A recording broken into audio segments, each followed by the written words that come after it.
Good morning. Welcome to the Bay Area Council's 2021 Pacific Summit. I'm Mary Huss, publisher and president of San Francisco Business Times and Silicon Valley Business Journal and chair of the Bay Area Council. We have an outstanding program today that Jim Wonderman will review in just a moment. I encourage you to tune into the full show because you will be hearing from some of the most knowledgeable and forward-thinking corporate, economic, and policy thought leaders on topics central to the future of our great state. Each panel is informative, timely, and maybe even a little provocative. And certainly today will make you think about the future of California and this great region. The past 16 months have been unlike anything we've ever experienced. This time of crisis, disruption, and uncertainty has tested us individually and collectively as a community and society.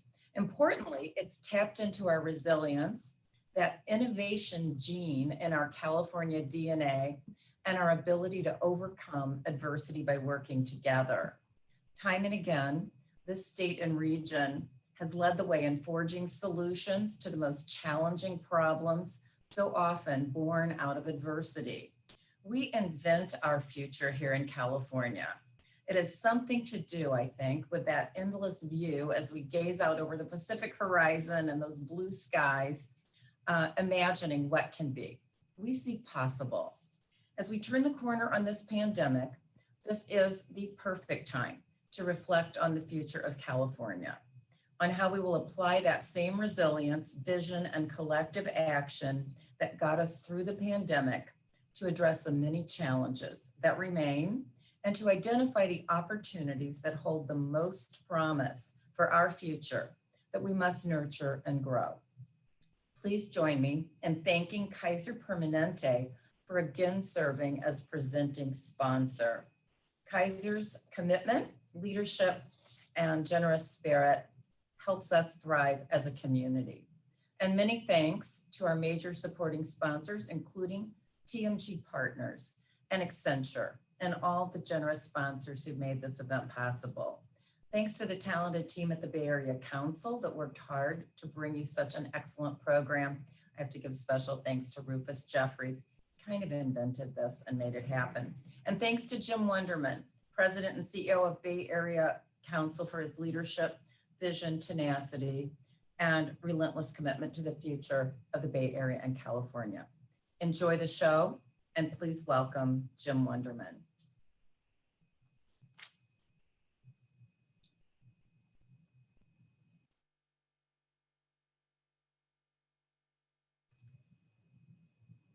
Unmute, Jim. Oh, my apologies. After a year and a half of Zoom, I haven't figured it out yet. So thank you for the heads up.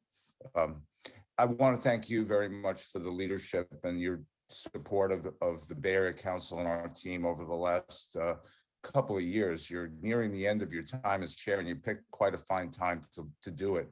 Actually, was really important that you were there. And I think the Bay Area Council is actually emerging from the pandemic stronger, but we're doing it, I think, in large part because of the guidance and support that you provided on a personal basis. It meant the world to me to have you in this role the last couple of years. So thank you very, very much. And I learned a lot from you.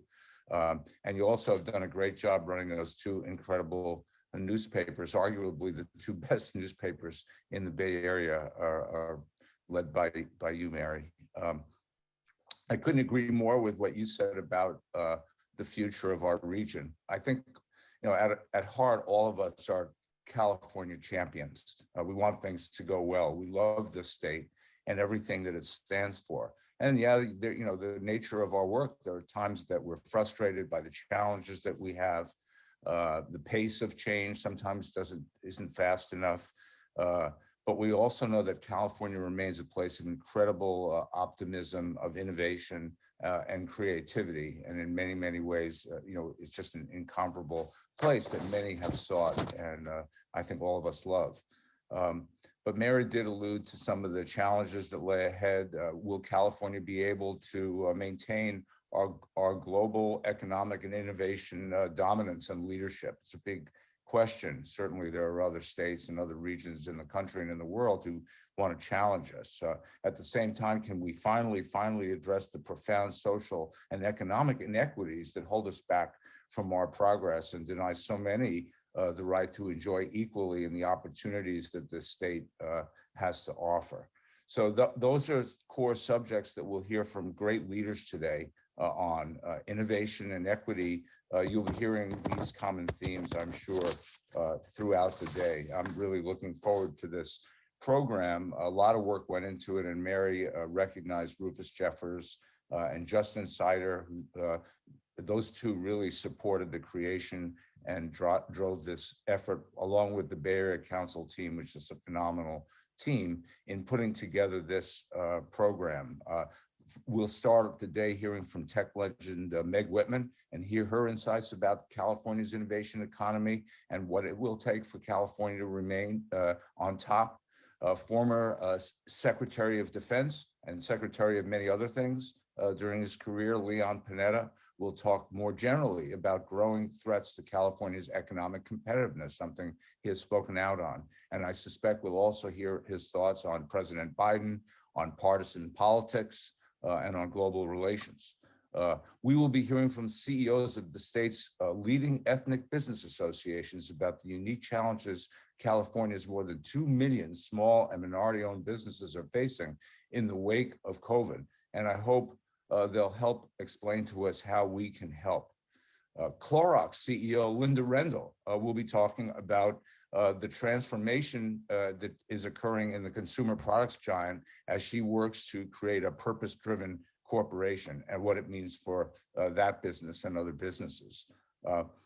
During the day, I'll be discussing the impact of biotechnology, the incredible business, growing, burgeoning biotechnology industry with Gilead's Joydeep Ganguly.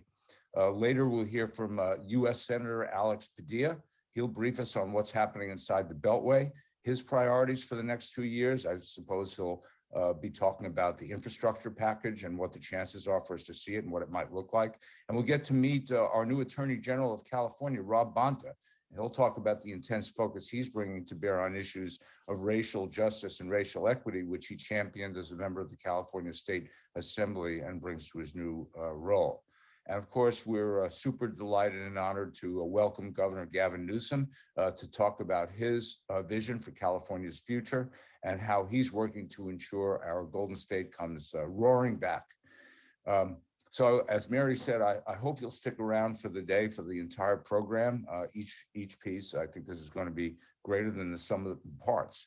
I did want to say thank you to the incredible support that we've received from our sponsors this year.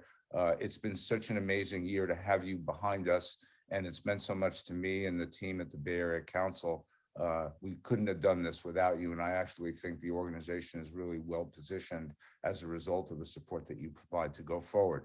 First, as Mary said, thank you, Kaiser Permanente, our presenting sponsor. You're an amazing company, just in so many ways. TMG Partners, I think Mike Covarrubias and TMG were the first to step up and take a leadership role in the sponsorship. Accenture is playing a big role today, and you'll be hearing from some of their leaders moderating the panels. Our pioneer sponsor is California Water Services, and also a big shout out and thanks to Alaska Airlines, Facebook, Gilead, and Hanson Bridget. They're our innovator sponsors. And we have our trailblazer sponsors who are Anthem Blue Cross, Bank of America, KPMG, PG&E, Plant Construction, and Wareham Development. And we also have sponsors at the champion and leader level, and you'll see the names of those supporters, sponsors flashed across the screen during the course of the event with all of the sponsors. So thank you all again for coming forward and taking part of this. It's going to be a great event. Again, thank you, Rufus and Justin and BAC team for getting this, making this happen. And with that, have a phenomenal day, everyone. And it is my distinct honor to introduce a great friend, Janet Lang, who is the Executive Vice President, Group President for our presenting sponsor, Kaiser Permanente. Janet, who many of you know, is an amazing leader in both the healthcare industry and in our community. She's a member of the Bay Area Council Executive Committee. So please, with that, welcome our good friend, Janet Lang. Take it away. Thank you so much, Mary and Jim. And I am the group president and chief operations officer for our care delivery. So, Kaiser Permanente has had a long history with the council, with Henry J. Kaiser serving as a founder back in 1945. And the pandemic really highlights what we knew 75 years ago, that good health is an absolutely necessary requirement to have a thriving business climate for social justice. In order, you need good health to access quality education and to have safe streets for families to work and play. The last 14 months has been a time of both oddly isolation and common experience. And together we've been through a lot of heartbreak, fear, and grief. In California alone, 3.8 million cases of COVID and 63,000 related deaths. But today, thanks to the innovation in drug development, we are full of so much cautious hope. On behalf of my healthcare colleagues, and that's the entire healthcare industry in California and really across the world, I want to express our gratitude for the support that so many businesses, particularly in the Bay Area Council, provided to frontline healthcare teams and other essential workers. Companies were noticeably generous with supplies, food, resources, and an army of tech volunteers as healthcare had to fast forward into digital engagement and virtual care. I also want to thank you, our businesses that are in grocery, banks, utilities, restaurants, for continuing to provide in-person essential services that kept our society running. But as we celebrate and eagerly reopen, as Jim noted, and many of you, we must acknowledge that recovery is going to come at an uneven pace unless we commit to leading differently. And that is leading through both innovation and equity. The pandemic has created a large demand for mental health services. The CDC reports that 40% of US adults reported struggling with mental health, distress, or substance abuse during the pandemic. And that is going to continue for some period of time. Essential workers and their families were hit especially hard by the toll of worrying about parents, grandparents, homeschooling children, and protecting themselves as they worked with the public during a time where where variants and there was a lot unknown with COVID. And some of us have experienced loss, death of a loved one, whether related to COVID or not. It was also difficult to have the proper memorial services and family gatherings, loss of jobs. And on the other side, there are people who thrived, people who did well in the markets, businesses who actually did better as a result of the pandemic. And so we had uneven experience during the pandemic. And without our leadership, we will continue to have disparities as we lead into the recovery. And that's our opportunity today. Because when cracks in the public services and civic leadership start to widen, as we saw in the pandemic, so does the pressure on the private sector. So strong leadership right now is key, needed from both government and business to ensure a recovery that is quick, strong, and equitable. One that sees the livelihood improve and prosper from all walks of life in our society. And that's really important, that livelihoods improve and prosper from all walks of our society.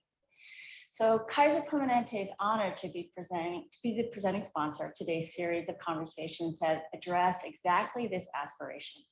And it's only to the credit of Jim Wonderman and his team that we could pull together such an incredible list of leaders that are here today to share in that commitment to an equitable recovery in health, business, and community. So thank you for joining us today, and I'll see you later this afternoon with Governor Newsom.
Good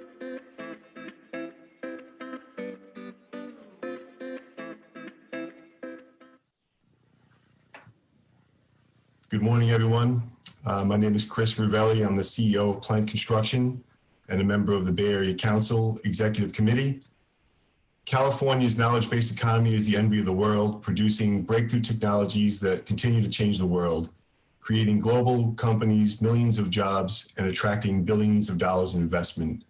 Attracting and retaining talent are essential for California to remain an innovation leader. As we look to improve business, we need to look at how industries and organizations transform in the aftermath of the global pandemic. Leaders have to identify the opportunities and the best way to execute in the new business landscape. The past 16 months has accelerated change across all business. Which industries are trailblazing and which ones face tremendous transformation over the next 18 months? Looking ahead, where are the biggest opportunities for purposeful growth and innovation? To answer these questions, we're pleased to welcome one of California's iconic tech leaders. Like me, Meg Whitman is originally from Long Island, New York. As CEO, Meg has navigated some of the biggest companies and moments in business. Meg has served in leadership roles at the Walt Disney Company, DreamWorks, Procter & Gamble, and Hasbro. She also was a CEO of eBay, where she saw its expansion from 30 employees and $4 million in revenue to more than 15,000 employees and $8 billion in annual revenue. She was inducted into the U.S. Business Hall of Fame in 2008 and the Bay Area Council's Business Hall of Fame just last year. She was named one of the 5 most powerful women by Fortune magazine several times, and she's the National Board Chair for Teach for America. We've asked Meg to join us to discuss what California must do to maintain and grow its role as global innovation leader. To lead the conversation, we're honored to welcome Salim John Mohammed, West Market Unit Leader and Senior Managing Director for Accenture, and fellow member of the Bay Area Council Executive Committee. Salim is a technology, media, and communications leader with more than 30 years of global experience and leads about 10,000 people in the West, spanning 13 states. Please join in welcoming Salim John Mohammed and Meg Whitman for a discussion on what's next for California's knowledge-based economy and what lies ahead for leading businesses that are part of our innovation ecosystem. Thanks so much, Chris, and good morning, everyone. It's my honor to be speaking this morning to a truly legendary leader, Meg Whitman. Good morning, Meg, and welcome. Good morning. Our goal this morning is to get Meg's perspective on a number of issues on the minds of business leaders in the Bay Area and across the state. We're hoping to explore with Meg what's driving a strong economic recovery after the pandemic, the migration of prominent companies to other states, the implications of remote and hybrid working models on our state, and key business trends that are creating opportunities for us here in California. So with that introduction, let's get started. Meg, homelessness, lack of affordable housing, high cost of living, jobs in our environment are some of the biggest issues we face today. We hear many government leaders talk about driving change and action, but progress has been slow. From your perspective, what's working and what's not working? What advice would you give government and business leaders?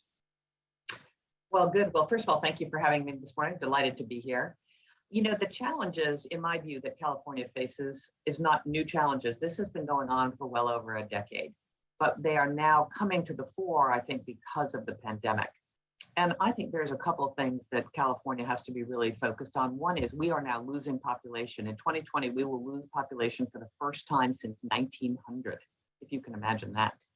And think about all the companies that have left. I mean, I just wrote a few of them down: Oracle, Toyota, Hewlett Packard Enterprise, Charles Schwab, McKesson, Jamba Juice, North Face, CBRE, Palantir, Digital Reality, Tesla, and Wells Fargo Bank. And what you're seeing is these companies are leaving for what they perceive to be greener pastures. I would argue we still are the innovation center of the world. There is so much to recommend the Bay Area and California, but I think there's some things that we need to do. And I would first start by focusing on education. K through 12, The gem of California is the UC system, which has seen decreased funding over the last 20 years, and the California State University system. So those things have to be right because all the employees and folks come out of those educational institutions. The second thing is, you talked about it, the war against poverty and homelessness, we are losing that war. Just go to every major city and you can see the tragedy of what's happening in homelessness, which relates to healthcare because so many of the homeless need mental health and services to get back on their feet. So I think we've got a big road ahead of us, and the pandemic did not help. And by the way, remote work, many people say that 50% of the jobs in Northern California can be done remotely. Maybe those folks aren't coming back. So we've got to redouble our efforts, I think, as business leaders to have a seat at the table in Sacramento on the issues that face California. And they are regulations, taxes, high cost of living, homelessness, social inequity, you know what they are. But I think the business community here is going to have to get a whole lot more involved than it has, say, in the last 10 or 15 years. Technology has fueled economic growth in our state for decades. And, as a technology leader, what can technology do as a catalyst to address some of the issues that we face here in the state and continue to have us be an innovation leader for the planet? Well, listen, technology is the heart of California. It's the heart of certainly the Bay Area. And that's going to continue to be the case. I don't think we're necessarily going to lose our leadership in technology innovation, but it could happen. I mean, look what's happening in Texas and, Florida and some of these other states. But listen, technology is accelerating at an incredible pace. I don't think it's just because I've been around for 30 or 40 years. I think the pace of change is remarkable. And it's all about industry convergence, as you know. Every company, in my view, now is a tech company. All you have to do is go to the Central Valley in California and see the technology that is at work in, the farming community and the agricultural community. But it's fintech, it's medtech, it's biotech, it's everything. And so I think that notion of industry convergence and how we as leaders create different ways to work, how we create the vision for our enterprises about what is possible in terms of industry convergence, I think is absolutely critical. It's only going to accelerate, in my view. To drive industry convergence as well as sort of technology transformation, really talent has been the fuel for our economic growth and innovation. But the war for talent today is more intense than ever, especially diverse talent. What advice would you give business leaders for attracting and retaining the best talent? What do our government and academic institutions need to do to build the next generation of talent here in the Bay Area? Well, it's interesting. It relates back to the challenges facing California. I mean, I think for over the last 10 years, California now has competition. For many years, anyone who really wanted to be in technology tried to go to a school in California if they were not raised here, if they came from all over the world to come to school here and work here. Now, all of a sudden, we've got competition, not only from other states in the United States, we've got competition now from India, from China, from Eastern Europe, from all over the world. So competition is the name of the game. And then, for different parts of the country as well. So listen, I think, in my view, the first thing that has to happen back to the education system, we've got to fully fund UC and CSU and K through 12 education. Do you know in 1956, we had the #1 public school system in America? Today, we're 48th out of 50 states. That has long-term implications.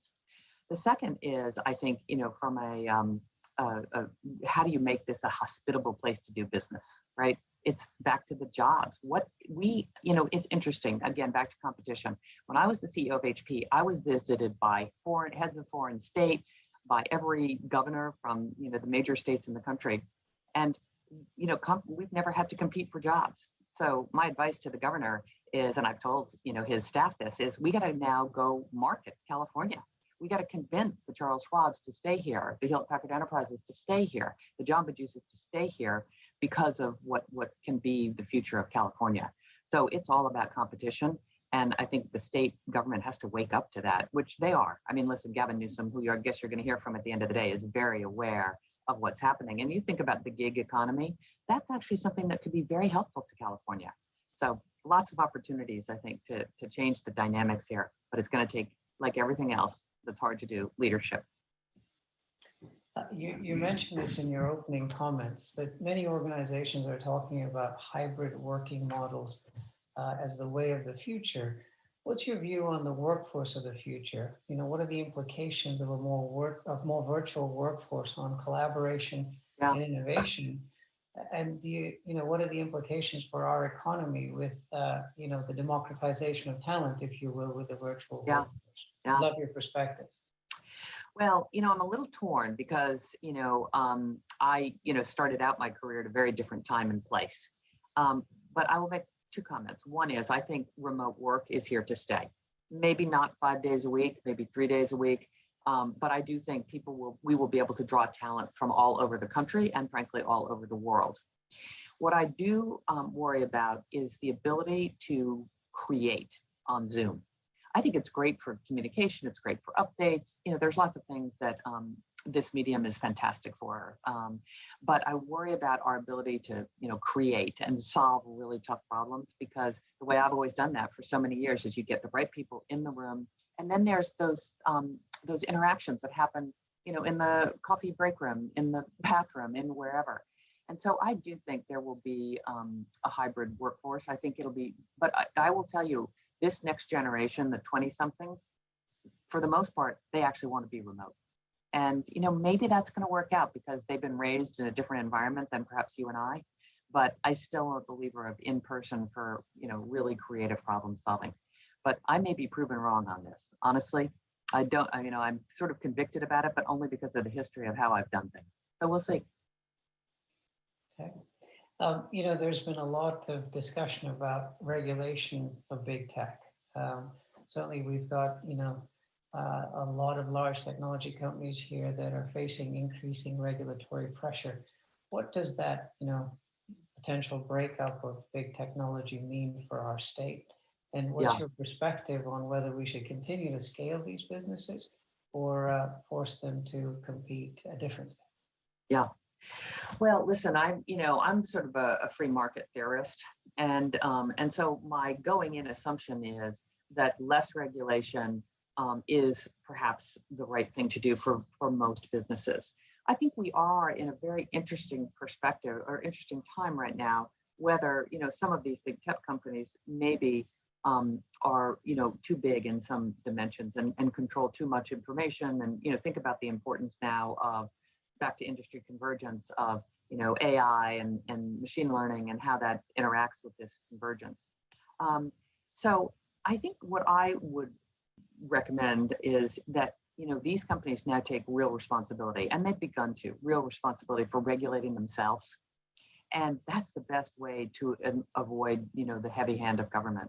And I do worry because people in the Bay Area, we know tech better than most people, and so I worry about an over-regulation or in what would be good intentions to try to change how the dynamic works, is that the government does things that are not optimal. And so I think it's pretty clear that many of these companies may well be regulated. So how do they tee up what the right thing to do is, as opposed to just hope that the right thing happens, which may or may not actually. So again, I'm a free market theorist. I have a big belief that it's better to try to figure out how to do the right thing as a company, as opposed to have someone legislate it for you.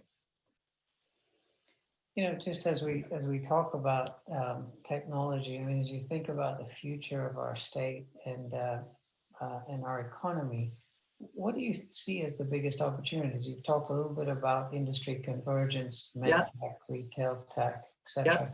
How do we continue to be an economic and innovation leader and continue to sort of create a prosperous environment for Californians? Yeah.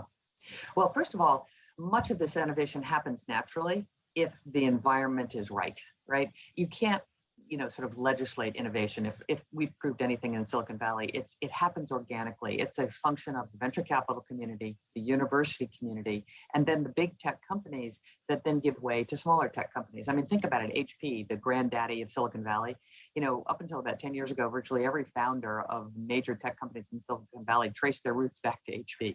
And so you cannot underestimate the importance of these grand, big, iconic American companies who seed the next generation of talent. It's super important. It's a really important triangle.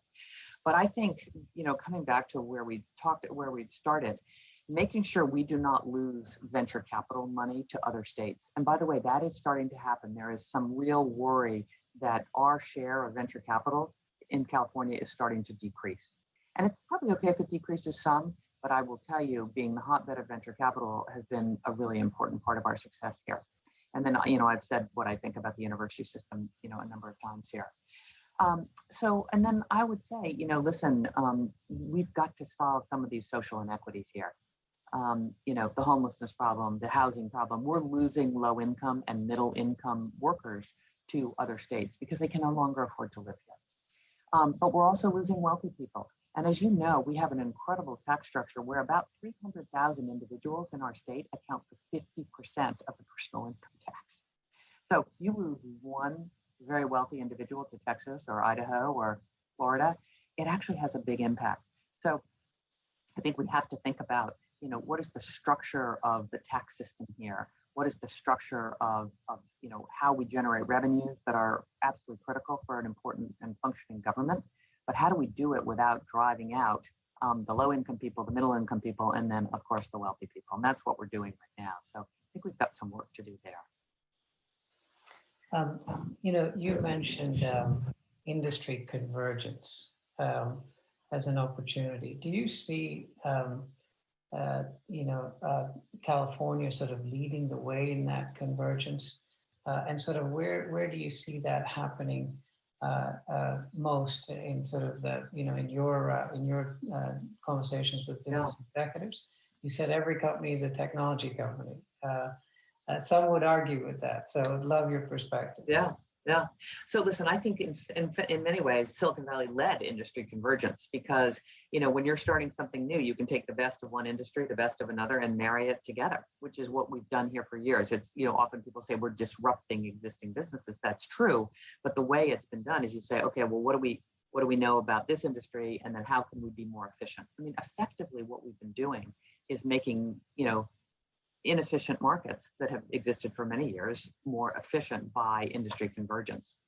What you're now seeing is companies around the country understand this. Look at transportation, pioneered here by Tesla, but now you look at General Motors and you look at Ford and all the international car companies, they are on a race to industry convergence around transportation, whether that's AV or electric vehicles or whatever.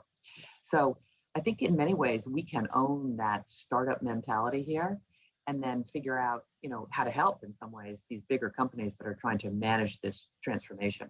I will tell you, for having in business for 40 years, it's much harder in many ways to transform a big company like we did at HP, as opposed to start from scratch. It's a little bit like, is it easier to renovate your house, or sometimes it's easier to build a new house?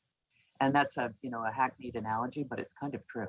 Because think about all the culture change that you have to do.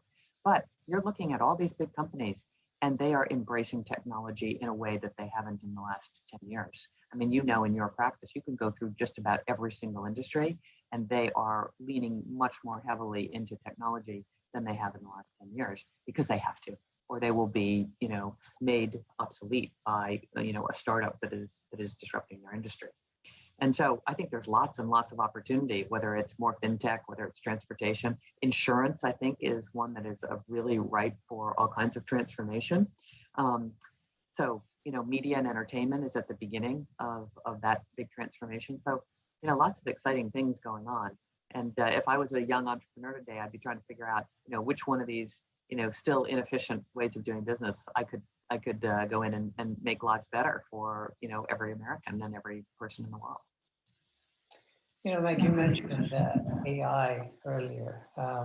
There's a lot of investment, a lot of innovation in that space, and a lot of concern about the implications for jobs and the future of humanity as more and more stuff gets automated or AI starts to replace humans. Do you see a future where we're going to be AI led, or is it sort of human plus machine? Well, listen, there's a lot of people who've been thinking a lot about this, and some of the leading lights in our industry have weighed in heavily on this. Listen, my experience is, especially having run for governor of California and been quite involved in politics, is what happens is, we sort of guardrail, we'll head off into an extreme, maybe where there are some, very ill-advised effects of AI, But then the community, the populace, regulators, end up coming back into the middle. So I suspect there will be some well-publicized abuses, in the next decade or two, and then we will self-regulate. At least that is what I hope. But I do think the conversion of hardware, software, and AI really do create some very special opportunities to make lives better for people in industries like healthcare. I think there's, tremendous opportunity there. So again, I would sort of not necessarily be for overregulation there, just be cognizant of what can happen when you unleash something as powerful as we know AI to be. So my final question, and one that's likely on everyone's mind, is what's next for Meg? Yeah. Would love your thoughts. So I don't quite know. My last startup, was a bit of a victim of pandemic and probably some other things as well. Maybe not the perfect, product market fit. So we'll see. I'm on 2 public company boards, Procter & Gamble, which I adore because I started my career there, and I just joined the General Motors board because of what I just described about, industry convergence. And then I'm doing some, startup advising, particularly trying to focus on female tech entrepreneurs because there's still not enough female tech entrepreneurs. So, excited about that. And then we'll see what I do next. I'm not entirely sure.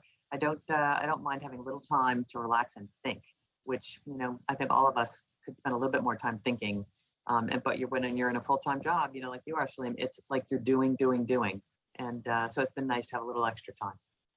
Well, we're looking forward to hearing about what's next. And you're right, the digital intensity of today's world, where you're literally on these Zoom calls all day long, it certainly doesn't leave a lot of time for thinking. So I'm glad you're spending that time, and we look forward to seeing what's next.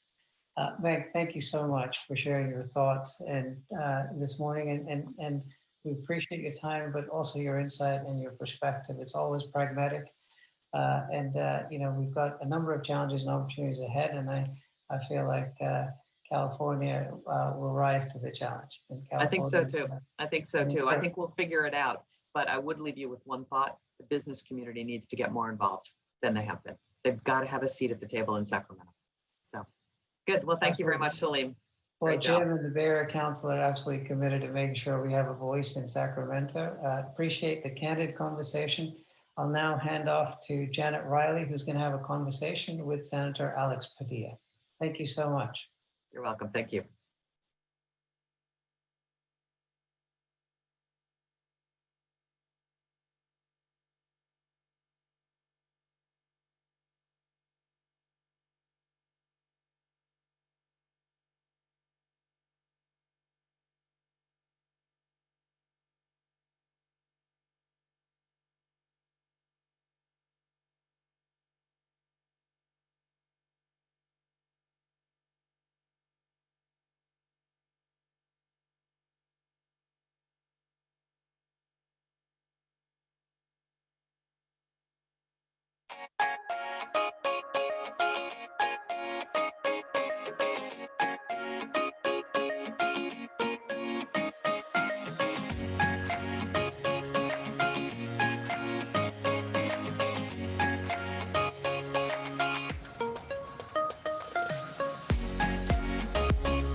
Well, good morning, everyone, and thank you so much for joining us.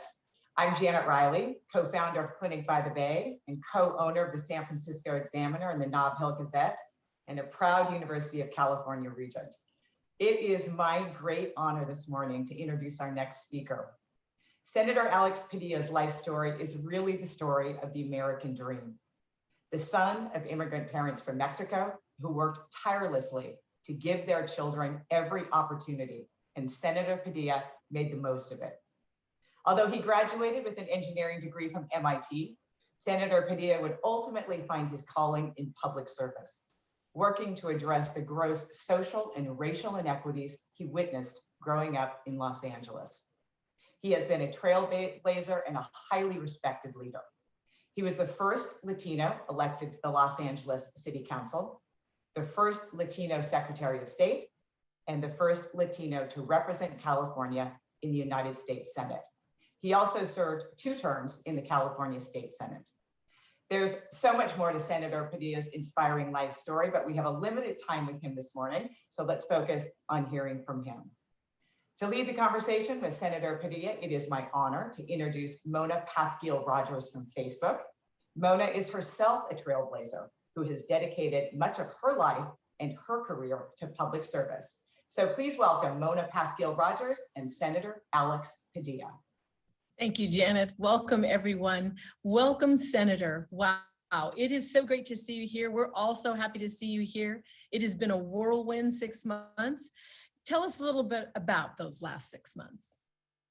Well, it's whirlwind is a pretty good word for it. So good to see you, Mona, and thank you, Janet, for the very kind introduction.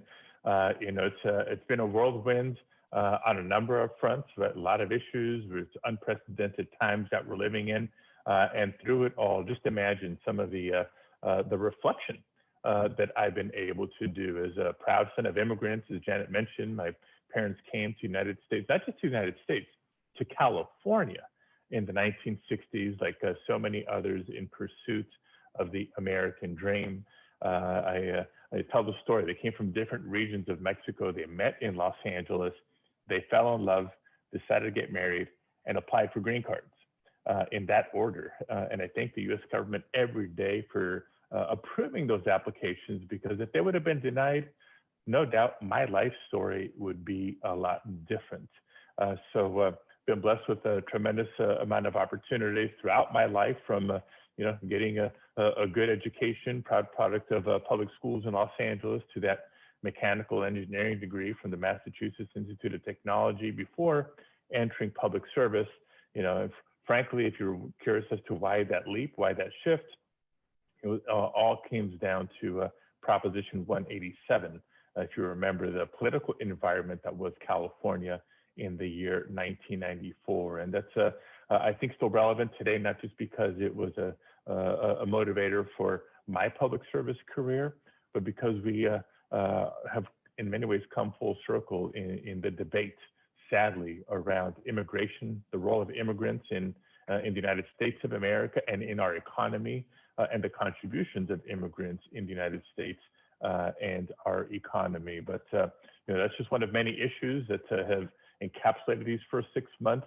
When I first started, when I was sworn in on January 20th, hours after the inauguration of President Biden and Vice President Harris, we're in the deepest throes in the COVID-19 pandemic. And so I'm proud that among the first actions I had a chance to take as a senator was to help craft and approve the American Rescue Plan, which is providing such desperately needed resources for working families, for small businesses. We've come a long way since then, especially in California. Vaccinations way up, positivity rates way down, and our economy is reopening. We're having conversations and debates about an infrastructure package, immigration reform, as we've touched on already, and literally in real time, our fundamental right to vote. Sad that we're relitigating our fundamental right to vote and access to the ballot in the year 2021, but that's what the environment is that we find ourselves in. And as California's former Secretary of State, proud to contribute to that debate and discussion with California policy, leading the way. We're proud leaders in so many areas, from climate to how we treat immigrants, and voting rights is second to none. So it's been a whirlwind, as you said. Oh, absolutely. So you touched on the many things and many issues that that our country is watching and looking at today. Can you give us a little bit more detail on your outlook on the infrastructure bill? Look, I'm actually pretty optimistic on the question of, are we going to get an infrastructure package? Infrastructure, like everything else, is colored by the 50-50 split Senate. It's a Democratic majority, 50-50 majority, right? Difficult to explain in math, but that's the case. And it's awfully helpful, especially given the F word, the filibuster, to have already been given the green light by the Senate parliamentarian to be able to do an infrastructure package through the reconciliation process, right? Not needing the 60 votes to overcome a filibuster, but doing it with a 50-vote majority, and our vice president casting a tie-breaking vote if that's what's necessary. Look, you're all smart. You've been keeping up with the news. You know that there's efforts to create an infrastructure package on a bipartisan basis, which either would be a little bit or a lot of it more limited in scope, which I think is in some ways a shame. We have a golden opportunity not just to invest in our nation's infrastructure, but to think bigger, to think more bold, and address issues like climate, for example, through strategic investments in our infrastructure. So I'm definitely in the camp of, investing more, not less, and adopting a broader definition of infrastructure, not limiting it to, highways, bridges, and tunnels. As much as we need to invest in transportation, we also need to be smart in investing in our water infrastructure, our electrical grid, broadband deployments, our healthcare infrastructure, education, housing, and so much more. So I think it's increasingly likely that we're going to see sort of a two-part package, an initial package that will be done on a bipartisan basis, and there's certainly nothing wrong with that. But following that up with partisan, if it has to be, but a much more significant package that addresses some of the other priority areas of investing in infrastructure. Great. You've talked so much over the years about immigration reform, and what are your thoughts? Do you think we'll see comprehensive immigration reform? And what are your thoughts on President Biden's early approach to immigration? Yeah, so another area where I'm, guardedly optimistic, but still optimistic for a couple of reasons. And want to underscore, not only is it sort of personal to me, given my life's journey, but it's absolutely in the best interest of our nation to update our state's immigration laws and offer a pathway to citizenship for the millions of undocumented immigrants who have been living in the United States, working, paying taxes, contributing to the economy and the resilience of the United States. Quick fun fact, did you know that adult undocumented immigrants in the United States have been here on average 18 years? 18 years, think about that. That's a very different population than the individuals and families and unaccompanied minors that have been coming to the southern border in the last few months seeking asylum. Undocumented immigrants in the United States deserve better than to live in fear of deportation. They deserve a pathway to citizenship, in my opinion. So we heard from President Biden on day one of his administration, the big comprehensive package that he laid out, which if we can get to the desk for signature, I'd do it in a heartbeat. But once again, the reality of the filibuster and the 50-50 Senate. But I'm still guardedly optimistic. There is bipartisan support, for example, for taking care of dreamers. That's good. That's not everything that we need, but that gives us hope that we can build on that. There's bipartisan support for better treatment of farm workers, right? A large concentration of undocumented immigrants that make up our agricultural labor force. So, we can find an agreement there. Let's continue to build on that. I think I've contributed to the conversation with the first bill I introduced as a senator, the Citizenship for Essential Workers Act. Think about all the government recognized essential workers that have been on the front lines throughout the pandemic, people in healthcare, in construction, in transportation, in childcare, in agriculture, food processing, and more. I mean, if we're honest with ourselves, they've been essential since long before the pandemic, but especially during the pandemic, they've haven't been able to Zoom from home. They've put their health, their lives, and that of their families on the line to keep the supply chain going. My God, they have earned the ability to live without fear of deportation and a pathway to citizenship. So if it's a couple of pieces or a more comprehensive package, I'm hopeful for some progress this year. And just remind us all that no state has more at stake in immigration policy than California. Wow, we are so lucky to have you in Washington, D.C. We've known each other a long time, and I remember when we met when you were the city council. You have always been a champion of voter access, transparency, and security. When you look at what's going on across the country, what are your thoughts, and are there chances? What are the chances of kind of federal action on the issue of voting? Yeah, well, look, let me start by reminding us all of what I think we're supposed to learn in high school government class, right? Our democracy works best when as many eligible people participate, period. And so in California, once again, proud of the leadership that we've demonstrated, not just on voting rights and access to the ballot, but also when it comes to election security and the integrity of our elections. They go hand in hand. And we've created in California the largest, most inclusive electorate of any state in the nation. So that for me is the blueprint. That's the roadmap for what we need across the country.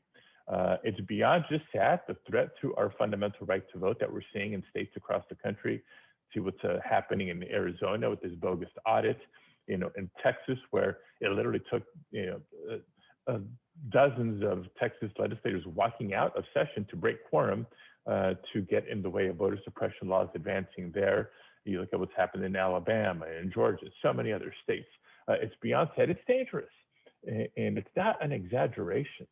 Look, I'm still here in the Capitol, where the January 6th insurrection is still palpable.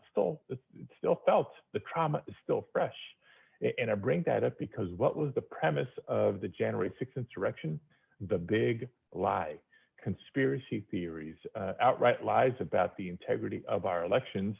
If we thought that has all gone by the wayside because Trump is no longer in office, we're wrong.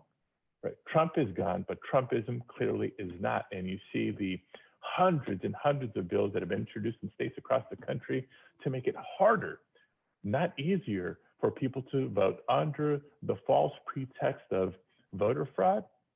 It's wrong, and once again, subject to debate here in the Senate. So we'll know later today whether we're able to get sufficient votes necessarily simply to have a discussion and a debate on the Senate floor.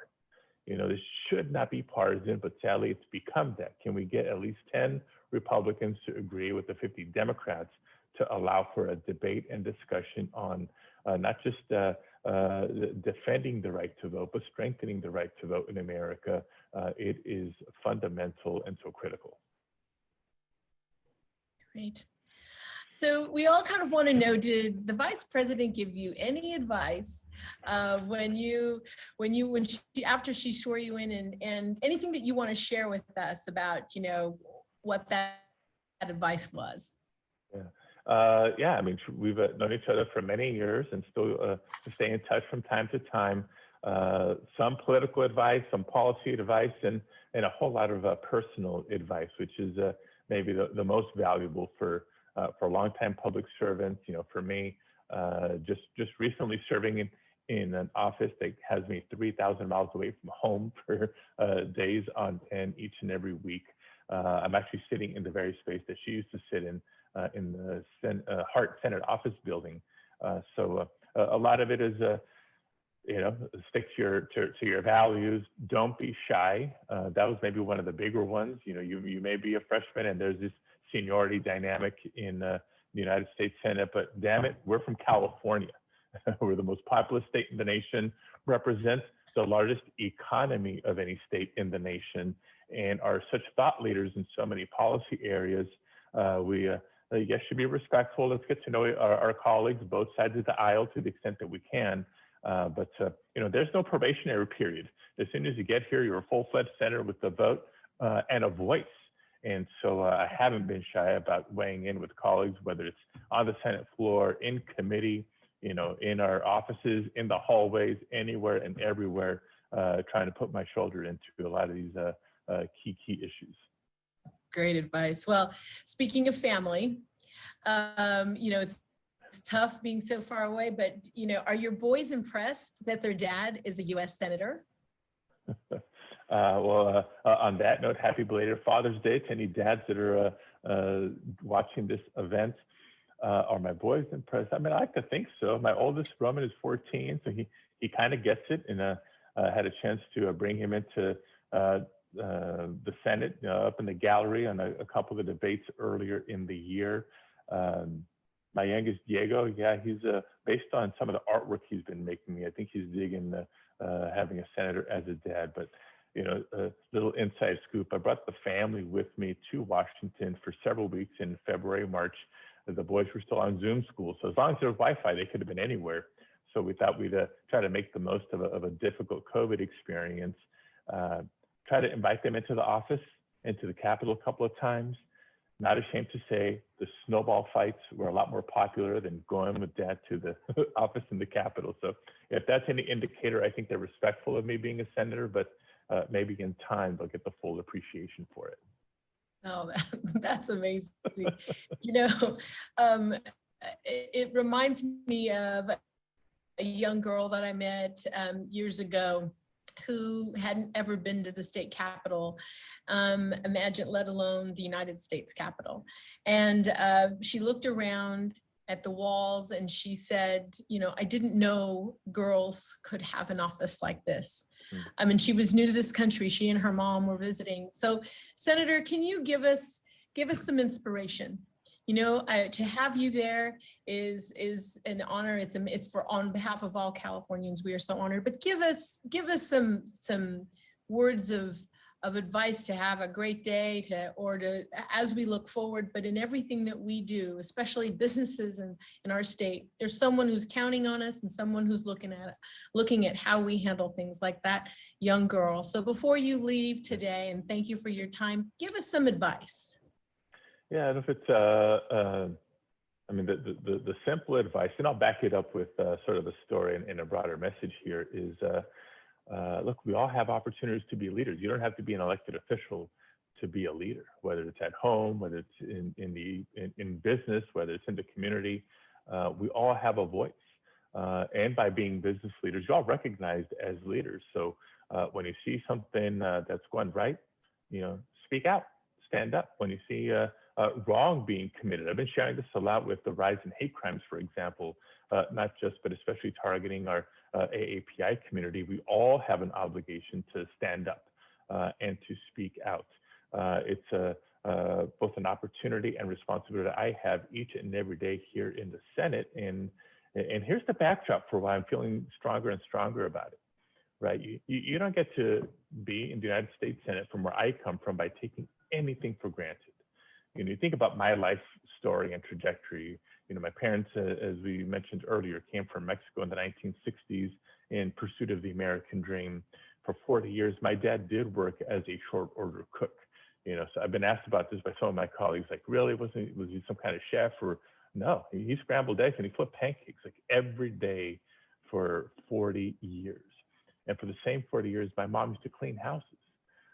And to think that in one generation, I have a sister who's gone from being a TA to a teacher to a principal to now working in administration for the Los Angeles Unified School District.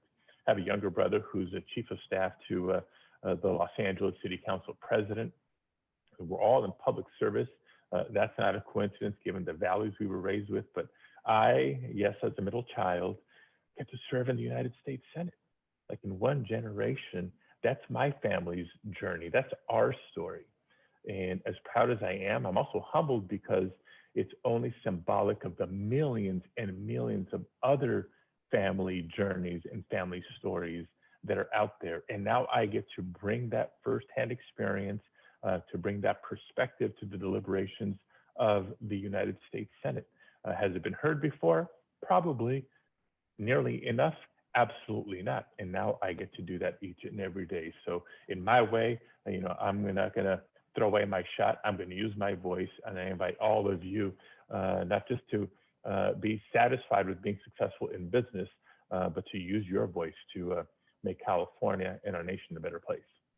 Senator, thank you so much. Have a wonderful day. Thanks, everybody. Stay safe.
Welcome, everyone.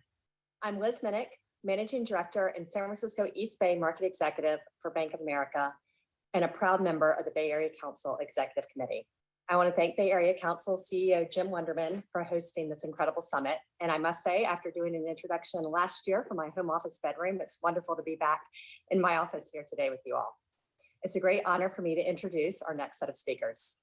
Before the COVID pandemic, California was home to more than 4.1 million small businesses. Together, they made up almost 99% of all businesses and accounted for more than 7 million jobs statewide.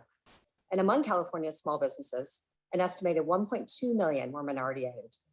Since the pandemic hit, small businesses have been ravaged, and minority-owned businesses have been hit the hardest of all. The decline of minority-owned businesses has been double and triple that for white-owned businesses. Incomes of those that remain have been slashed up to 50% and more. And sadly, many of these businesses will not return. We also saw a horrific surge in violent attacks against Asian Americans and Asian American-owned local businesses. At Bank of America, we take this very seriously. The plight of small and minority-owned businesses who represent the lifeblood of our economy and the heart of our communities. That is why we are delivering on a $1.25 billion five-year commitment to help advance racial equality and economic opportunity. This effort further accelerates work already underway and includes a particular focus on health and healthcare, jobs and reskilling, support to small businesses, and affordable housing. We focused on these areas because they are where systemic long-term gaps have existed, and where significant change is required for progress to occur and be sustained.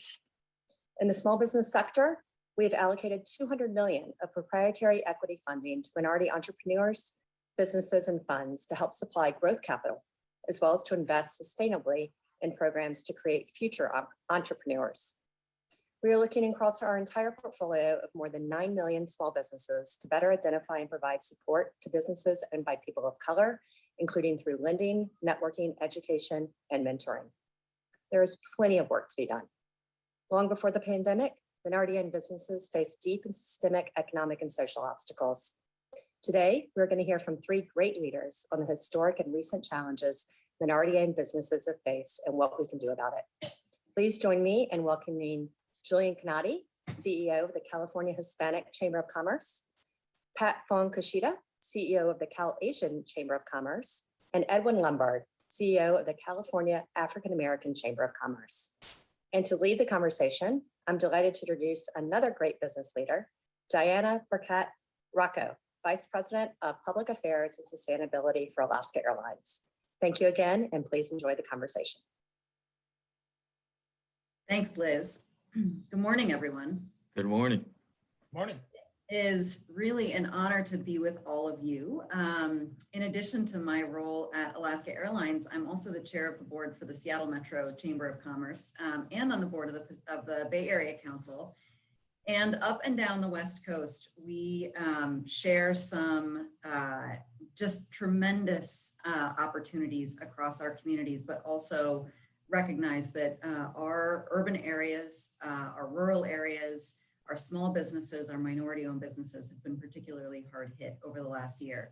And for Alaska Airlines, small businesses are both our customers and our supply chain, from California-owned wineries and Pacific Northwest microbreweries to the woman-owned company that makes our chocolates that all of our MVP Golds get when they fly on board. So really looking forward to the conversation today. It is all of our jobs to make sure that your members can be successful and continue to create jobs and opportunities across our communities. So thank you for everything that you do.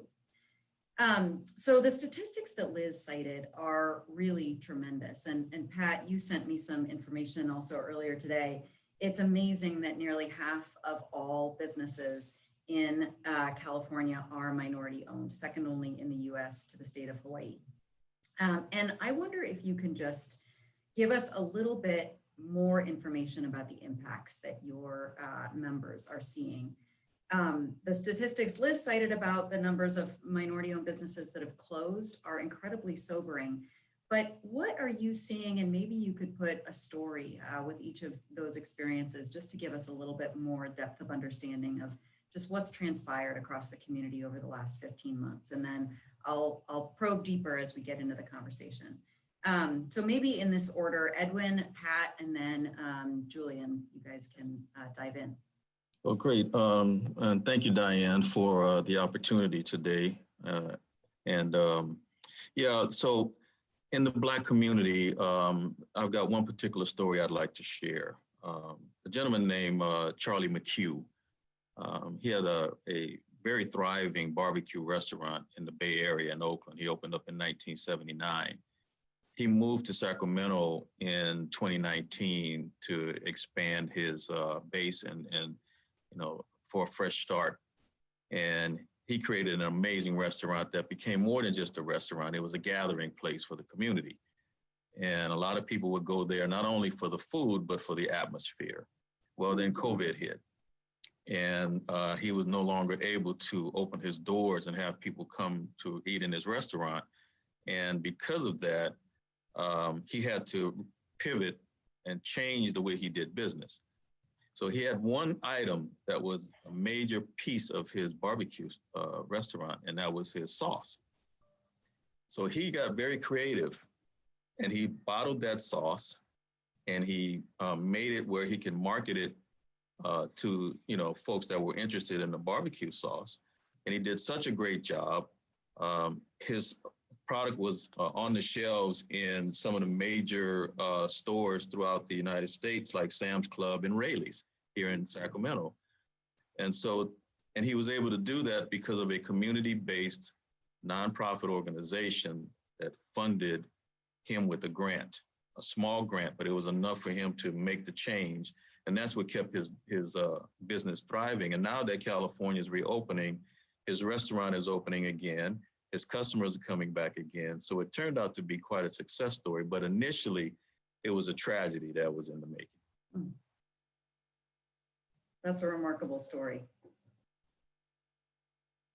Pat, what about you? Well, you know, well, thank you for allowing us the opportunity to be here today. I think that you all are asking the right question, right? How do we create a better future for all of Californians as we emerge from this disruption? And for our AAPI community in particular, you know, in January of 2020, we started seeing instances of a shutdown long before the governor mandated closure in March of 2020. And that was really because the previous administration started to call the pandemic the China virus. And so we started seeing an accelerated process, particularly in the Chinatowns of our communities. And it has continued to be exacerbated because once we shut down in March and we just started to open back up again, then AAPI hate reared its ugly head. And 32% of all AAPI hate has occurred in our places of business. So it's been a very difficult process for our AAPI small businesses, particularly Main Street businesses. The other thing I will say, you know, we can give very specific examples to Edwin's point, but one of the things that I do want to make sure that we talk about today is not only the impact of racial bias, which, you know, we could have a whole conversation around that, but also, you know, what are the systemic changes that need to occur in order to start to alleviate some of that, right? And I'll just give you an instance of a small business that when the first round of PPP, the Payroll Protection Program, came into being, she didn't really have a banking relationship. She was a small mom and pop business that literally drove from bank to bank. And because of the pandemic, those banks' retail stores were closed. And she knocked on their doors and they basically told her, you don't have a banking relationship with us. And so unfortunately, we can't help you with PPP. And so those were stories that continue to be told over and over and over again. And I think that we have to address some of the challenges that we have within our communities, not only around inequity, but also access. Thank you for that story, Pat. I think a number of us have heard those stories where the financial help is potentially there, but even more difficult to access for minority-owned businesses, and therefore it doesn't actually make the difference. So let's come back to some of those systemic issues and have a conversation about that. But before we do that, Julian, can you give a sense of what is happening in your community?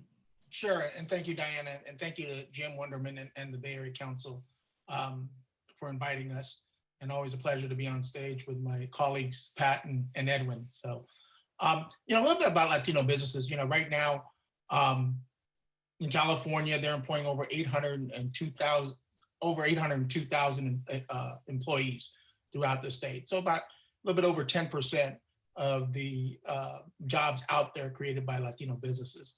And we're creating jobs at a rate of 34% since the end of the pandemic.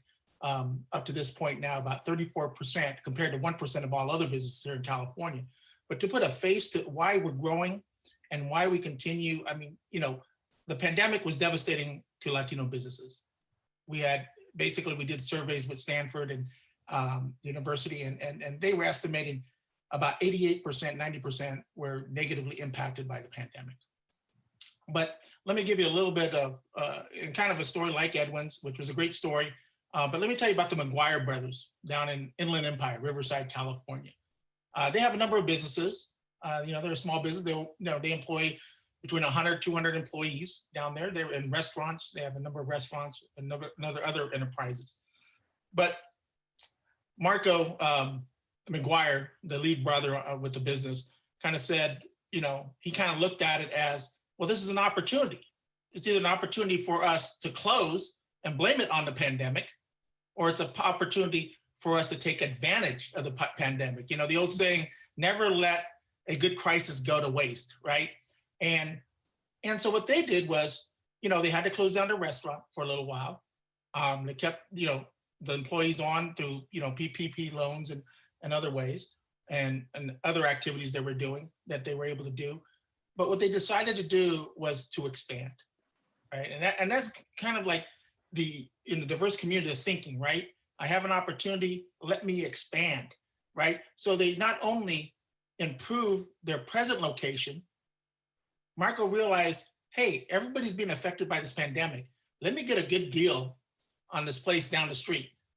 And he created a new event center there for the Riverside community, which now is blossoming and doing fantastic there. So again, you know, kind of the mindset of some of our Latino businesses that kind of said, yeah, I'm impacted. How do I survive this? But how do I also take advantage of it and create either new opportunities or improve upon what I have at the present time. They are now back at full swing. I believe last time I talked to them, they have about 200 employees down there in the Inland Empire area through their numerous businesses. So kind of putting a face, you know, to this pandemic and some of the opportunities they saw to create more opportunities, but more importantly, create jobs and contribute to the economic base of their community. That's an amazing story too. I think yours and Edwin's are both phenomenal examples of resilience, but also I want to get back in a minute to just unpack sort of what made those possible in those instances, because they don't happen automatically and they certainly don't happen to everyone. And there have been places where the closure had to happen for whatever reason. And that's what we want to avoid or bring those businesses back into new opportunities. Before we go there, I want to go back to Pat's comment about API hate and the anti-Asian violence that has been going on now for at least 18 months or starting in January of last year. And I think, you know, that was a profound issue even before the height of COVID shutdowns happened, even before the deeper racial reckoning that our country began to undergo this year. And hopefully we can come out of all of that more positively. But how are things going right now with your Asian-owned businesses? Are you seeing that, what response are you seeing from communities to support them? And what's sort of the current need in that area right now? I have to say that the community, and particularly the business community, has really stepped up in a big way. I want to thank folks like Bank of America and others. They have really stepped up, and I think that they've recognized that this is a moment in time for real change, for fundamental change, right? For systematic change. And so, yes, you know, the AAPI community was, you know, hit very, very hard early in January because of the previous administration's definition of the pandemic. But I will tell you, with my colleagues, Julian and Edwin, you know, all of our communities have faced similar racism over the years historically, right? So this just really kind of exposed and accelerated a lot of the inequity that already has existed for all of our businesses. And I think what Julian and Edwin really shone a light on is that there's no lack of ingenuity. There's no lack of entrepreneurship. There's no lack of willingness for many of our businesses, but it is a tale of two economies. We are living in a tale of two economies. And so AAPI businesses that were affected hardest by the pandemic and by racism were really our Main Street businesses, our mom and pop businesses, our restaurants, our retail businesses that didn't have digital online platforms in order to be able to make that pivot successfully. They were largely part of their communities in their Chinatowns, Japantowns, Little Saigons. And so they didn't have the opportunity to necessarily expand beyond their own community. They were hit hardest, and those are the slowest to come back. And then the other tale of our two economies are the folks that were able to successfully pivot and to provide remote work for a lot of their employees, to be able to provide digital and online presence for a lot of their product and services. And so what we're witnessing is really that shift, right? And if folks can make the pivot successfully, they're going to be successful. But I will tell you, an intentional strategy around how we still create the vibrancy and the cultural vibrancy of all of these enclaves in our state are going to be so important, right? Because unless we help the most vulnerable of our community, we're not going to get to full economic growth and capacity. So I think that that's the challenge and also the opportunity. So let's talk a little bit more about those systemic barriers, because each of these stories is, both different and similar in terms of the experiences that your members, Edwin, Julian, and Pat, have experienced.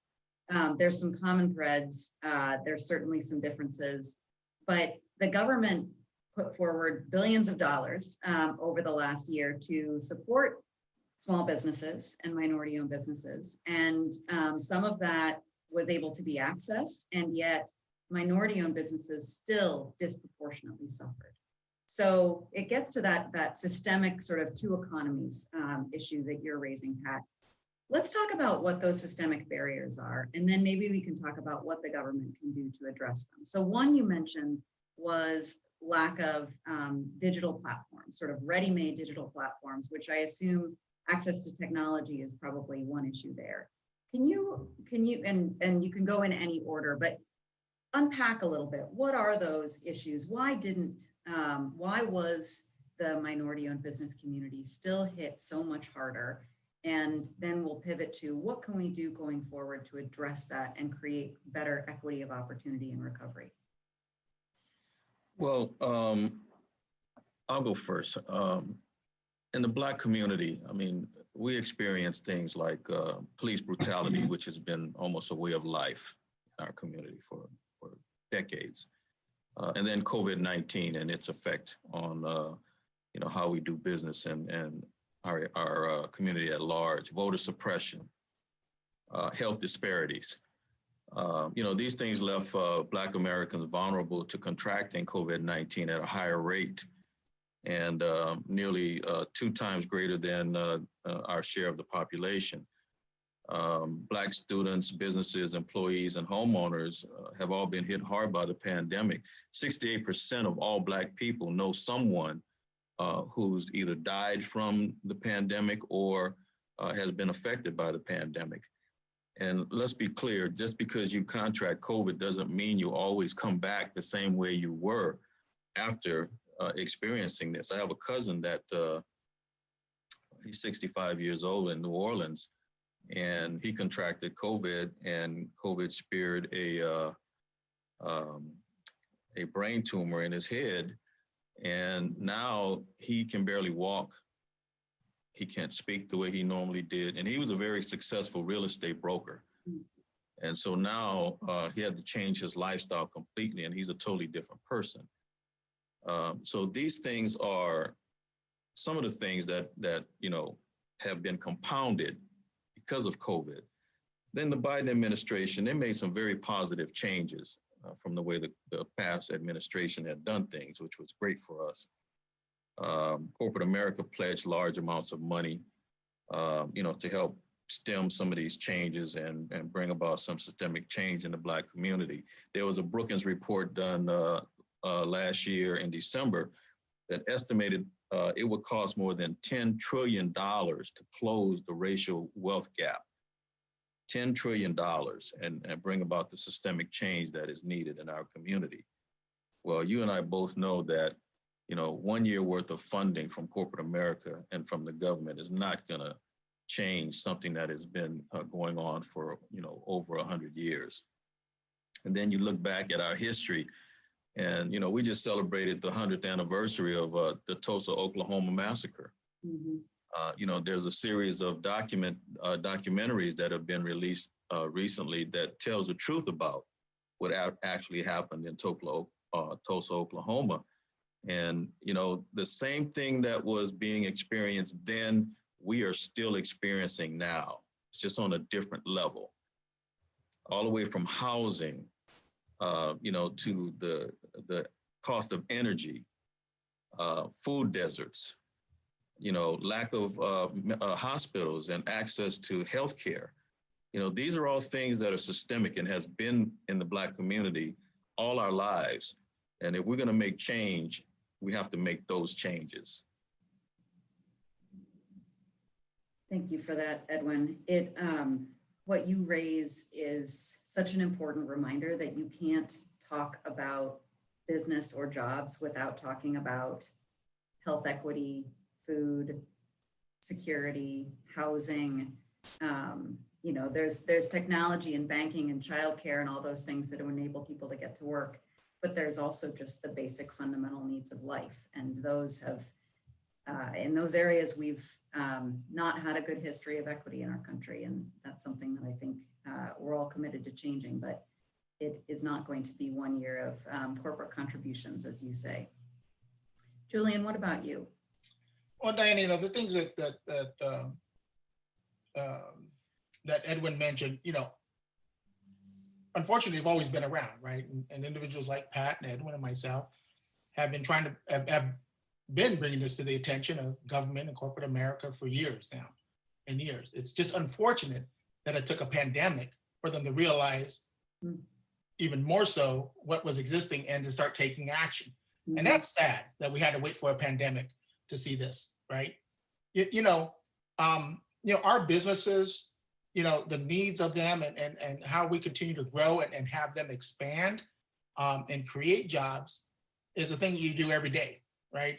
Someone, I won't say who, but someone just said, well, I thought economic development was something we did when times were good, right? And as we all know on here, and this was a major politician, we know that economic development is something you do day in and day out, right? How do you grow businesses? How do you answer the needs of our small businesses, of our diverse businesses out there and the barriers that they face? I believe the question was around the barriers that were out there. And, you know, we all know what the barriers are, right? There's language barriers that, you know, Edwin mentioned a number of cultural barriers out there. There's also trust barriers that exist, access to capital. You know, former Administrator Hector Barreto of the SBA once said that diverse businesses have, you know, if they make widgets, they make the best damn widget around, right? They got the know-how. And often they lack the know who and know what, right? And that's really what, you know, is needed, right? The more knowledge base, bringing that knowledge to them. It has been proven that when we provide someone with technical assistance, they succeed, they will succeed. You know, we had 70% of our businesses apply for the PPP loan. And we're proud to say that 70% of those businesses got PPP loans because they seek the assistance, but that assistance came with building trust to them, right? You know, there's different things when you talk about barriers within the community. You know, when you go to many small businesses, you know, and Pat and Edwin probably have stories, you know, they think that their banker is the same teller they go to every week and make the deposit to, right? They don't have a regular banker, nor is there that outreach for that bank. I'm proud to say that, you know, us and Bank of America have partnered to do our small business forums, and we address that problem, right? Educating people and getting them over these barriers of, we call it the ABCs of business, right? Your attorney, your banker, and your CPA, right? The three most important guys you need. And many of our businesses don't understand that. So a lot of it goes back to the lack of knowledge, but, you know, having to overcome many of those barriers that Edwin mentioned, you know, and you mentioned technology. You know, we've got serious problems of trying to bring our businesses into technology, whether that's, you know, selling online, you know, or just being able to use technology. We found during this time, you know, as you're applying for PP loans, the California Relief Grant, that many of our businesses did not have the technology, right? Some didn't have scanners. So we opened up centers where we could just scan their documents and upload it for them, right? And that's what we had, you know, you had to get down and dirty on this stuff. But now we have a bigger problem. And I know we're gonna probably talk about technology a little bit later, a little bit more, but, you know, in cybersecurity coming up, and our small businesses have to understand that that's another thing they have to understand. So it all comes back down to a lot of knowledge and education and them being able to get that technical assistance that they need. Thanks, Julie. And the other thing I'm hearing there is it's not just one directional education, it's true dialogue and listening, which, you know, is not always a strength of a government or a big corporation, but certainly it sounds like in your Bank of America experience, and thank you, Liz, for your company's leadership, that has been successful. Pat, what were you going to say? I'm sorry, I didn't mean to interrupt, Oh. but I just wanted to say with my colleagues, you know, we talked about systematic fundamental change in systems in order to support minority businesses. And I think that that's really important. What type of infrastructure is going to be needed in California to address this systematic change that needs to occur? And so we talk about the barriers, but we haven't talked about what type of systems that need to be in place. And what the Asian Chamber did is we adopted an 8-point agenda at the height of the pandemic last year. And I think, Diana, I sent that to you and I sent it to Liz, but it's around how do we create the pathways for entrepreneurship, pathways for innovation, pathways for supplier diversity, because we think it's really, really important around how we really do a better job around supply chain, pathway for global trade, because again, we're living in a global economy now. We're not only local or regional or state, but we're talking about a global economy and how do we compete effectively there, right? Pathways for improved workforce, because we think that that's so important. So unless we're intentional about creating these pathways, we're always going to continue. We'll be back here next year talking about the same things, right? So as an example of systematic change, and I'll just take supply diversity, that pathway, right? The three of us, our colleagues here, we actually authored a piece of legislation, AB 915, and that's actually went through the assembly unanimously, correct, guys? I mean, we had a unanimous vote on that. And what AB 915 said is we want an equity first approach within state contracting, an equity first approach within state contracting, which basically codifies the 25% set aside for small businesses that California has already adopted, right? But it codifies that, and it also then holds accountable through metrics and reporting for folks to actually get to that goal, right? But that's one change. But what I'm talking about when I talk about systematic change, I'm saying this. When an African American, when an Asian, or when a Hispanic business, right, starts, they don't have the same access to equity, to venture capital money, to debt at the same rate that non-minority businesses do, right? And so what helps us on the certification side at 51%, right? We're certified now as a minority business in some cases. We're 51% non-minority, hurts us on the venture capital side, because when we need to get venture capital money in, and that ownership of $100 million comes into Edwin's African American business membership firm, that ownership then drops for his company to 31%, right? So now he's no longer a minority owned business. And then, so it's just this vicious cycle. So we have to talk about systematic change in order to get to what we want to get to. That's a really interesting example that I hadn't thought of the double-edged sword of venture investment, accessing it, but then when you do, what can turn around? Yeah. I appreciate, Pat, you taking the conversation to solutions, and your 8-point plan is really excellent, and it gets to some of all of what we've been talking about, things like digital pathways, digital skills, and more across, and you gave some other examples. Can we talk a little bit more about what are some of the specific things that government can do, whether it is California state government, whether it is local municipalities or the federal government, to support the systemic change? There are certain things government can do, certain things the private sector must do. But first, what can government do? I think it's policy. You know, all my colleagues and I, we've been working on this, I don't know. I mean, I've known Julian Edwin for over 20 years, right? It's policy. It's We just adopted a program called Minorities for Equitable Energy Policy. What does that mean? That means when California starts to adopt, right, a net neutral carbon standard, how does that impact our minority small businesses? Can they afford to convert all of their vehicles to electric vehicles? Can they afford to do that? And what are we doing to make sure that what are those we doing? vehicles are affordable? So when we talk about how government can help, it really is developing an equity lens to policy. It's how does this hurt the most vulnerable or help the most vulnerable of our communities, and what is it going to take in order for those communities to be able to adapt from a policy perspective? Now, when we're just talking about business and the high, I mean, don't get us started about the high tax California and everything else that happens here, and that the Bay Area Council and everyone's fighting the good fight around, right? But then exasperated policy that overlays all of that, unintentional, with additional burdensome regulatory burdens and all of those things that occur, that affects the least vulnerable of our communities and our small businesses. We don't have the resources that some of these big businesses do to be able to do those types of pivots. So we have to think about that. Diana, I think, and Pat's correct, it comes to government, the biggest area they can do is policy.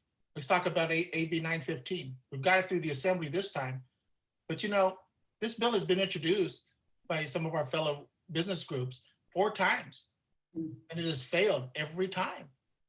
Now it's finally getting passed, right? And part of that, I think, is because the coalition that we created with the Asian Chamber and the Black Chamber and the Hispanic Chamber to move this forward. But again, I mean, it's a policy that, we could have had 8 years ago, codified into law to encourage contracting and procurement among small business and diverse businesses. But I also think it's, again, as you look at policy and as our leaders look at policies, as Pat said, they really have to look at its impact on our small and diverse businesses.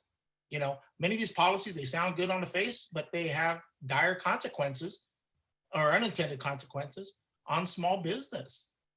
As we move forward, we did minimum wage and without any input really from small business, and it passed. Now, don't get me wrong, the Hispanic Chamber feels probably stronger than anybody else that a living wage and minimum, is important. I mean, most of our business owners come from families that made less than a minimum wage, as they were coming up in the world.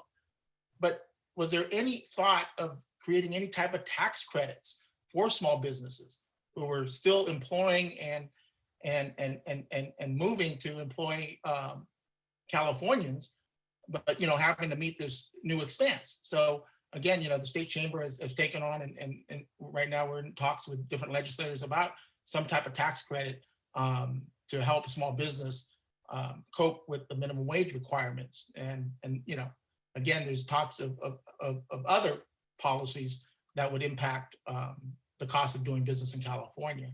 So again, a lot of it of government comes down to the policies. I think state government, and I think AB 915, and I think Pat and her crew and Edwin for all the hard work they're doing on it, is one of the first steps, right? And taking some of these dollars and reinvesting it in California. And I just had a discussion with a number of media, ethnic media. And one of the questions is government spends millions, if not billions of dollars on advertising, but a lot of that money goes out of state to large firms. I mean, what are they doing to make sure that our small business, our diverse businesses are getting that fair share of those dollars that are California tax dollars, to keep them here in California and feed our economy as well. So just a few points. And it's great. Yeah, there's government. There's government as a regulator to encourage things to happen, and there's government as a modeler to model the way, like supporting. And I've always felt that government's role is really economic development. And how do you, look at it? How do you stimulate government, business, right? From a role, because how else do you increase that tax base, right? I mean, we saw cannabis create $2.5 billion in tax revenue during the pandemic, right? Unfortunately, it took the pandemic to raise those tax revenues. But again, small business is creating those tax revenues that run government. So it behooves government to support small business, our business here in California, doing business here in California, contracting with California businesses. Yeah. Edwin, I want to get to what companies can do as well. But Edwin, anything to contribute on the government front? Yes, Diane, and thank you for the opportunity. I want to pivot just a little bit because what Julian and Pat said are crucial issues, and there's definitely things that need to be done. But through this pandemic, one thing that was very clear is that there was not funding made available for organizations like ours to exist. Mm. I mean, we are the backbone of the businesses that we represent in the state of California. And, we help to make sure they have access to capital and, financial literacy, technical assistance, any form of training that's necessary for them to exist in this state. We advocate for them both here in the California state legislature and at the federal level. But none of the funding mechanisms that were put in place were in place to help support organizations like ours. And, it's not easy or inexpensive to do what we do. It takes lots of money and lots of manpower. And we depend on this from corporate America and from the federal government. The SBA does a great job. The SBDCs and the other lending organizations throughout the state that are federally funded, they do a great job, but they don't come to us and ask us, to help them to do the things that they do. They just ask us for a list and names of individuals that they can reach to. Hmm. And I think if we were funded better and at a higher level and respected the way we should be, some of the divide that we're experiencing, some of the systemic gaps that we see will be bridged and changed, and we won't have to deal with those anymore. I mean, this is what we do on a daily basis. We interface with these small businesses. You want to bring about change? Well, come talk to us. We can tell you how to bring about change. That is an excellent point, Edwin. Thank you for adding that. So it sounds like if we can pivot just to sort of what can companies do, and then I'll ask you each a wrap-up question. There is a lot of optimism, and I'm hearing some very explicit things like we can contract, to Julian's point, we can contract with small and minority-owned businesses, and we can push ourselves to do that more. We can be partners with you all and engage you and support you to support these business communities. What else can companies do to help support that systemic change that's needed for not just recovery from COVID, but long-term equity and opportunity? But one of the things that I would really like to see more of, and some of the organizations are beginning to do this. They're putting together training sessions where they're taking these minority small businesses and teaching them how to contract with their corporation or with their utility or their communications company. They're giving you the tools that are needed for you to properly position yourself to take on these contracts. That is huge, and that is very important, because in the Black community specifically, when it comes to answering RFPs and RFQs, if you don't dot every I properly and cross every T properly, your proposal gets kicked out. And too many times we lose out on opportunities because we just didn't follow the very specific rules that they lay out in front of you. I think that training is very important, and particularly for the Black community. I know Julian and Pat's organizations do quite well in this space, but in the Black community, we're lacking in a lot of those areas. The other thing is helping our small businesses, which are mostly micro, helping them understand that if they partner with other small businesses, then they increase their capacity and ability to take on some of these contracts. Mm-hmm. We function in silos way too many times, and we keep thinking, and this is very, very problematic in the Black community. The attitude is, I'm going to get mine, you go get yours. it's an attitude change that has to come about. And Julian mentioned that there's a lack of trust. And in the Black community, there is definitely a lack of trust because of systemic things that were brought about because of slavery. We were taught to not trust each other, and that is still carrying forward in today's society. So breaking down some of those barriers, teaching, the specifics about how to contract with organizations so that their supplier diversity numbers can increase, because we want those contracts. We do everything that we can in order to get those contracts. But if we don't understand the particulars on just exactly what's needed to get those contracts, we're never going to get those contracts. And that was one of my reasons for saying support the chambers, the state chambers, because if you support us, then we can help bring organizations to the table that we can teach exactly what the requirements are to get these contracts, help them understand what it means to form alliances with other organizations to capacity build, and then not only become subs in some of these contracts, but eventually become primes. And then once we become primes, then we can hire our own subs in our own communities, creating a job base that is what is really required and needed to bring about the systemic change in our communities, and something that we at the California African American Chamber are diligently working towards. Thank you for that. That's excellent. Julian, what about you? So mine and how corporate America can help. It's really twofold, right? And it's got to be a solid partnership with organizations like ours, or with the California Hispanic Chambers, or the California African American Chamber, or California Asian Chamber. But here's my biggest gripe, right? All of corporate America out there says, oh yeah, we have a supplier diversity program, right? And really, what does that mean? Right? They come to us and say, oh, we need a list of your diverse suppliers, so we have them, so we can say we sent the bids out to them, right? Mm-hmm. I mean, we face this on even major construction projects, road projects, right? Everybody wants to meet the so-called good faith effort, right? So, oh yeah, we faxed them, saying we're looking for, diverse supplier. What we need to do, and what our organizations need to do, and what we need to do, and what corporate America needs to do, is we need to concentrate more on supplier development. We need to develop the suppliers that you need for that supply chain. We need to develop competitive suppliers, right? So often, you see, oh, let's have the certification workshop. Well, me and my team could certify people all day long, and they can send them over to you saying, oh yeah, they meet these minimum requirements. Yeah, they're qualified, but are they competitive?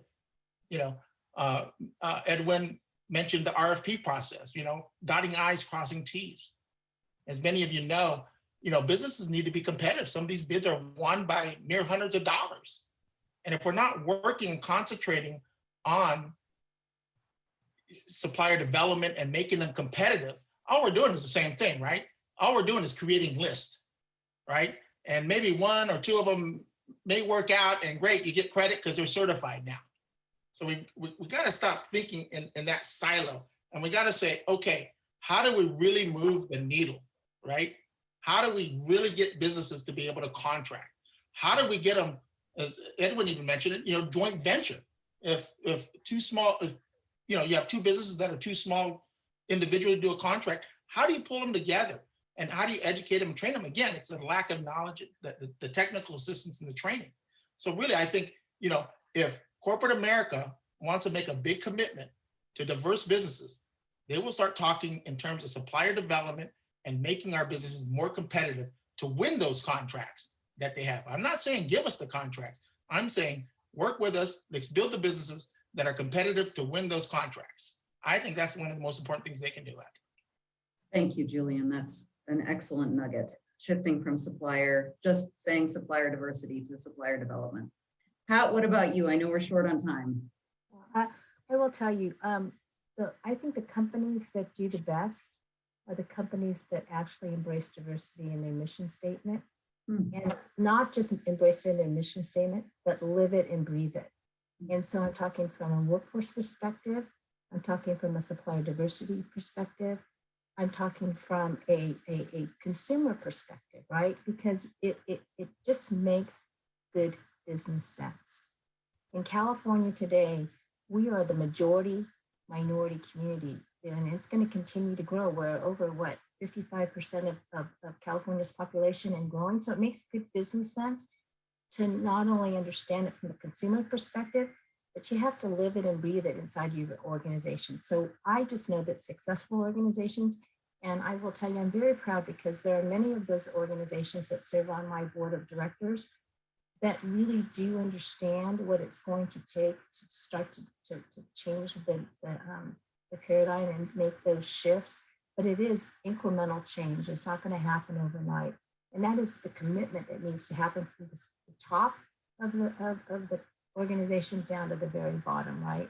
And the other thing I will say is that we're all humans, right? We're all human beings. And we all, I think, and I said this to somebody, and I believe this, if we paid as much attention to our kids and the way that they're colorblind, they don't see color, right? It only when it starts to be, we start to institutionalize them into these institutions that they then start to see color.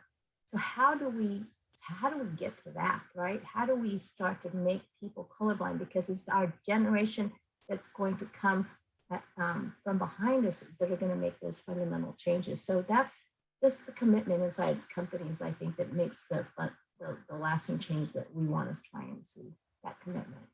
Thank you, Pat. Yeah. I have learned a ton and have taken a ton of notes during this conversation. I really appreciate it. I think, Pat, a nugget that you're getting at is moving this work from being a series of programs like a supplier diversity program or to truly a cultural shift inside all of our companies. And you're right, we serve customers and our customers are inherently diverse. And so we need to be able to do this well. Thank you each for your great leadership. I'm sorry if there's things that we didn't get a chance to touch on today. Each of you is doing phenomenal work and collectively as well. And thank you for sharing your wisdom with us and challenging us to continue to do better. And look forward to the rest of the conversation. Edwin, appropriately, the next item is on health equity. So we'll get at some of those systemic issues. And Pat, Julian, and Edwin, thank you very much. Hope you all have a great day. Thank you. Thank you.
Thank you to the Bay Area Council and Kaiser for hosting the summit and providing an opportunity for Anthem to sponsor this important discussion on health equity. I am Beth Anderson, Plan President for Anthem of California. Anthem is the second largest health plan in the state, and we provide healthcare services to 8 million Californians. I'm honored and pleased to have on the panel Director Mary Watanabe and Dr. David Pryor. Mary is the director of the Department of Managed Healthcare, and this is the state entity that oversees health plans that provide healthcare services to more than 26 million Californians. As director, Mary is responsible for protecting consumers' healthcare rights and ensuring a stable healthcare delivery system in accordance with federal and state rules. Dr. David Pryor is a regional vice president and medical director for Anthem California Commercial Accounts. In this role, he works closely with our largest accounts, developing innovative medical management and clinical programs.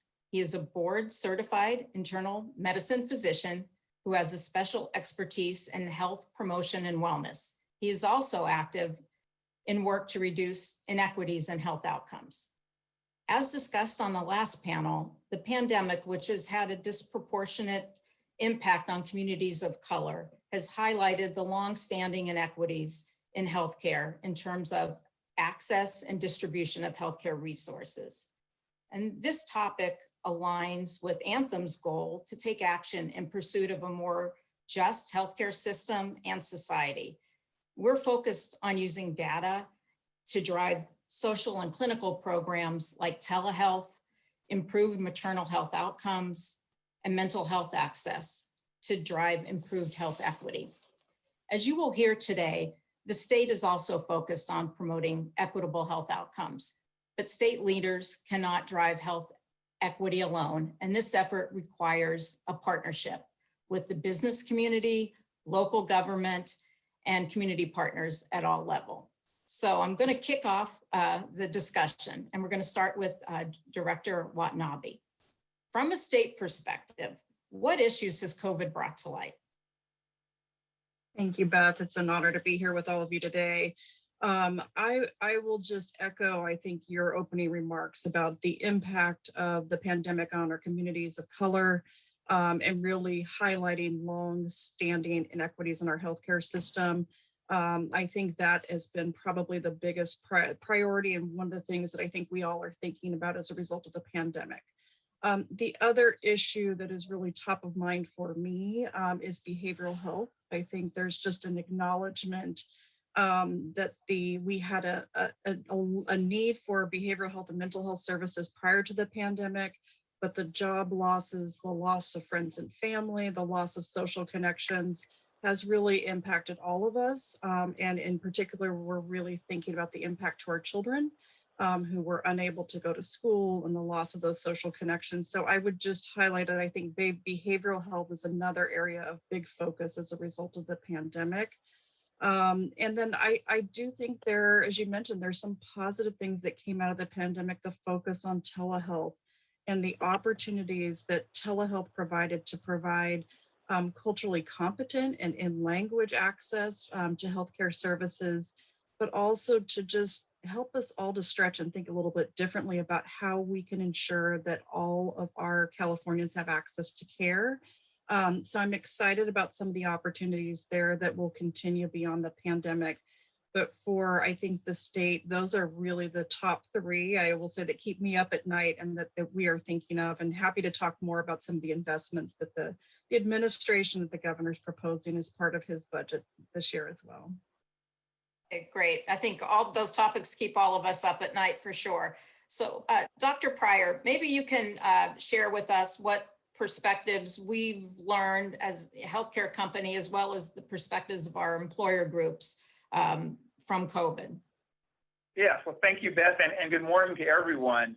Certainly, just as Mary mentioned, we at Anthem certainly had an understanding before the pandemic that the role of race, ethnicity, and socioeconomic status, we knew that plays a role in access to care and health outcomes. But I think COVID really, in a very real time, showed us how glaring these differences are. Excuse me. I think very early on in the pandemic, we started to notice that there was a disproportionate impact in our Latino population. And that was a little surprising. This is around, March 2020 when things were really starting to hit the wall there. And then we noticed that even though the white population, Latino population in California both at about 39%, 56% of all the cases were in the Latino community. So that disproportionate impact really, we learned more than ever where people live, work, and play is important. And certain people who worked essential jobs, they couldn't work from home, they were more susceptible to this pandemic and to the disease. So for us, that was really even enlightening. And as a company, we really started to rally around how can we really make sure we're treating our population holistically and taking into account their social needs. So that was partly some of the biggest takeaways early on. So could you comment or provide some examples of some of those specific interventions as a result of COVID and how we might continue those into the future to address health inequities? Exactly. So I think early on, we really rallied around trying to be there to fill some of the social needs that people had. So I remember early on, we worked with our foundation around, food access, right? And some of our partners in the nonprofit sector really rallying, obviously giving additional resources and funding so that we could get food to our members wherever they're at. And so that the food insecurity issue was addressed. At the same time, as you know, Beth, there were the issues of social justice, and there's a lot going on in the midst of COVID. So we really, again, worked with those community partners to try to address some of those needs around social justice. And I think through this, it really allowed us to really define our new community health strategy that's certainly anchored in equity, and that's really now a part of everything that we do. And so, as you mentioned earlier, we started to focus on three areas. As Mary said, mental health, maternal health, and those type of outcomes, improving outcomes there. And really this idea of utilizing food as medicine, not only to address these food deserts and the inadequacy of nutrition for folks, but also how they can address chronic disease that we've had in our populations as well. So we really started to mobilize around that. And then we developed what's called a whole health index. So now we're getting more data on our members. We're assigning them or ascribing to them a score that takes into account their physical health, their social environment, and their mental health, and that we can measure that over time to see that our interventions are making a difference. So I would say, Beth, really this taking a step back, looking at things from a holistic standpoint, that's really been a big takeaway from us and a strong direction we're going to in the future. Okay, great, thank you. Director Watanabe, what's the state doing from a policy perspective to address some of the issues that Dr. Pryor mentioned? Yeah, so in the governor's May comeback budget plan, there's a lot of initiatives to really address health equity and just to make sure we're supporting our most vulnerable populations. The one that really impacts the department that I'm excited about is that there's a proposal that would give the department authority to establish a core set of priority measures. And so these are quality measures really with a health equity focus, and to establish benchmarks or standards that our health plans would need to meet. Across purchasers, there are dozens upon dozens of measures that are collected. There's some overlap, but not a lot. And the goal here would really be to reach consensus on a core set of measures that get to the core of addressing health disparities. We're talking about measures like control of high blood pressure, diabetes, cervical cancer, colorectal cancer screening, asthma, prenatal and postpartum care, immunizations for our children, and depression screening. And so the goal here really, as the regulator, we bring some teeth to this.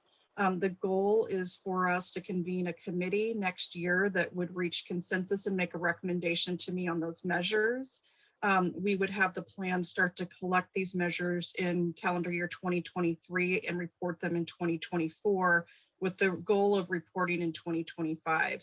And there really is an accountability here for the plans of we're going to set these benchmarks and expect them to take steps to improve overall quality for all Californians, and ensuring that we don't do that at the expense of our communities of color, and by various demographic factors as well. This is not just race and ethnicity, but we're also looking at socioeconomic status, sexual orientation, gender identity, and all the various variables that go into the beautifully diverse community that we have in California.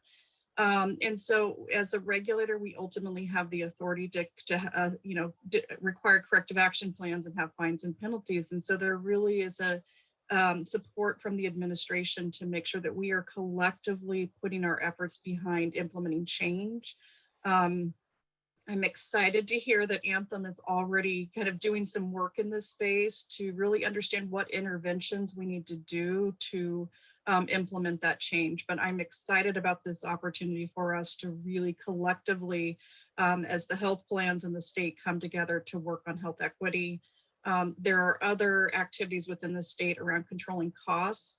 And we want to make sure we're not controlling costs at the expense of quality, and particularly for our most vulnerable populations. So that's the big work that I think the administration has tasked the department with, assuming that all goes through in the budget. So no, that's great. And, it makes sense because, as we all know, as business leaders, what gets measured gets managed. So it's really having the precise set of metrics is vitally important so that we have some successful outcomes. Historically, it's been somewhat difficult for health plans to gather that information, right? Because we're at the mercy of individuals being willing to share race and ethnicity and other personal information. So, Dr. Pryor, if you can just, talk a little bit about some of the barriers or thoughts about overcoming barriers to collecting this really important data, and maybe how the business community can help support those efforts. Yeah, that's a good point, Beth. You're right. For a number of years, we've had initiatives to collect more data around race and ethnicity. And you're right. Some folks didn't want to volunteer that information. They thought, gosh, it could go the other way and they could be discriminated against if they, identified themselves as one ethnicity or one race. And so over time, we've been able to, improve upon the data we've collected, but we're still not there yet. I think with everything that's happened over the last 15 months or so, I think there's an increased awareness that hopefully this data is not going to be used in a malicious way. It's actually going to be used to help. It's going to be used to hopefully reduce some of these inequities in care. And I think the business community now is really starting to, understand how important this is. We've had a lot of our clients who have really been asked, I know you're Anthem, the insurance company, but how can we really partner to reduce these inequities in care? And many employees are looking to their employer to say, gosh, what are you doing in this area? We think this is important. We want to be, proud to work for this company, but this is one thing that we want you to tackle, to think about. So I think that the partnerships now with businesses, with the Department of Managed Healthcare, with all these entities coming together to really raise the awareness of the need to collect this data and to measure it, I think hopefully that will allow for some of that breakthrough. But it is always tough there. But I think if we get the message out why we're collecting the data and what we're going to use it for, I think that's going to help. Director Watanabe, do you have any thoughts on that and what we as an industry can do better to encourage folks to divulge that personal information? Yeah, no, I mean, this is a tough one. In my 20 years working in healthcare, I mean, this is something we've struggled with. I've worked on low healthcare programs, government-sponsored programs for low-income individuals. And this is always a tough question because we don't want to discourage enrollment. It is so critical that everybody has access to health insurance. And so I think the role here collectively is really the messaging around why do we need this data? And giving assurances and protection that we have strong protections in the law, particularly in California, to make sure that individuals aren't discriminated against and that this information is not used in a negative way. And, I think we collectively have a history that we need to deal with that has been negative, and that there are some negative perceptions about how identifying yourself, how that information can be used. So I do think there's a collective opportunity for us to educate and explain why this is so important. We really, at the end of the day, can't understand the gaps and the barriers and appropriately address where we need to make improvements without having this data. I am excited to see that there's movement, I think, across not just healthcare, but in other areas to really embrace this idea that we need to understand our diverse communities and be able to identify them to deploy the appropriate intervention. So I think, again, there's a role here for both the state, for our health plans, and for our business community as well. And I think what we've learned, and I'll just make a comment here, is with vaccination efforts, having trusted source to deliver that message, and like to get your thoughts on that.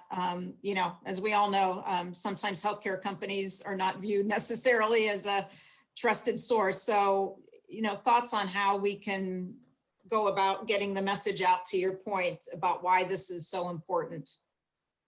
Either one of you. Yeah, well, I will just add that government is also not often a trusted source.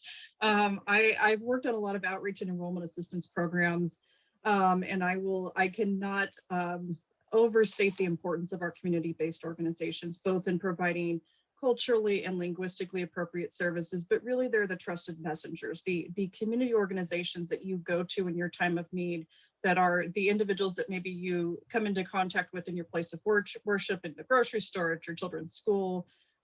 Those are really the individuals best positioned to be the trusted messengers. We rely on them for a lot of things. When as a state employee, when I go into a community, they don't know me. I am probably one of the least trusted people. But I think it's really important that we leverage those community organizations. I also think that they understand how to reach some of these hard to reach communities, and we're seeing some of the creative work that's being done in the space of when it was both for testing, but now with vaccines as well, to address some of that hesitancy, but also figuring out what's the right means to reach people. It's not always you have to come to us. And so I just would put another plug in for our community-based organizations. Yeah, and I would add, Beth, you know, I mean, thinking outside of the box with these partnerships, as you know, we have a partnership in Oakland with a professional soccer team called the Roots. That really is, it's soccer, yes, as a game, but they're really trying to embrace the community and create conversation and change and deal with social justice issues. And so us being able to partner with them, and then when they have their opening game, bringing on, you know, capabilities to do vaccinations right there. So it is trying to bring some of these services to locations that we may not have gone to in the past. And so I think that's very important. I agree. So I know we're coming close to the end here. So I have a question for both of you, and Director Watanabe, we'll start with you first. What can the business community do to help support these efforts, you know, from the state, from the healthcare providers, health plan perspective, in order to promote health equity? Yeah, and maybe I'll just, in case you're not familiar with us, we, you know, as Beth mentioned, we regulate about 95% of commercial and government enrollment in the state. There's about 14 million consumers in our, what we call our commercial market, and the majority of those get their health insurance through their employer. And so it wasn't until we were prepping for this meeting that it really occurred to me, we don't hear often enough from employers, and that is a perspective and voice that we really need to hear from the business community. Of what are you thinking about when it comes to the health and well-being and the healthcare for your employees? So there's definitely an opportunity to participate in our committee when it convenes next year. To really, we'll be looking for purchasers and broad representation on the committee, but our meetings will be public, so there's an opportunity to give public comment and really be a thought partner with us as we develop this priority set of measures and the health equity benchmarks as well. And I would just, again, I think there's an important role in collecting the demographic data we need to really look at these measures. The plans need that information, but employers have, and the business community has a role in collecting that data. And I would just encourage you to continue to think about equity in everything you do as a leader and employer. We are thinking both internally and externally about how we bring that health equity lens to everything we do. And I would encourage you to do the same, because it really will impact overall a healthy economy, health of our employees, and every consumer within the state. Very well said. Dr. Pryor, some closing thoughts in terms of what, as a health plan and working with employer groups day in and day out, we can do. Yeah, I would just say, I think those employers who really do embrace diversity and embrace inclusion, they seem to thrive. I think there's a lot of studies that have proven that, even from a business standpoint. So I think as it comes into health equity and access to care, kind of embracing that as well, having those conversations within your company, certainly with your health plans that you have insurance, ask those questions. What are you as a health plan doing in this area? And they should be able to give you a litany of things and programs. So I think it's kind of, continuing to embrace partnership, ask those questions, and continue to create that environment where employees feel comfortable and they can, hopefully get services that are tailored to them. If it's talking about, maternity outcomes, whatever it is, there's alternatives, there's doula programs, alternative type providers to deliver the baby. So it's really getting a feel for what will work and what people will utilize and what people will trust. So I think it's an exciting time, and I think this idea of a partnership can really accelerate things in this area. Okay, so 5 minutes left, and just any closing thoughts on terms of, we mentioned telehealth in terms of, something positive that came out of the pandemic. And, I don't think telehealth's going back in the box, as they say. I think it's here to stay. So thoughts on what we collectively can do to support access to care via virtual means, telehealth. Director Watanabe, sorry. That's okay. Yeah, no, thank you. This is something that we are thinking about daily. I think for the department, the challenge will be ensuring that telehealth is used when it's appropriate and that consumers continue to have a choice. And as a regulator, we will want to make sure that the health plans are monitoring outcomes and quality. I think one of the concerns we collectively have is that we don't push our more vulnerable populations into telephone visits or maybe video visits, or they don't have the ability to do video visits, when what they really need is an in-person appointment. And so that relationship with their provider is so important, particularly as we think about addressing chronic conditions and really improving outcomes. But there's a lot of things we saw, and we knew a little bit of this, but we didn't really test it until the pandemic. Again, about providing culturally and linguistically competent care, but also in the behavioral health space, addressing some of the stigma and being able to have a visit in your home. And then just, if you think about just to, make an appointment to go see your doctor, you need to maybe take time off of work, find transportation. And so telehealth really has some exciting opportunities to ensure that all consumers are getting the healthcare that they need. But we want to make sure that's done appropriately and equitable, and that we're monitoring quality and outcomes, and with the hope that this is better care in many ways than what they might get in person. So exciting to continue to work with our health plans and other partners on the expansion of telehealth. Well, thank you. Dr. Pryor, I'll leave you with the last thoughts on the topic of telehealth in terms of providing care virtually. Yeah, I would agree with Director Watanabe. We at Anthem really see ourselves as a strong digital company at this point, and really are pushing digital. We see that as the future, but at the same time, we know it's not one size fits all in healthcare. So I think having strong digital capabilities, being able to do a lot of things conveniently on your phone is important, but also being able to get into that doctor's office is important as well. That doctor-patient bond is very strong, and sometimes it's underestimated, but it's a strong bond. So I agree, being able to have a multitude of ways for people to access care, and access care in a way that's culturally appropriate, in a way that's care that they can trust, it's all very important. So it's multifaceted.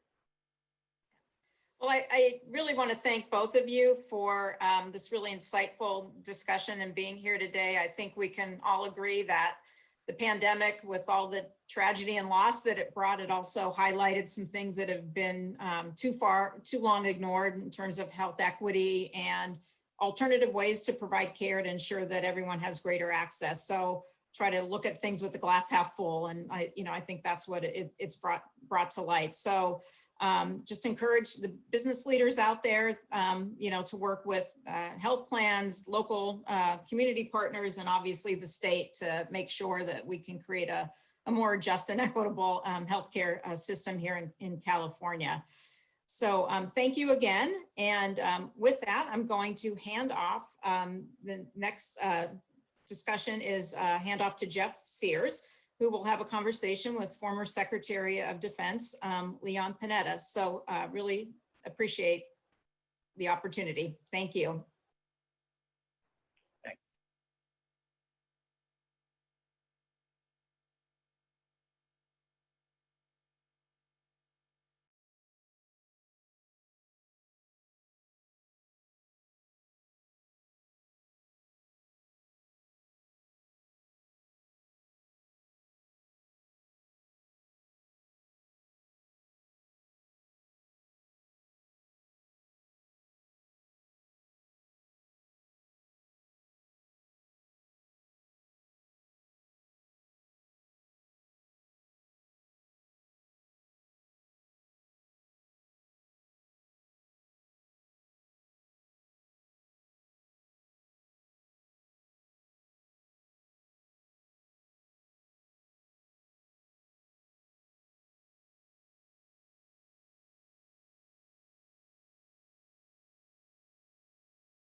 Welcome, everyone.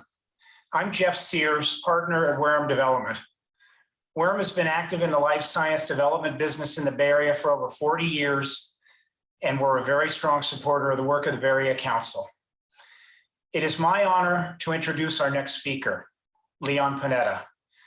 Leon is the head of a small family-owned walnut farm turned vineyard in Monterey, California. But honestly, all of you know he's more than that, way more than that. He's our modern day Cincinnatus.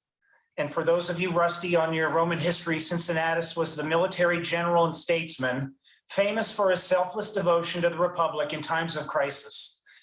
He helped save the Republic and then gave up the reins of power when the crisis was over. He is former head of the CIA, former Secretary of Defense, former White House Chief of Staff, and a former powerful congressman. He has been both a Republican and a Democrat. Now he is a humble California farmer. Leon is funny, kind, whip-smart, and generous with his time and talents. He remains deeply engaged in political and business life. When he's not farming, he and his wife Sylvia lead the Panetta Institute for Public Policy, which is educating new generations of public servants and leaders who we need an awful lot right now. Secretary Panetta also serves on the boards of Oracle, Blue Shield, and the New York Stock Exchange, as well as many other organizations, including a number that deal with California issues specifically. He is concerned about the future of California, and from his position as a board member of Oracle, he saw close up the kind of things that can drive a longtime California company to move its headquarters out of the Bay Area in California. Who then better to talk about the state we are in and what the future may hold The Bay Area Council is proud you call California home, and we look forward to your insights. And to lead the conversation with Leon, I'm pleased also to introduce Mike Covarrubias, Chairman and CEO of TMG Partners and former Chair of the Bay Area Council. Welcome, gentlemen. Thank you, Jeff. Well, good morning, everyone. I am more than excited to have this conversation with Secretary Panetta. I told him yesterday in our little prep that I said, if you hadn't remembered last year, I had the opportunity to do a moderation between James Carville and Laura Ingraham. And for those of you who remember the fireworks, it ended in a conversation about gun control when James reached behind his Barca lounger, I believe, and pulled out a handgun bigger than the screen. And he didn't know we were going to talk about gun control. So it was there and it wasn't a plan. And I told him we're going to try not to go off the rails quite as far this year, but we'll have a good conversation. So welcome, Secretary Panetta. Thank you for doing this. So let's try to frame the conversation today. And as Jeff alluded and said, Leon's background and performance and contributions to our country cover a wide swath, more than almost anyone will ever talk to. So his perspectives on all of these subjects are truly unique, and that's a real meaning of the word unique. So let's start with the world at large. We'll talk then a little bit about the United States.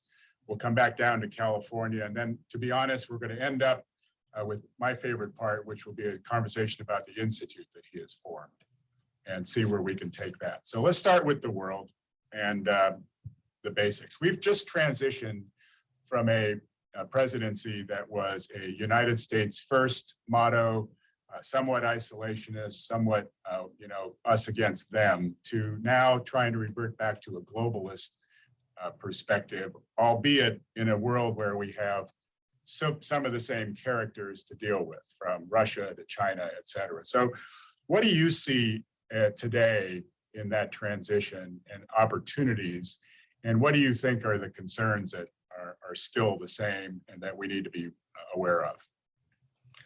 Well, thank you, Michael. And let me also express my thanks to the Bay Area Council for putting together this Pacific Summit, but also for all you do in terms of your dedication to the community and to the Bay Area. So thank you for having me participate in this session. I'm a believer in the United States as a world leader. We've exercised world leadership going back to World War II.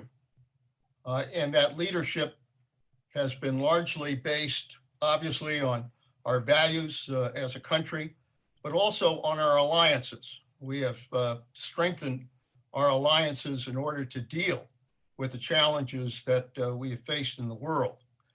And obviously, that leadership was called into question these last 4 years because of a president who basically said we should just focus on our country, not pay attention to the rest of the world, kind of an isolationist kind of approach to foreign policy. And in that process, he undermined our alliances and empowered our adversaries.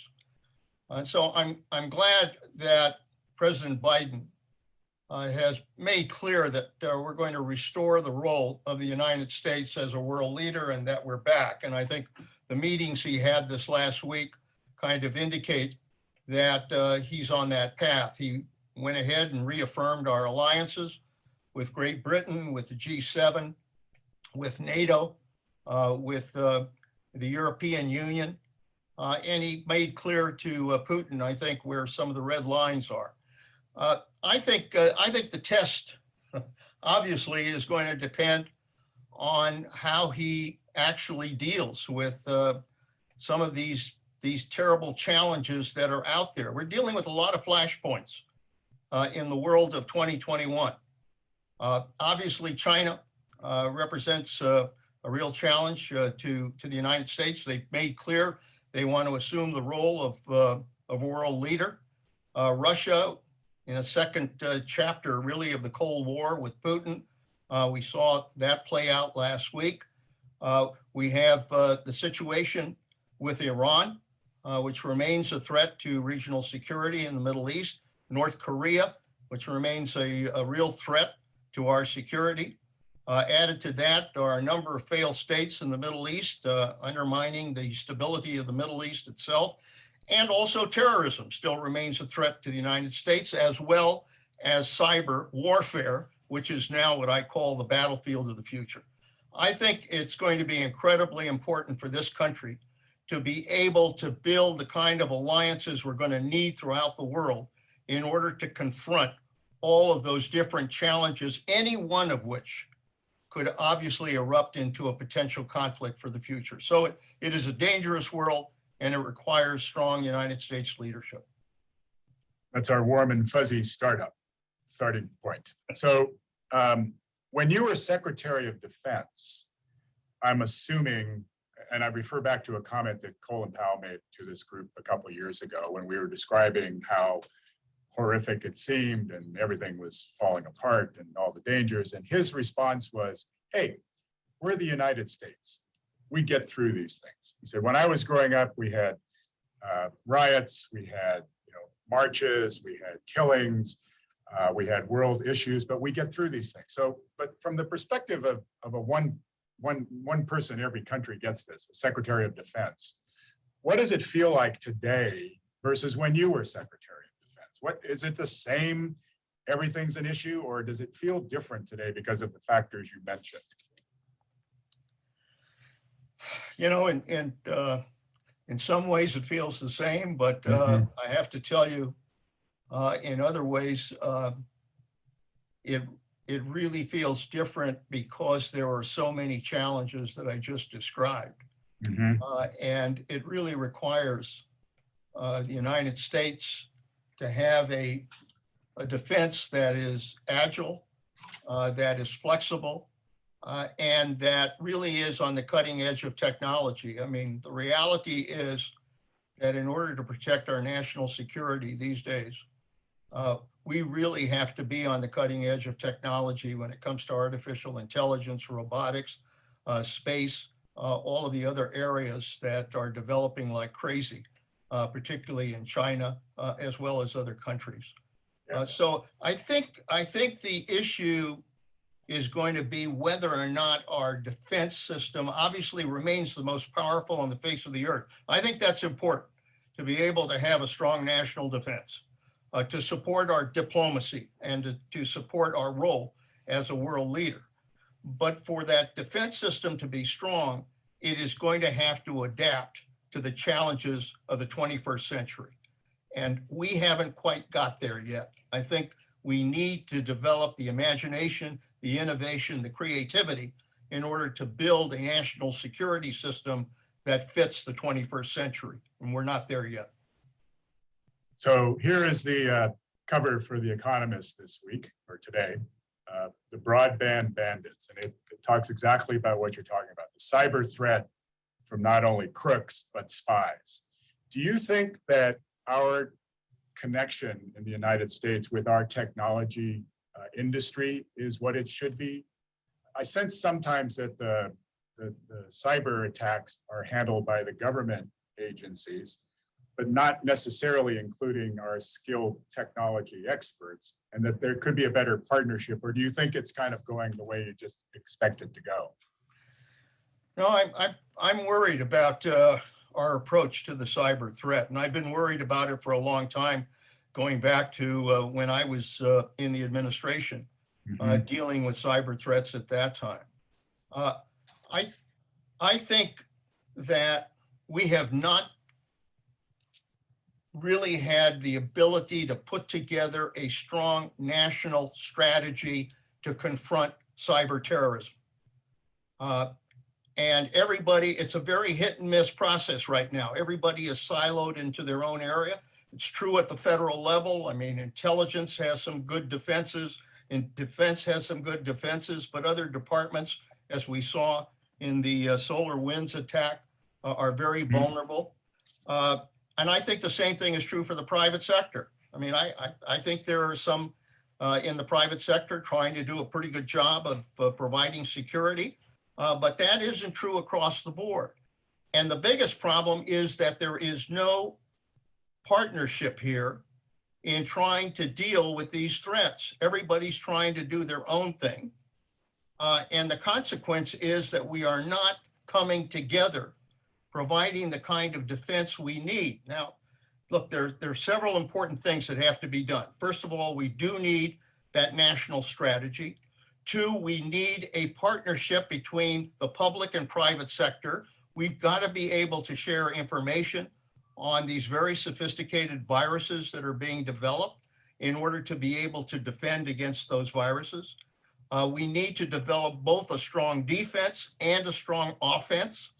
As Joe Biden pointed out, I think we've got to be willing to use our offensive capabilities when Russia or these gangs attack us. We've got to make clear that they have to pay a price.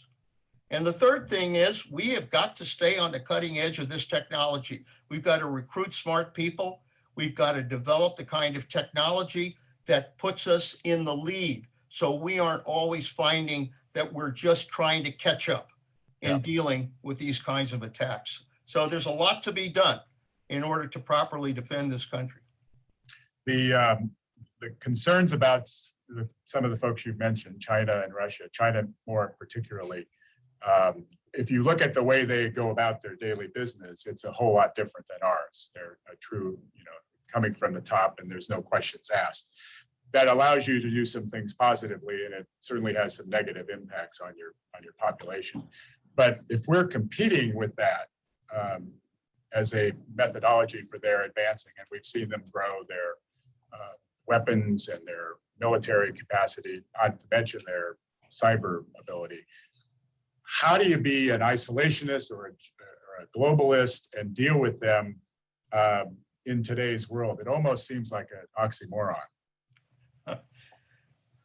Well, it really demands that the United States has to deal with our adversaries, whether it's Russia or China or anybody else, from a position of strength, not a position of weakness. And I think, unfortunately, our adversaries have read weakness on the part of the United States and tried to take advantage of it. I mean, China has moved into the vacuum that was established in the last few years, trying to assert its influence in the world. Russia basically took advantage of it, whether it was aggression in the Ukraine or Crimea or Syria or Libya or the United States in terms of our election institutions.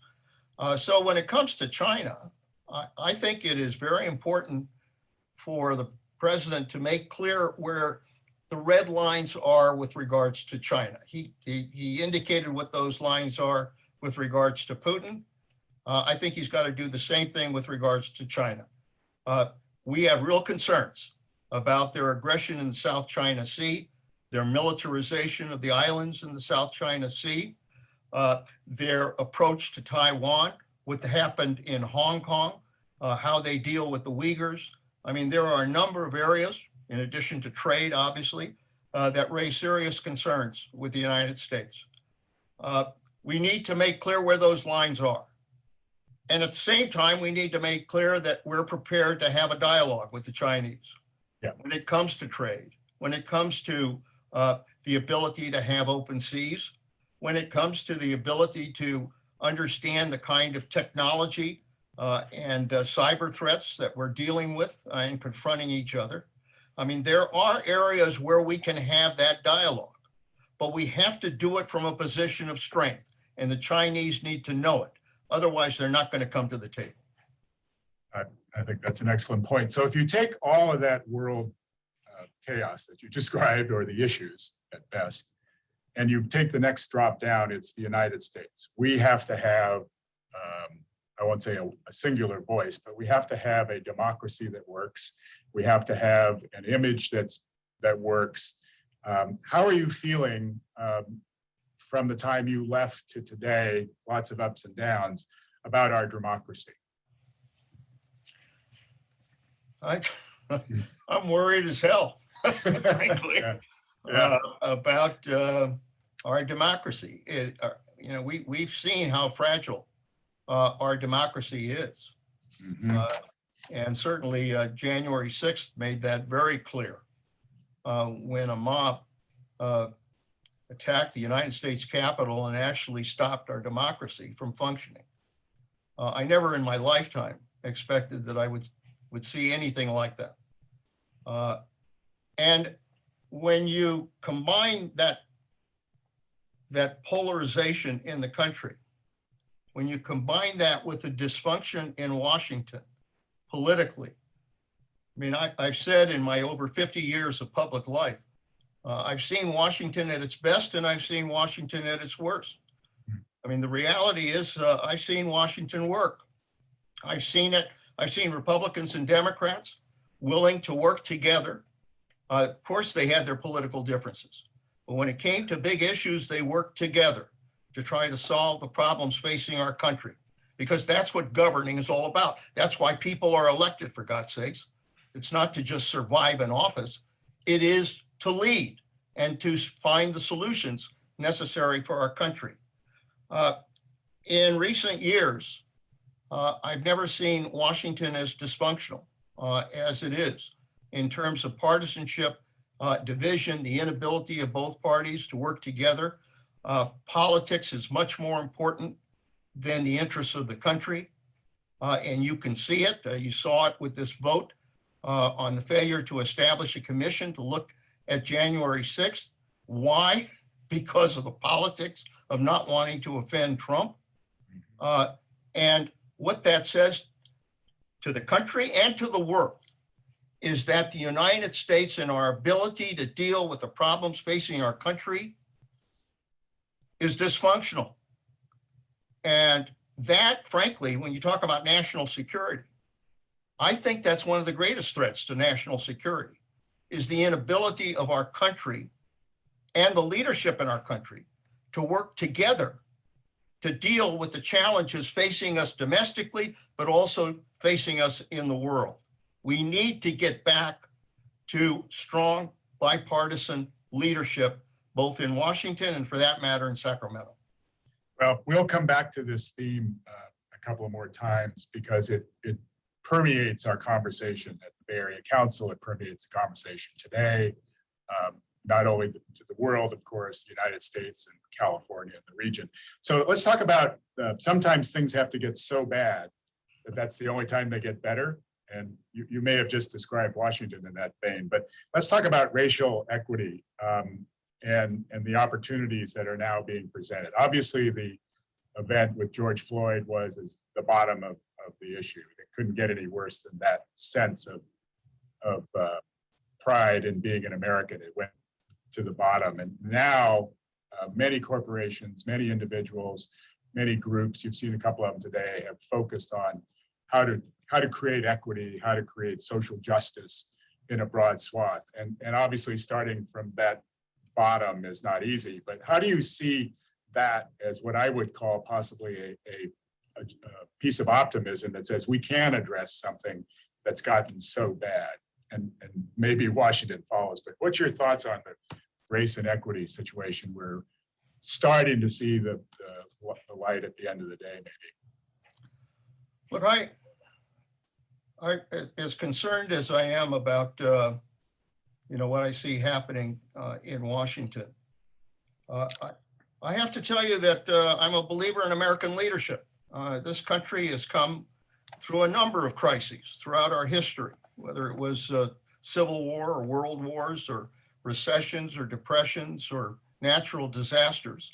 Somehow we've always found the leadership to rise to the occasion. And in some ways, I've seen that as Secretary of Defense in the eyes of our men and women in uniform that serve this country. I mean, I've looked into their eyes, and here are young people that are willing to fight and die in order to protect our country. And what we need, frankly, is a little bit of that same leadership and that courage in order to be willing to deal with some of these very tough issues that we are confronting. And look, inequality in our country is unacceptable. It's unacceptable. Why? Because it violates the promise that this country has made since our very beginning, which is that we are all created equal and we all should have an equal opportunity to succeed. I'm the son of Italian immigrants. And I used to ask my parents, why'd you come all of that distance to come to this country? You know, they came from a poor area in Italy, but they also left their family and their friends. Why did you do that? My dad said, because your mother and I believed we could give our children a better life in this country. That is the American dream. That's the California dream of giving our children a better life. And so we need to make sure that everybody gets a shot at that opportunity. And yeah, it may require that we've got to reach out. We've got to be willing to give people the opportunity to succeed. And we're going to have to be true to who we are in understanding that everybody deserves a chance at success. Doesn't mean that you guarantee it. You know, it's not going to be guaranteed. You're going to have to work for it. But damn it, you want to have the chance to succeed. And that's what we need to do with everybody in our society. And obviously those who have been at the largest disadvantage, you know, going back throughout our history, we need to focus on that. We've made progress. There's no question about it. We've made progress, but you can't move forward if there are those who are promoting hate and anger and racism and ugliness in the American society. We have got to confront that as well, which is this deep polarization that I think is dividing our country. And somehow we've got to make clear to everybody, man, we either work at this together or we're going to lose it. It's that simple. And we saw what happened on January 6th. There is an old expression about, you know, if you don't pay attention to history, you're doomed to repeat it. And it will be fascinating this week to see the results in the New York mayoral election, because they're about to go back to a day when Rudy Giuliani was elected under the single purpose of law and order. Frank Jordan was elected here in San Francisco, and that was his theme as a former police chief. And they're now going through, these negotiations and arguments over what's the right approach. Homelessness, crime, all the things that New York is suffering. It will be fascinating to see whether that comes out differently or than we might think, or whether the history lesson, you know, is of use. As you know, we have Governor Newsom at the end of this panel, at the end of today. And for those who heard Meg Whitman, she was unshy about commenting on the issues we deal with. You actually were quoted in the San Francisco Business Times that the California dream may be in trouble.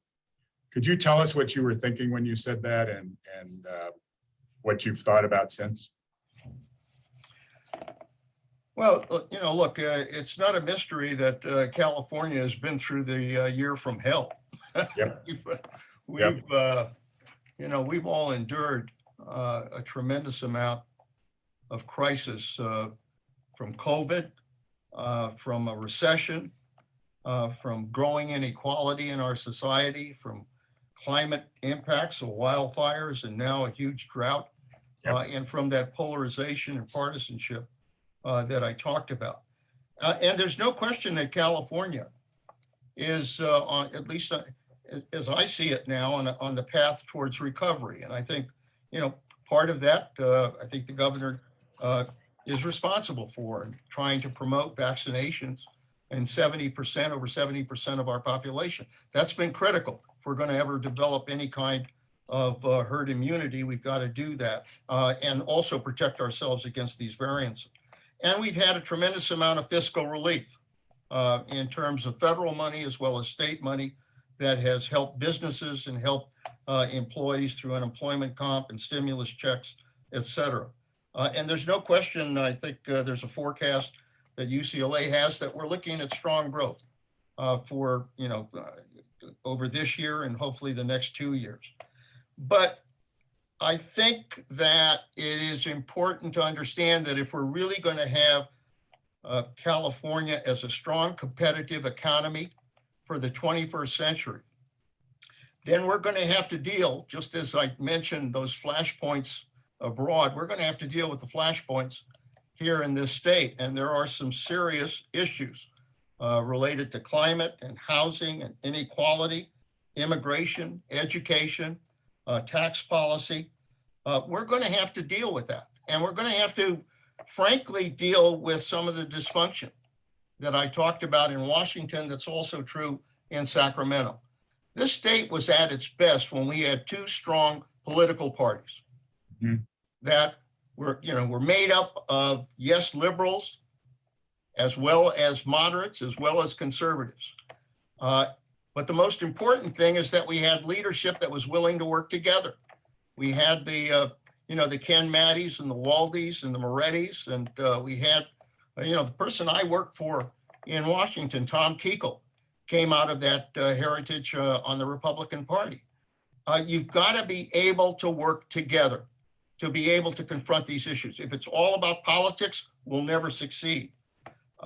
So it is really important that we are going to have to look at some basic reforms in California. We're going to have to look at tax reform. We're going to have to look at education reform. And we're also going to have to look at regulatory reform so that we can really establish a California that can be competitive in the 21st century. And I hope that the governor is able to focus on those issues. This isn't just about, hopefully coming out of this recovery. It's also about what kind of future is California going to have if we're going to provide the California dream to everybody. Yeah, I can't argue with any of that, of course. I think one of the thoughts we had last year when we were talking about some of these issues was what got us here? Why is it so partisan? Why does it seem more extreme than it used to be? And I put out a question that said, if you think about it, the Arab Spring, which created Twitter and the ability to rally 1 million people with a tweet, and the creation of the two cable networks that do nothing but silo their listeners. So you're either on the far right or the far left, and that's all you listen to 24/7. That's here. And both of those are here. And think about being a politician today. Imagine if everything you said was tweeted out, the next day, and you say, whoops, I didn't mean that. Whoops, I didn't mean to say that.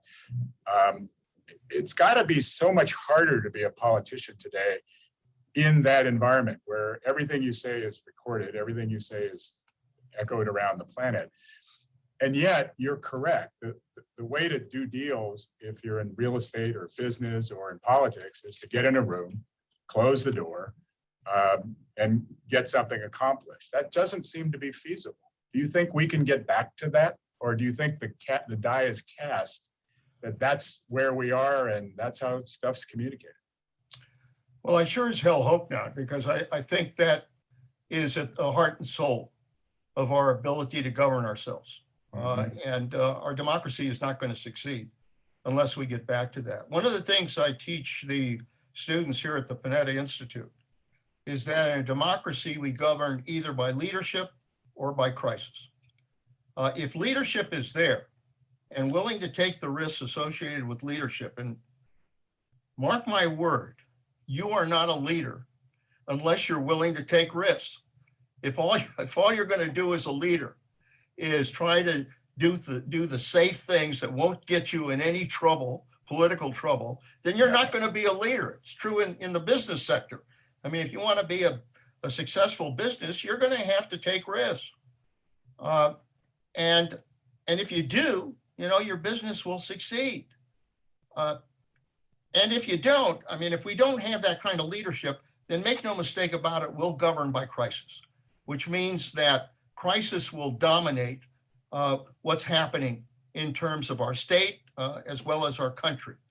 And you can do that. I mean, if you're a political leader, you can just say, I'm not going to raise taxes. I'm not going to cut spending. I'm not going to do anything that's tough. I'll just wait for crisis. And when crisis happens, then you say, well, you know, you try to say, I'll blame crisis. And usually what happens is you do a Band-Aid approach rather than actually fixing the problem. You can do that. And we've done too much of that in this country. And there's a price to be paid, which is you lose the trust of the American people in our system of governing. And that's what happened at the national level. That's why Trump, frankly, got elected. And it can happen here in California as well. If you lose the trust of the California people in terms of, you know, who's leading our state and who's providing leadership and whether or not they're allowing crisis to dominate our lives. And if crisis is dominating our lives, then all of us will turn to each other and say, what the hell is going on? You know, why can't we deal with these challenges? Look, the bottom line is leaders are going to have to make some tough decisions. They're going to have to make decisions that may not please their party base in order to be able to develop some of these solutions. You know, I remember when we were working on budget deficits. You know, today, neither the Republicans or Democrats are very interested in budget discipline. And so, you know, we're dealing with the largest national debt in our history and a deficit that is the largest in our history as well. But in my day, we were worried about deficits, but we sat down, Democrats and Republicans sat down and negotiated a budget agreement.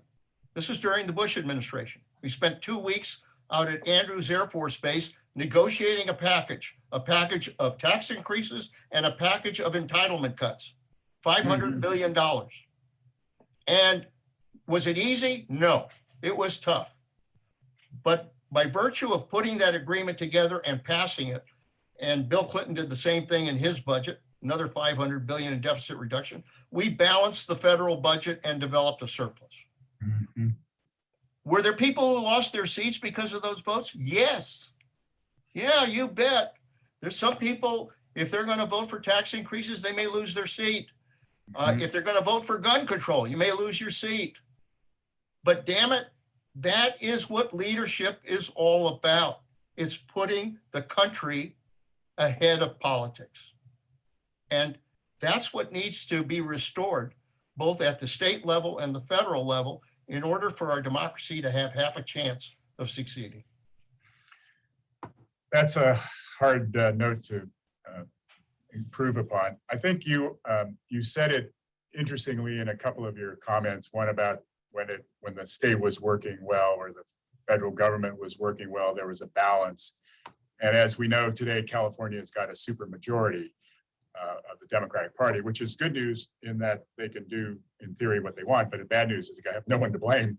So here we are with the housing crisis, as bad as it's ever been. Can't get housing bills passed in meaningful ways. We have been able through a couple of processes.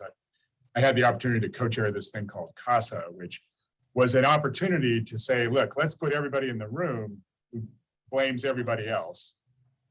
Let's give them the assignment to come up with legislation that can get passed.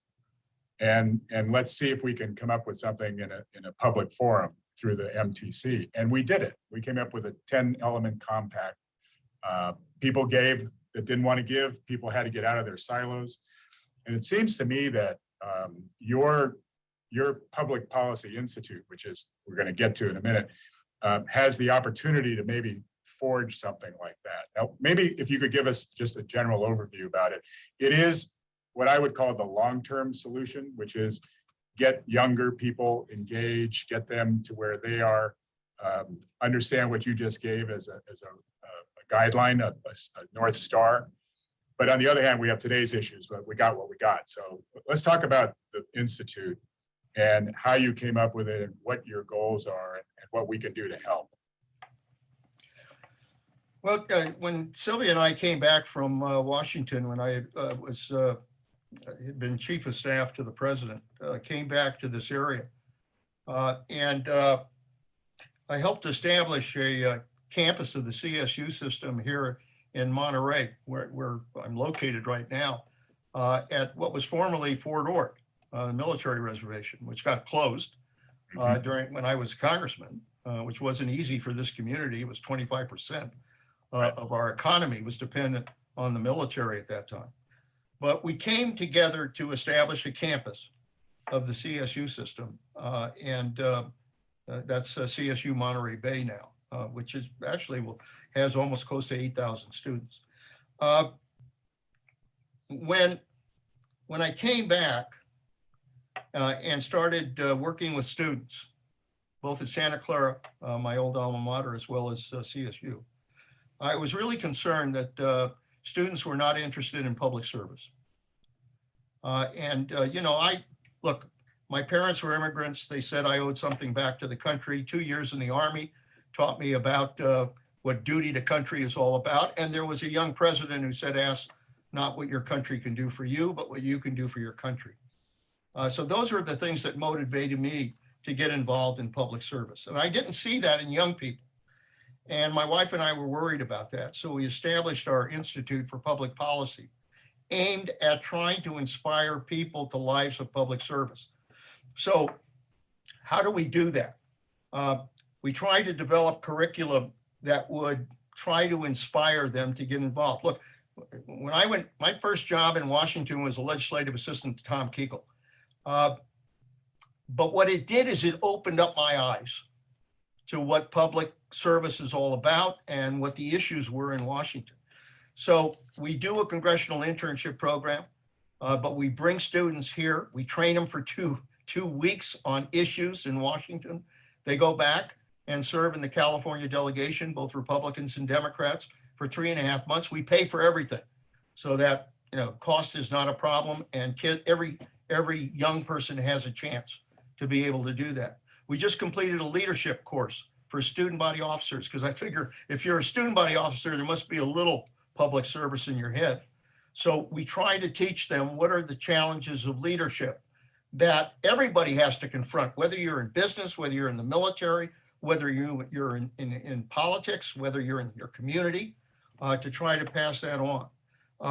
We try to, I do a course for law students from Santa Clara to try to resurrect the art of governing, where I bring law students here and I say, I say, look at an issue, give me the Republican position and give me the Democratic position, and then give me what it would take to have a consensus or a compromise position. Oh my God. That's what governing is all Heresy. about, by the Heresy. way. So, I'm trying to get these law students who probably need that approach, even if you're trying to be a good lawyer, to try to work together on the art of what it takes to govern. And there are other curricula as well. Our hope is that these young people take these lessons and then get involved. And they are. I mean, we've done this now for over 20 years. We have students who are now in city councils, who are in Congress, who are at the state level in various capacities. We're trying to plant that new generation of leaders for the future. But I'll tell you, it's not easy. And I mentioned this in our conversation the other day, and I'll repeat it. Young people are not getting the kind of civic education that they need on how our democracy functions. They're not learning the basics. And we have to spend a lot of time on the basics. This is how our democracy is supposed to work. This is how you make a law. This is what regular order is all about. I mean, there are members of Congress that don't know what regular order is all about. And so we're trying to place them in a position where they understand that democracy only works if they're part of it and if they're part of the process. And that the greatest reward, very frankly, from public service is the ability to improve the lives of others. That's the basic reward of public service. So, we're hoping to do it. And we see, a lot of the fruits of what we're doing. Look, I wish this was going to change from the top down, but I'm not so confident that it's going to change from the top down. I think it's going to have to change from the bottom up with new generations of leaders who understand that it's much more important to govern our country than to simply play politics. That's well said, and it may be prophetic. Just to highlight, this is the sheet that talks about new leadership in a new decade, and can America be healed? And I think we've tried to cover that from a world, national, and local perspective. I will say that, as everybody knows, Jim Wonderman, who leads this fine organization, is trying to come up with a way to do exactly what you're talking about, come up with a long-term strategy for getting California, what I'll say, back to the middle. The moderate in California is unrepresented, essentially today. And your institute can be clearly the acorn for that tree. And I'm going to ask you today, unannounced yesterday, that I want you to try to get involved with this with Jim and the group. It's called the Coalition for California. And it is an attempt to say, look, if we just keep doing the same thing over and over and over again, we'll have no housing. We won't have cured homelessness. All the equity issues won't have been solved. We'll just have more politics. So I'm going to ask you in public to help us play a role in this, making California a better place for all. And your institute, you're 20 years ahead of the curve. And so not surprising that your background, your intelligence, and your passion among all are what's needed. And I tried to talk you into coming back into politics yesterday, but even though you're 82, I think you've got a good 10 years of fire in your belly. So we may try to get you engaged more than you think. But I just want to say thank you more than I can say for spending this time with us. You are an inspiration. You have a history of being a public servant at the highest level by multiple leaders of the world. And you are someone to be guiding the future for the rest of us. It's something we'd love for you to do. So Mr. Panetta, Secretary Panetta, every other Panetta name, Leon Panetta, thank you so much for doing this. And I'm sure everybody has been mostly inspired, if not entertained by the conversation. And you swore more than I did. So that's a record. So thank you again. Michael, thank you very much. Again, my thanks to the Bay Area Council. And of course, I'll be happy to try to help in any way I can to try to see if we can plant anew how you're supposed to govern in order to try to solve these problems. I think it's a concern that if we just allow these crises to go on and on and on, and hope that somehow, we can somehow keep people alive by just, giving them something to just make it from day to day, we will never be able to fulfill that California promise of a better life. Excellent. Well, thank you again. And we appreciate your time and all that you do for the country. Thank you. Appreciate Take care. it. All right. Good luck. Thanks. Bye-bye.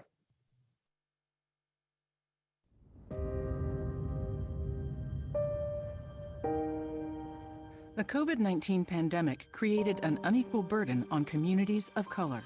Latino, Black, and Indigenous communities have contracted and died from COVID-19 at significantly higher rates than white Americans. At Kaiser Permanente, we have worked to reduce barriers to vaccine access for these communities. I had to make sure I get mine because this just hits too close to home. So my stepbrother lost all his cousins to it. Do I want to take the chance of getting COVID and I'm thinking I'm healthy and it takes me out? Nah, I don't. I'm a gambling man, but I don't want to gamble with my life. Now, like the rest of the country, we're pivoting our efforts to reach people where they live and work. We've invested $5 million to support nearly 80 community-based vaccine equity grants in every service area in our region to increase healthcare access and help prevent the spread of COVID-19. We're helping community health clinics deliver vaccines to their patients, removing transportation, language, and other barriers. To increase vaccine confidence, we're engaging trusted community and faith-based organizations to convey information about the safety and efficacy of the vaccine. We're collaborating with county public health departments, organizations, and others to set up local pop-up vaccine clinics. And now that vaccines are widely available for those aged 12 and up, we are focusing on reaching youth through school-based partnerships.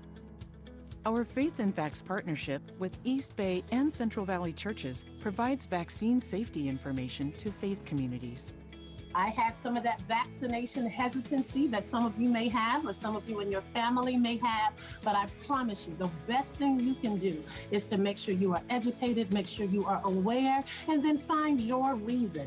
To increase vaccine confidence among our employees, members, and communities, we've engaged clinicians and staff. They are reaching out through videos, house calls, webinars, and presentations delivered in multiple languages and with empathy and understanding. We are also partnering with the California Department of Public Health on its Vaccinate All 58 campaign, with a special emphasis on addressing vaccine confidence in Latino communities and zip codes with the lowest vaccine take-up in the state.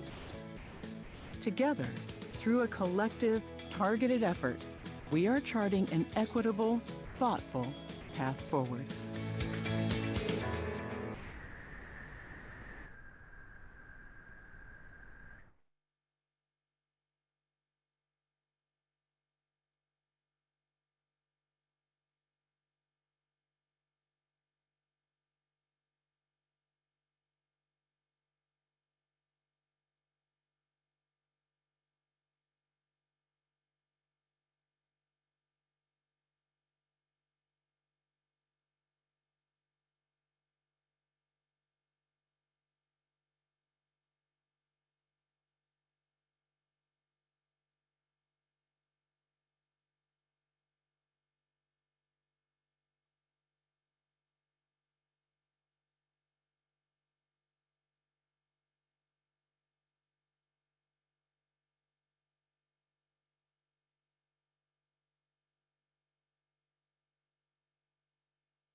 Good morning.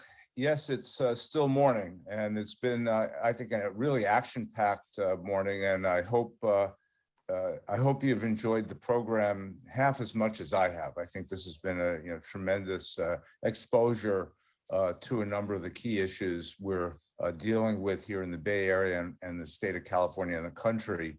And I think I'll just reflect for a moment on this, on Leon Panetta's commentary on the need to lead from the center and bring parties together. And this really speaks to the core of what the Bay Area Council is all about, is coming together in a nonpartisan way, finding solutions to problems and acting on great ideas. Clear from him and from all of the speakers that the Bay Area remains the center place for the greatest innovation, which is a phenomenal strength that we have, among other strengths of our region. And at the same time, we have challenges. And so that will be the nature of the conversation as we go forward. And right now, we're going to talk about a powerhouse industry in the Bay Area, which is the life sciences.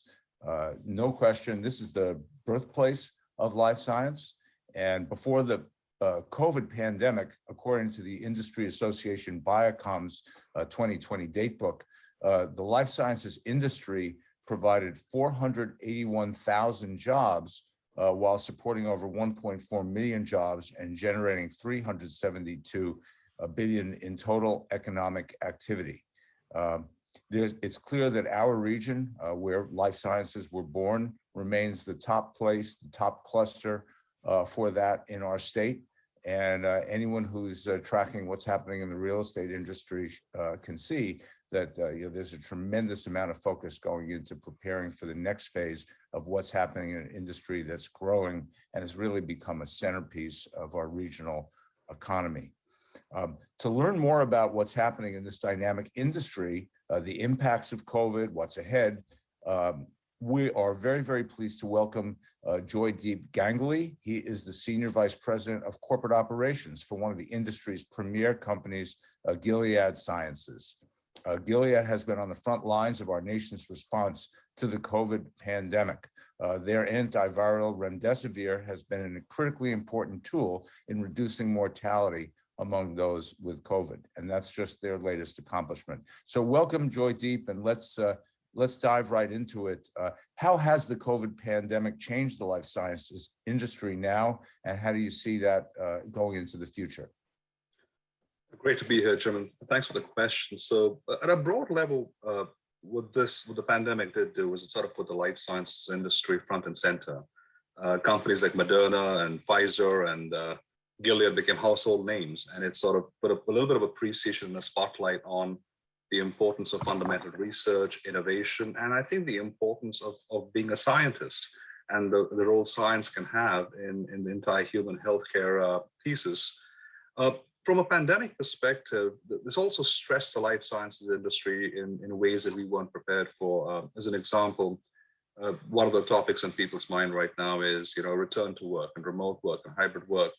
And when you're working in the life sciences industry, where you have the laboratory and the manufacturing facilities are a dominant part of your network, you don't often get the luxury of calling a timeout and having a complete remote workforce.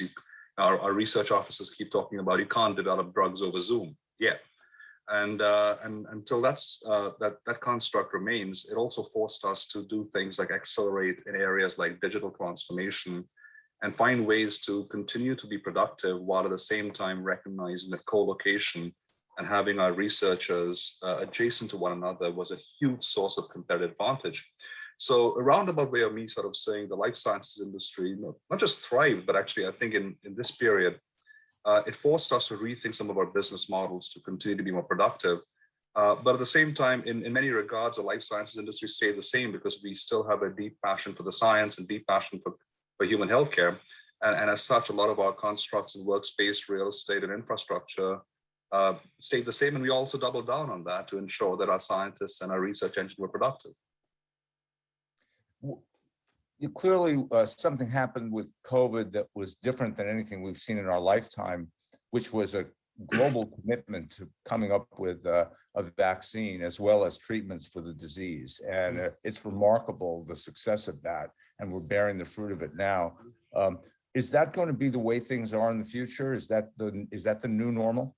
It's a great question. I want to paraphrase this by saying that I think most of the life sciences company have a desire for speed and to get the drug to the clinic and the clinic to the patient as soon as possible. I think what the pandemic did do was it galvanized a burning platform. And that I think is, there are some really good things that happened last year, just in my space as well, in the way we accelerate development of infrastructure in a quicker manner, and things we did to sort of rally around the response that I think will stage it. I think, there are timelines we've sort of created, processes we've digitized. We've taken the simplest route possible. We didn't have the luxury of picking complicated routes to simple problems because we really had this pandemic as a headwind we had to overcome. So there's a lot of good things in terms of business process re-engineering and just dealing with the entire process of moving things along the value chain that will remain. There is one aspect, and this is not more on the softer side of things, that I think what the pandemic also showed was companies that did well were companies that disproportionately prioritized leadership commitments and leadership values, and how people led during the pandemic was a huge, huge component. Companies that led with empathy, with care, with kindness, and put the employee at the center of everything were probably more successful than companies that just prioritize digital and how workers are productive. So besides the life sciences industry and the new sort of business processes that we've reimagined, I think there's been a redefinition of what it means to lead, which I think will carry on, and we'll all be collectively better off of that. Yeah, I think that we certainly will. Obviously, a lot of the focus of this conference is about the Bay Area and what is the future of the Bay Area, and talk about the Bay Area in context of the life sciences industry. What is it that caused it to start up here or flourish here and continue here? What are you seeing as the trend there? I mean, the Bay Area has got a tremendous advantage, primarily because of the talent. If you take a look at what our industry is characterized by, I mean, the life sciences industry, I mean, there is a very strong economics optimization construct that governs us, but innovation always trumps marginal value through optimizing a few dollars here and there. And in terms of creating an engine that is not just spurs innovation, but catalyzes innovation, I mean, the Bay Area is incomparable. If you take a look at where we got most of the companies, be it the Genentechs or the Gilead or the BioMarins or even the startup culture. And I think the other approach about the Bay Area that I think is a phenomenal asset is the way we're able to leverage each other's sort of strengths, each other's people, but also the relationships with academia that sort of create this engine that's very, very difficult to replicate. That's one of the reasons I think that you'll see, companies double down. I mean, if you look at Genentech's footprint, if you look at Gilead's footprint, there is this very overt recognition that scientific adjacencies and having really, really brilliant people co-located minimizes the static inertia we have to overcome to deliver innovation. Innovation in the minds of a scientist is just innovation, but bringing it to life is what I think the Bay Area is created this underlying infrastructure that I think is very difficult to replicate. And ironically, one of the things I struggled with last year was actually finding a way for our scientists to continue to be productive, which led to unintended consequences of me needing a lot more lab space in our footprint. So where everybody else was signaling, we'll work from home, let's return, let's spread out, we were trying to find ways to get more people co-located in an area where we could drive therapies forward. And I think the notion of having this underlying infrastructure, this co-located adjacencies with the science, allows us to sort of unite on this common mission of collectively catalyzing the brilliance of the people that work in the Bay Area.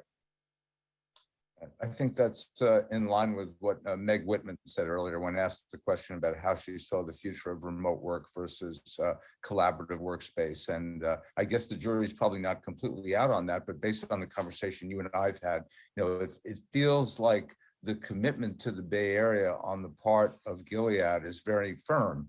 And that your company, despite some of the added marginal costs, sees critical advantages here. We do. I mean, our job is to advance human healthcare, and we're dealing with people with in unmet disease states, people with debilitating disease states, and you do that by actually making sure that you've got a relentless focus on the science.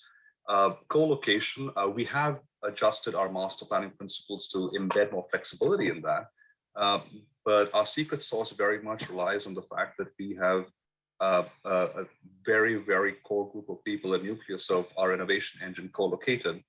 And I think the notion of having minimal knowledge loss during a tech transfer, or the ability for us to move very quickly down the entire value chain of the biopharmaceutical engine is hugely important.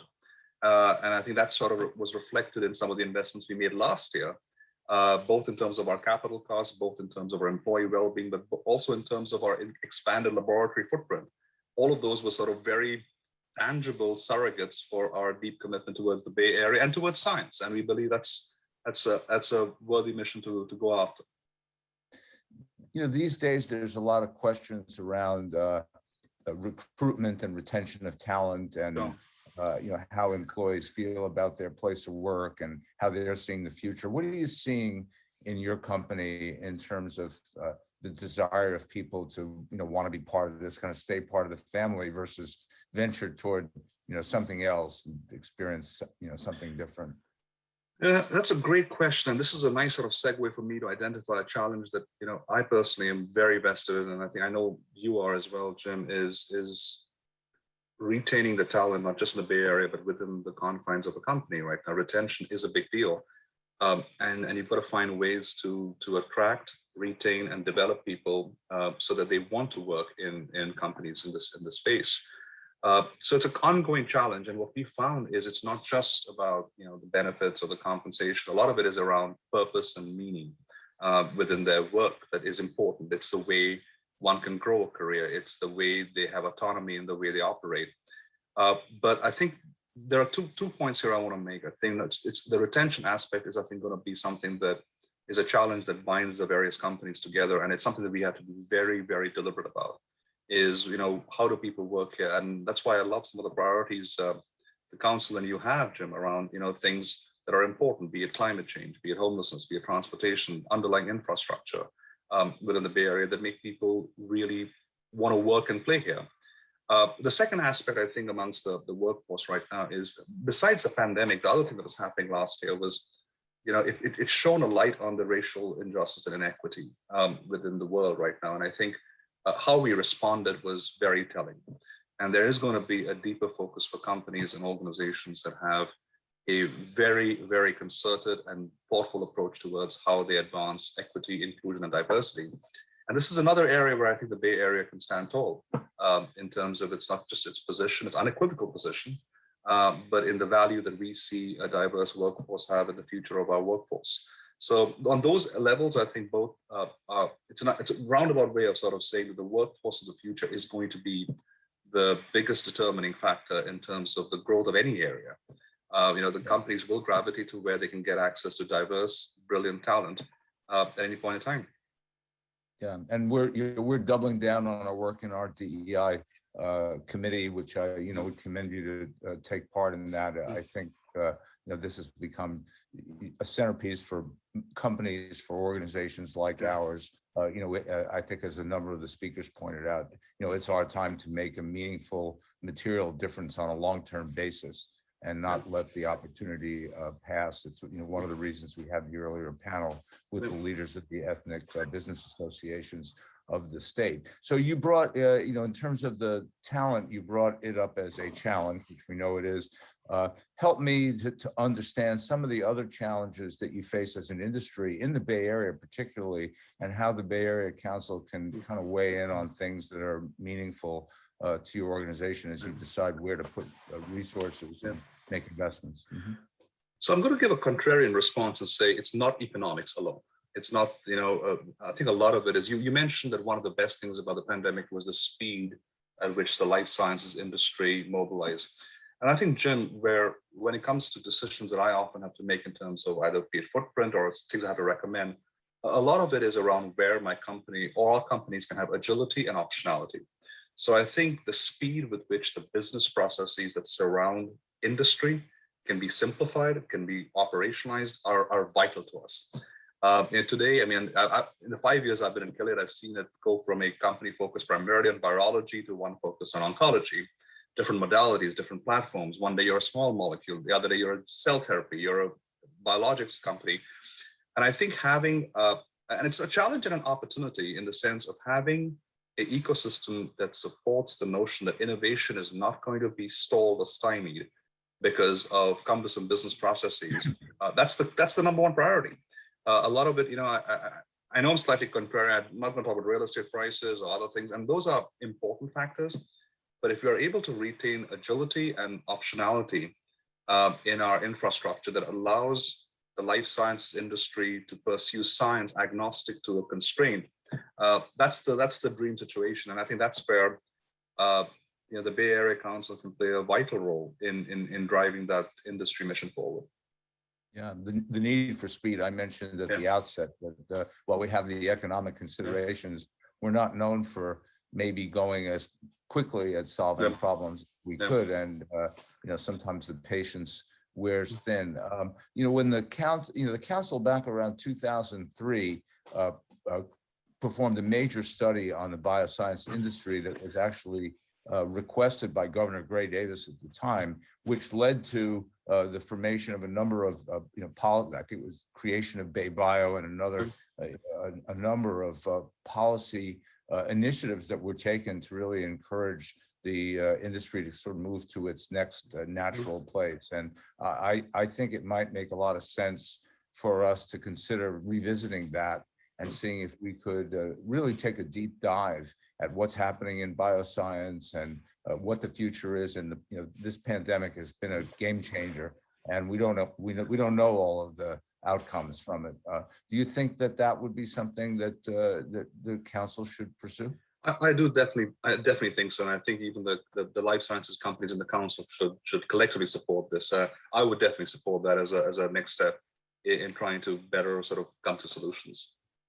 Yeah, I think this is, it seems to me that this is the next moment for biotechnology, and, you know, on the heels of what happened with COVID and what's happening in terms of investment and innovation in healthcare. You know, if ever there was a time, this is it. I want to thank you for your leadership, Joydeep. You're terrific, and your company is doing amazing things. And, you know, I think with all the challenges that we have, I think this is a real bright spot for us. And I'm very, very proud that you and your company, you know, see the Bay Area in this light, and we want to do everything we can to accommodate your growth and your success. So thank you for participating today. And I'd like to I'll turn this over. I don't know if she's ready to come on, but Lisa Daniels, who's the managing partner of KPMG here in the Bay Area, she is going to introduce our next panel, which will be a conversation with our new Attorney General, Rob Bonta. So Joydeep, thank you very much. And thank all of you for participating today. My pleasure. Thanks, John.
Well, welcome and thank you for joining us today. I'm Lisa Daniels, the managing partner of KPMG, and it's my great honor to introduce our next speaker.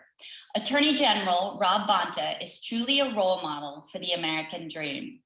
An immigrant from the Philippines, Attorney General Bonta grew up in the Central Valley, the son of farm workers and civil rights activists, who instilled in him a deep passion and calling for social, racial, and economic justice.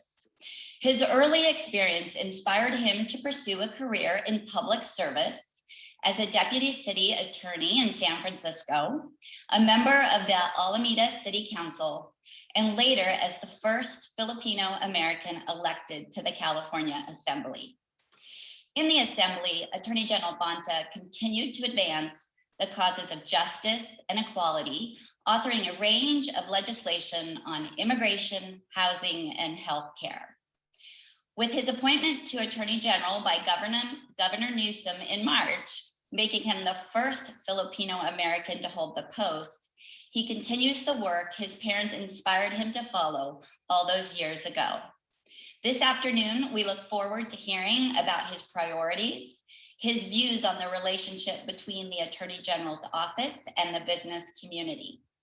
To lead the conversation with Attorney General Bonta, it is my great pleasure to introduce Christina Lawson, the managing partner at renowned law firm Hanson Bridget. Please join me in welcoming Christina Lawson and Attorney General Bonta. Thank you, Lisa, and welcome Attorney General Bonta. It's an honor to speak with you today. We're going to jump right in because I know our time is short. California takes immense pride in its role as a global innovation leader. And of course, innovation is by definition, meaning disrupting or pushing established boundaries to solve problems and create new economic opportunities. Through that lens, how do you view the role of the Attorney General in continuing to make California a place where innovators, entrepreneurs, and investors want to do business? Do you take a light touch or a heavy touch?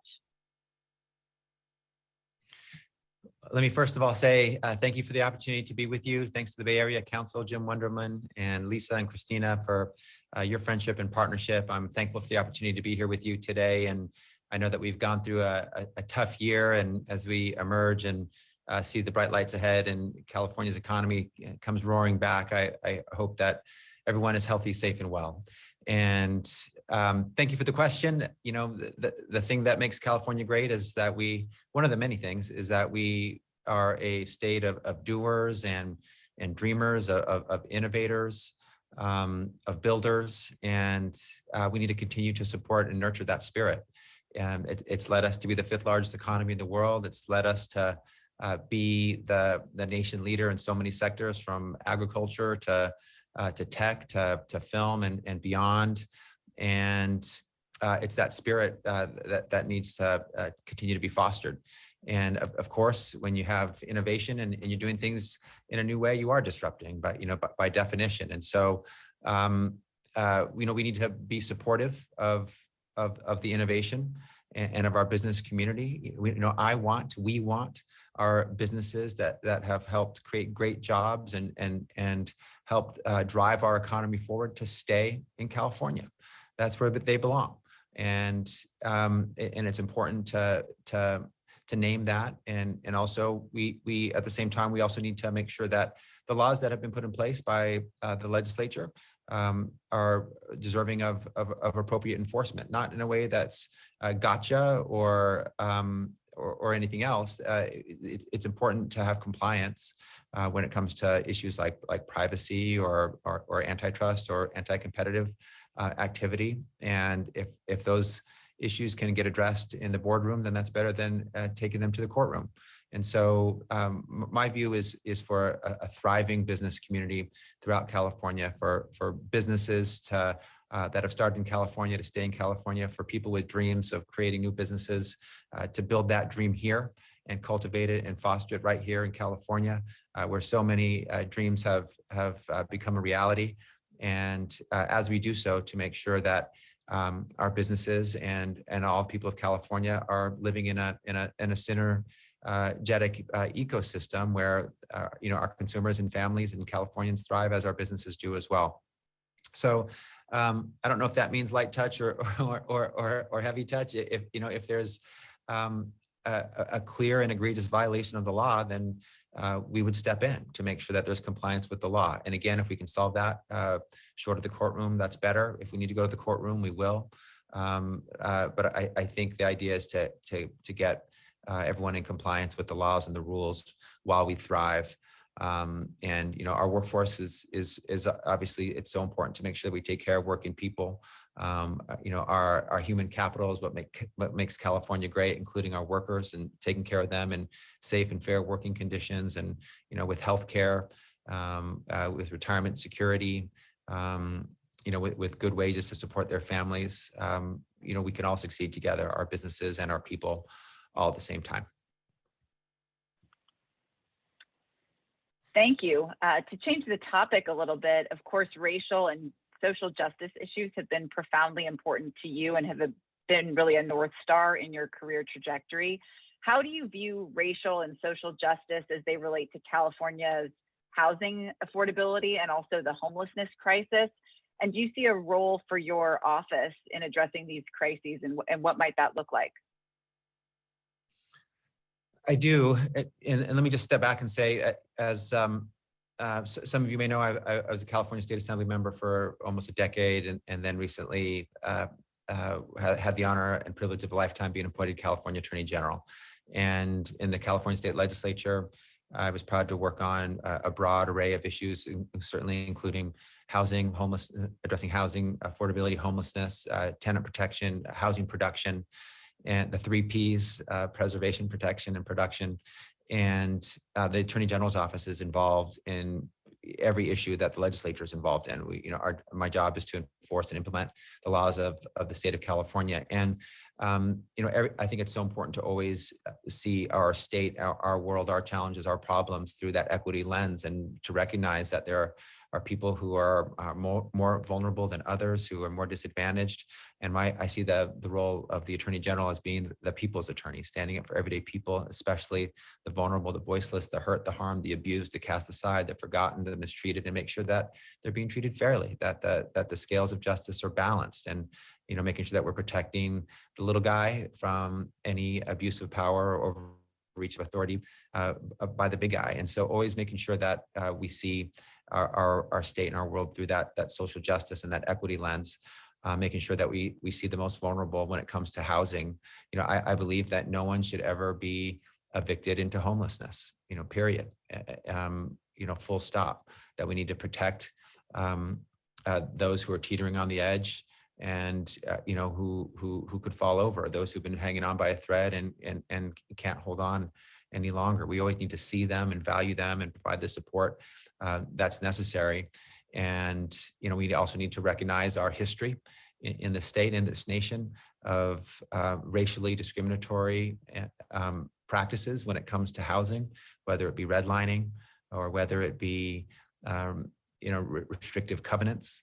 That some right in the Bay Area, the very progressive Bay Area, that have said if you're of a certain race, you can't own a home in a certain neighborhood, or the building of freeways and other projects that have decimated entire neighborhoods and communities. That's our history. That's a context to see our future, and to envision a future that is infused and animated by racial equity and social justice, and to always uplift the communities that are most vulnerable. So, my job would be to protect and defend the laws, to make sure, for example, that everyone throughout our state is doing its part to produce housing. We have a major supply shortage when it comes to housing. We need millions more units.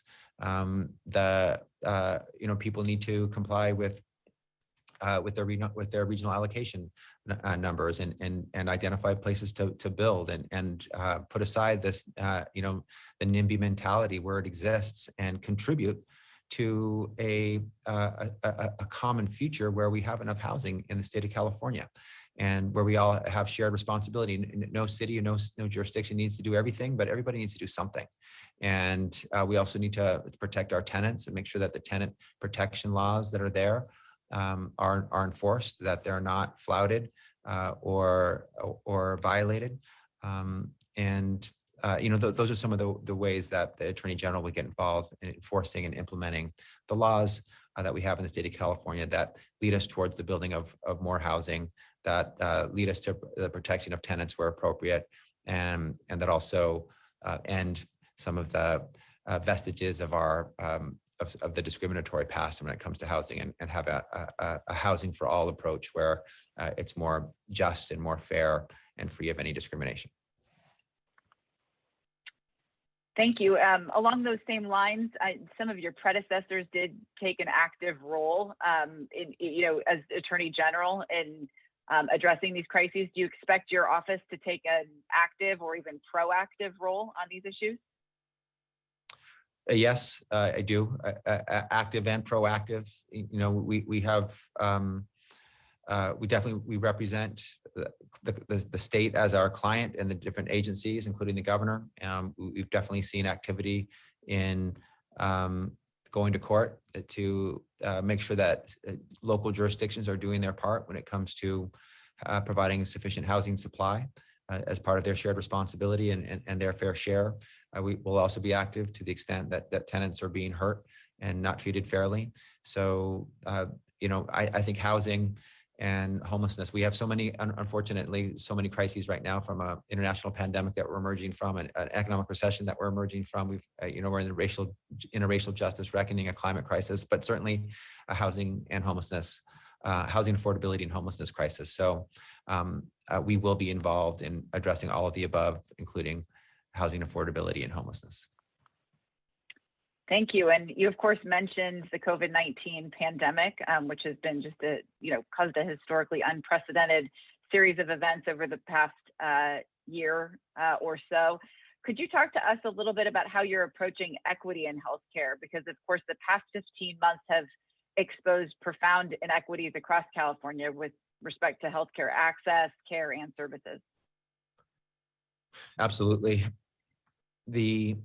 When it comes to healthcare, I believe that healthcare is a right, not a privilege. It's for all, not the few. It's fundamental, and everyone needs it. Everyone deserves it. I'm a big supporter of the Affordable Care Act and the healthcare exchange covered California and the state of California, the Medi-Cal expansion, the protections for those with pre-existing conditions, and for older adult children to be able to have access to the Affordable Care Act. Our office, the Department of Justice, was the lead in defending the Affordable Care Act in the most recent attack. And just last week, as you know, the U.S. Supreme Court decision came down upholding the Affordable Care Act for the third time, with the result being millions of Americans having access to affordable healthcare, high quality healthcare, and accessible healthcare. And it's really important that we always, again, have that equity lens when we look at healthcare. COVID-19, someone told me COVID-19 revealed more than it caused, and sort of revealed and laid bare pre-existing inequities and exacerbated them and worsened them. And we saw communities that had less access to healthcare, less access to things like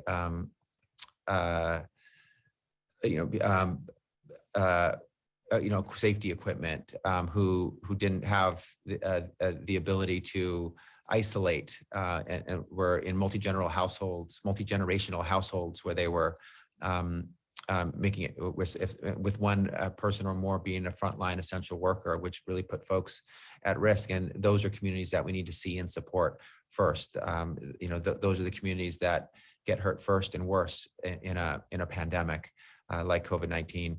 So it's really important that we always use that equity lens when it comes to healthcare. Healthcare is very important to me. My father set up healthcare clinics for farm workers when he worked for the United Farm Workers of America, a very important and essential a group of workers that were also vulnerable and were deserving of the dignity and the support of healthcare. My first job was the Alameda Healthcare District, as was stated earlier, providing quality healthcare in the East Bay. And I was the chair of the Assembly Health Committee and on the Health Committee my entire time in the legislature for 9 years. And so healthcare is fundamental, and we always need to make sure we're looking through that equity lens and providing healthcare to our most vulnerable first. Thank you. And I know we're limited for time, and so I have one more topic that I'd like to ask you a question about. Of course, the events of the past year have shined an intense spotlight on the role and conduct of law enforcement and have sparked much debate about things like defunding the police. While crime overall, particularly violent crime, is down by historic measures, many cities have seen significant surges in other types of crime, crimes that go directly to the livability of our communities. How do you see this playing out during your administration as Attorney General? How do we hold law enforcement accountable without undermining the ability of police to keep our streets and neighborhoods safe? Keeping Californians safe will always be the top priority for me, and making sure that Californians can live free of crime and be safe from crime and violence is going to be always a top priority. And as the Department of Justice has a very strong law enforcement component, a criminal justice component, as well as a civil component. So we're involved in a lot of spaces, and we're going to use the tools, resources, and authority and power and influence that we have to make sure we're doing everything in our power to keep Californians safe. And I really believe that law enforcement is an invaluable part of our communities, and that the vast majority of law enforcement officers want to build and cultivate and strengthen the trust between communities and law enforcement. That trust isn't always present for many reasons that have occurred over time for too many reasons in too many places in too many ways. That trust has dissipated, and so it needs to be rebuilt. And you can't have trust without accountability. So accountability, police accountability, is very important. Having thorough, independent investigations of officer-involved shootings, for example, is important. I think decertification is very important, something that 46 states in this nation have done when an act of egregious misconduct has led to an officer being decertified, not allowed to serve as a law enforcement officer any further. Something that exists in my profession if you get disbarred because of an egregious violation. And crime right now is at violent crime is at one of the lowest levels in the history of our state. It's about half of what it was in the 90s. But there are spikes in crime that are really important and serious and need to be addressed, and including spikes in homicide in certain areas, as well as gun violence. So we need to take action that addresses that crime, that eliminates it, and keeps communities safe. And that can look like a lot of different things. I think how we police is important. I think there are certainly ways to do it better, to do it more effectively. For example, how we allocate our resources. Law enforcement officers, I think with their qualifications and training, can really assist with serious and violent crime. Maybe they don't need to be involved in traffic stops as much. Maybe they shouldn't be asked as widely as they have been to respond to mental health crises, and perhaps mental health professionals, those with white coats and training, could assist there. Certainly there is possibility for partnership in certain situations where they could become dangerous. So just reimagining how we police. We're in the middle of a racial justice reckoning right now, as well as a reckoning on how we police.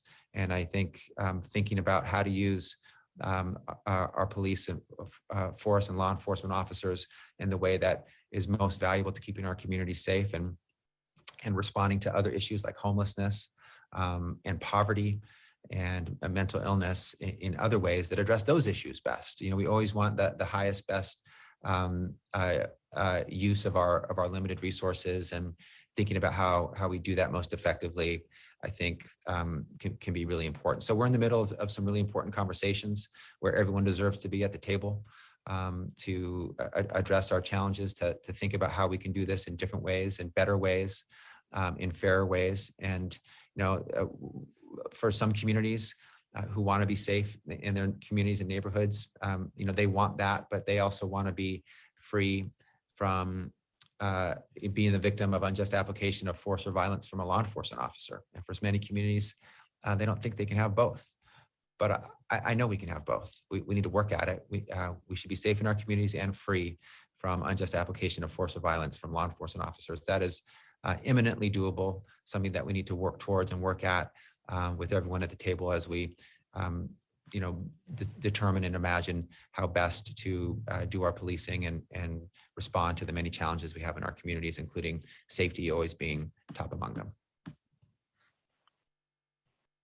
Well, Attorney General Bonta, just on behalf of the entire Bay Area Council, we're grateful for the leadership and we really appreciate you taking the time to join us today. So thank you.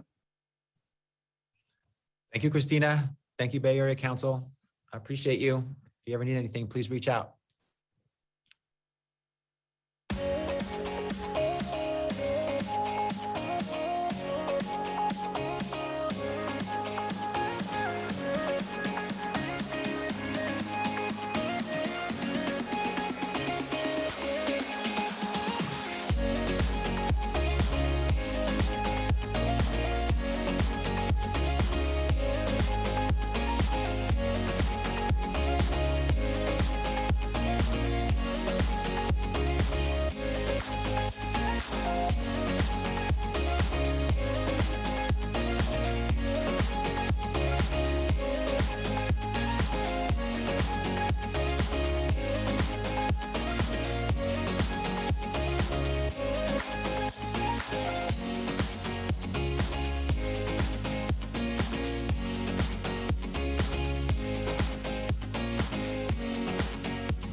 Good afternoon, everyone, and welcome to the Pacific Summit's conversation on purpose-driven businesses. My name is Shalagna Dasgupta. I'm a managing director with Accenture's talent and organization practice here in the West. What that means in simple words is I get to partner with a number of our most inspiring businesses here in the West, helping them with anything truly human in their business. Not a bad way at all for me to live my own personal purpose.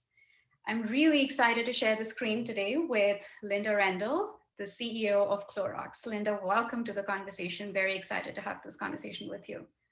Happy to share the screen with you as well, Shalagna. Great. So Linda, I thought we could break the conversation up into about two big chunks. We'll start with just talking about purpose in business in general and getting your leadership perspective there. And then we'll zoom in a little bit more on Clorox. Does that sound good? Sounds great. Awesome. So let's start with just purpose. Linda, I want to align dictionaries. It's something that we're talking about a lot lately. Business purpose, growth with good intentions, conscious business, responsible business. And then we've also had a really profound moment coming through the pandemic with individuals looking for their personal calling, their personal purpose at work. What does purpose mean to you at work? To me, it's simply the why. It's why we do what we do. And that can be in a company level scale, why a company does what it does, or at a personal human individual level, why a person decides to do what they do. And I think it's clarifying for people also to see what they expect out of you. What they expect out of you as an individual or what they expect out of a company should be defined in a company's purpose. I love that. I love that. When we talk to individuals through our survey work, we exactly get that answer. It answers my why.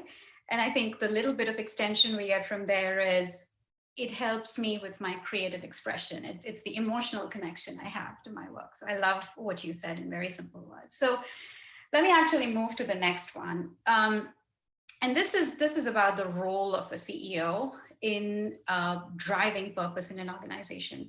Linda, when we looked at some of our research stats pre-pandemic, The numbers of CEOs saying that, yes, it is my job to drive purpose in my business was about 50-ish%. That number through the months has gone up to the 70s. So clearly, everybody's looking for purpose at work, but then the CEO community, your peer group, definitely sees it as a big, big component of their new job, the modern CEO. What do you think is the role of the CEO? Now that you know it is your job to drive purpose, what does it look like? Yeah, I mean, if you have to be clear on why your organization does something, you better be the spokesperson of that why. Why do we show up, and why do we have the goals that we do, and why do we have the teammates that we do, and why do we serve the consumers we do? That is absolutely first and foremost my job as CEO to be clear with that. As a company, and I think every leader, whether or not you have the title of CEO or not, it's incredibly important to make sure that you articulate that for people and your stakeholders so everybody's clear. And I would say, I'm thrilled to see what has happened as a result of the pandemic, with more and more people embracing purpose, and that purpose plays a role not only in just the financial parts of driving a company, but of course, what we do in our communities. We are not entities that exist in some type of, financial ether realm. We serve people. We are people businesses, and that's incredibly important then, the role that purpose plays in living that and ensuring that you can do what you need to for your shareholders, but also your other stakeholders, the communities that you serve and work and live in, the people that buy your products or services. And so my role as a CEO is to make sure that the why is ingrained in everything that we do, including the goals that we set and the outcomes that we drive. I love how simply you said, we serve people. I'm going to steal that with pride. Linda, there's this beautiful dance between business purpose and personal purpose. When we look at our employee community, so many of them want to live their purpose at work. And, we've seen that when they do, they're more resilient, more engaged, more motivated, more innovative. And then when we look at it from a business perspective, there is, of course, all of the things that you said. We serve people, and so businesses have their own sort of sense of purpose. I'm going to ask you a tricky one. Do you think it is the business's job to help their employees find their purpose? Or do you think it is the employee's job to find the best employer that matches most closely with who they are? Oh, yeah. And I'm going to answer in an even trickier way. I think it's a mutually beneficial journey we're on together. I think a company can't find and unveil its purpose without the people that sit around the table and help run that company, all the way across the board. You just don't have to be a leader in the company to do that. But then, of course, we offer a value proposition to the people who come and choose to spend the majority of their waking hours with us. And then we would love to help them uncover their purpose. And of course, when a great relationship happens between a teammate of ours and the company is when those things are well aligned. So one of the things that we do in recruiting is we talk actively about what our purpose is. We talk a lot about our values, and we say, is this a place you want to work? Knowing that. And we spend a lot of time probing on people's values in particular. A lot of times they're not able to articulate their purpose, but they are able to articulate their values and a culture that might help them thrive. So I think it goes both ways. It's an organism that works together, and when there's a perfect fit and match in that, it works really well. And I think the good thing about purpose is that it transcends things like diversity and attributes that way. It allows people to have commonality that they might not see in the things or the experiences that they have, but it's an intrinsic motivator and driver that can bring us all together. Oh, I love that. And I'm going to ask you more questions about what you said about individuals and how I think you've made purpose more accessible by introducing values. So good segue to Clorox. Linda, you became the CEO smack in the middle of the pandemic when you were going through a crazy amount of growth, extremely high consumption. And yet one of the first things that you went after was writing your purpose and your values. Very inspired as a people practitioner myself, and I'm sure a lot of people noticed that. Would love to hear the story of why was that your first priority, and a little bit about how you came to a purpose statement, which I absolutely love. We champion people to be well and thrive every single day. simple and powerful, and it demonstrates all of your brands, which are pretty diverse. So tell us the origin story of how you came here. Yeah, we didn't want to lose a moment. And we had a moment in the pandemic where it was really clear to people what our purpose was. And although we hadn't put it in words or defined it in a way where everyone had a common way to articulate it, we felt it. Every one of our almost 9,000 people around the world could tell you in a bunch of words what we were doing during that moment in the pandemic when we were serving people. And what we said is, what a moment to then codify that and clarify that and put it into a statement that we can all agree upon. And we felt that was really important at this moment, because when it's clear, that's the moment that you can grab people's hearts, right? And you can then set it out for the other things that we'll experience together as a company. So that was why we prioritized it. And I think also too, we realized the pandemic is forcing changes on companies, and in Clorox in particular. We have to be faster. We have to serve people around the world in ways where their lives are changing so dramatically and so quickly. We have to be able to react. So without clarifying how we operate in that new world, we felt like, that wouldn't be a place where we were able to maximize our impact. So that was why we prioritized it. One, it was a point where it was utterly clear to us what it was. And second, it served as a guide map in a dynamic and changing world, and one that we have to actively participate and collaborate with to drive change. I love it. And Linda, also tell us, you didn't let the crisis go waste, especially because what happened to mankind, or human race rather, is the need for a lot of your products. So I love that you optimized on that moment. Tell us a little bit about the process your leadership team and you followed in actually articulating it and making sure that everybody stacked hands on it. Yeah, at the beginning, we articulated it in words that weren't where we landed. We champion people to be well and thrive every single day. We set clear goals for ourselves around the idea of that purpose. We will do everything in our power to get as many of our products to people around the world. That meant, first and foremost, keeping our people safe. And we articulated how important that was, and getting the right protocols in place.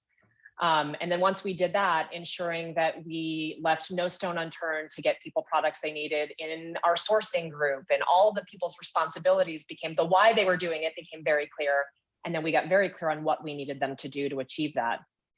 And once we got all of that in place, then we stepped back and said, okay, well, what are we actually doing in this? Why are we doing it? And a group of us put the words to that. And then we spent time in the organization saying, does this actually mean something to you? And the words we've expressed it, is it actually living all of those things that we did? And we heard resoundingly, yes. This actually articulates in a way where I'm very clear why I am, up tonight at midnight, or coming in and working, shifts at our facilities, even though my family is nervous about COVID, to help those people. So I think that was really clear. And then we got to different outcomes as a result.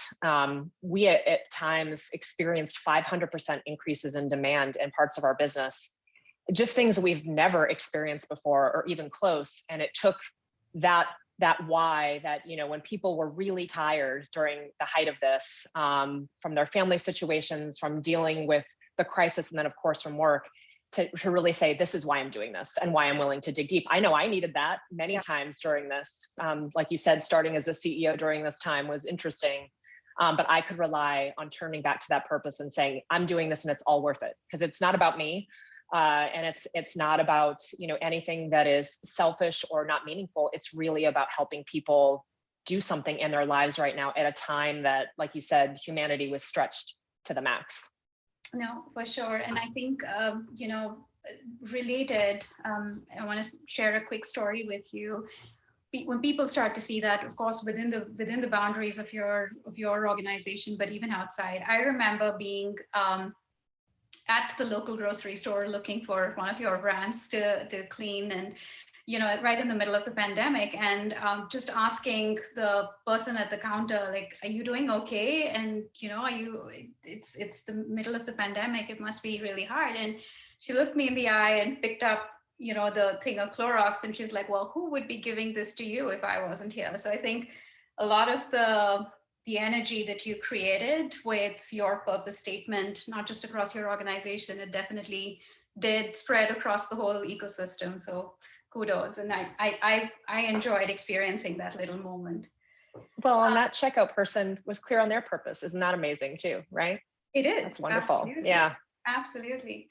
Okay, so Linda, I think I'm gonna keep going a little bit on people and bringing them along, because when we look at it, again, just giving you some data here, almost 63% of the global workforce, they believe that their company is going to do something that's going to serve the community and serve the planet. That sentiment is actually a lot more pronounced across the millennial population, where nearly like 85% of them are like, I will not work for a company that's not purpose driven. And I love that about this generation. I'm excited about what our kids are going to do. Just wanted to ask you, you articulated the purpose, you tested it out with your leadership team, you tied it back to values. How did you make it accessible to the thousands of people that work for you? How are you bringing them along? Yeah, and we're at the beginning of the journey on that. That is something we try to do every single day. And what we articulate is when we tie their work to the goals of the company, we articulate that in why, the whys and purpose. And we make it very clear how what they do individually contributes to that purpose and to those individual goals. And I think that's the other thing that's really important in this. You have to make it tangible for people. Yeah. And so we have set not only some, this is how it feels to live your purpose, and this is how it feels to have be part of an organization that shares these types of values, but actually here's what we're going to hold ourselves accountable to, metrics wise. And that's important to a company because it drives clarity. And so it makes it really real, and it doesn't make it too, some people who are, I think, don't understand purpose think it's fluffy. Yeah. And there's actual numbers behind it and what we're trying to achieve. And when you can say to somebody, your purpose, our purpose is this, and your goal is to get to this for us to live it, it becomes really real and clear. But we're on a journey on that, connecting that work for folks, helping them to understand how things contribute. And then what's really important is that they have to see consistency, wherever people are 100% able to sniff out the fakes. And really able to say, if you don't do something that is consistent with that. And I think that's what we've been trying to ensure that we do, is all of the dots have to connect. It can't be 2 or 3 or just what you say publicly. It has to be in every single action they experience from you, with their people manager, with their comp and their benefits, to how we express ourselves in the world with consumers. All of that has to be consistent. And that's what we are focused on every day, is making sure that overall experience makes sense to people. They experience us in the way that we would intend our purpose to be expressed in the world. I love it. Linda, would you have an example, just so that people can touch and feel some of what you're doing? Maybe an example of a goal and what type of a measure you've taken against it that people can relate to? Yeah, and let's maybe take one across each one of the spheres. So let's start with a business goal. If we want people to champion people to be well and thrive every single day, we would expect that we would want to have a bigger impact with our products. So we got very clear that we wanted to grow market share. In order to express that as a business goal, market share is important. That means we're winning with those people. They're choosing us, that we're doing something for them meaningful in their life. So we had real clarity on market share matters. And that's an indicator that we're being successful. Yeah. And then you move into, well, if people are well and thrive, they have to have a social system that supports that. So we set very clear representation goals, inclusion goals. We set goals around engagement. We do an annual engagement survey with our team to say how engaged are our teammates around the world, and then learning, their areas of engagement or places we can do better. And there's always places we can do better. Mm-hmm. And then making things like public commitments on inclusion and diversity. For us, it was supporting a lot of the causes after George Floyd's murder around supporting our Black communities and ensuring we were investing in Black businesses and ensuring that there was legal justice done in cases that people have been experiencing, as an example. So those things are very concrete. You go from a business goal to now, okay, a society has to be well and thrive. And then the planet has to be well and thrive. And we set very clear sustainability goals. For example, one goal we set was to reduce 50% of the virgin plastic and fiber packaging we have by 2030. And all of our teams now have marshaled behind how we do that. And everyone in the company owns it. All of our 9,000 people own that goal and their role in doing that. So kind of that's how they all come together to live your purpose. And it has to be, we drive good business results. We have to do good for our communities. And then we have to have a healthy planet for people to live on. And we must set concrete goals in all of those areas. I love that. So I can actually touch and feel purpose, which originally started out as being a little fluffy, to really, really an accessible goal that I can live every single day. Absolutely love it. Linda, I also really liked what you said about being authentic and not just lip service, because for sure, if we say we're going to do something and we're not consistent, you almost leave people worse off than not having a purpose. So I love that. There's something I'm observing as a little bit of a pattern, Linda, in what you're doing since you became the CEO. You're driving these amazing priorities, purpose-driven priorities inside the bounds of your company. But I love what you're doing outside. The Safer Today Alliance, the US Plastics Pact to drive towards the circular goals. I love some of the collaborations that you're going after. So you're actually taking what you're driving for the planet and multiplying it across the ecosystem. Tell us a little bit about that strategy. Yeah, this is something I don't take full credit for in any way, shape, or form.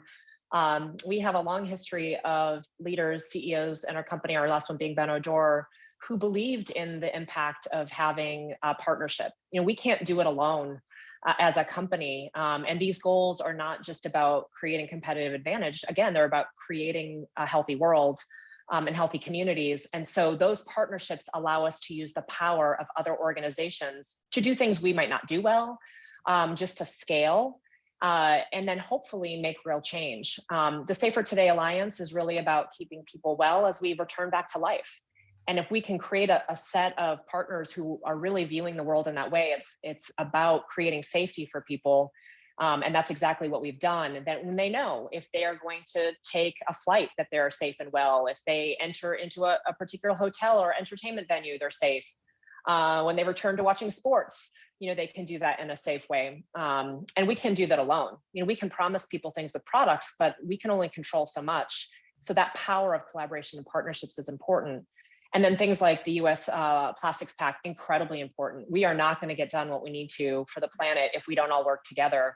That is absolutely not an individual effort. It's one we're deeply committed to our individual goals on, but it's going to take all of us working that. And I think that's a theme you're going to hear from us, and I hope from very many. This is, we're all in it together. I love that.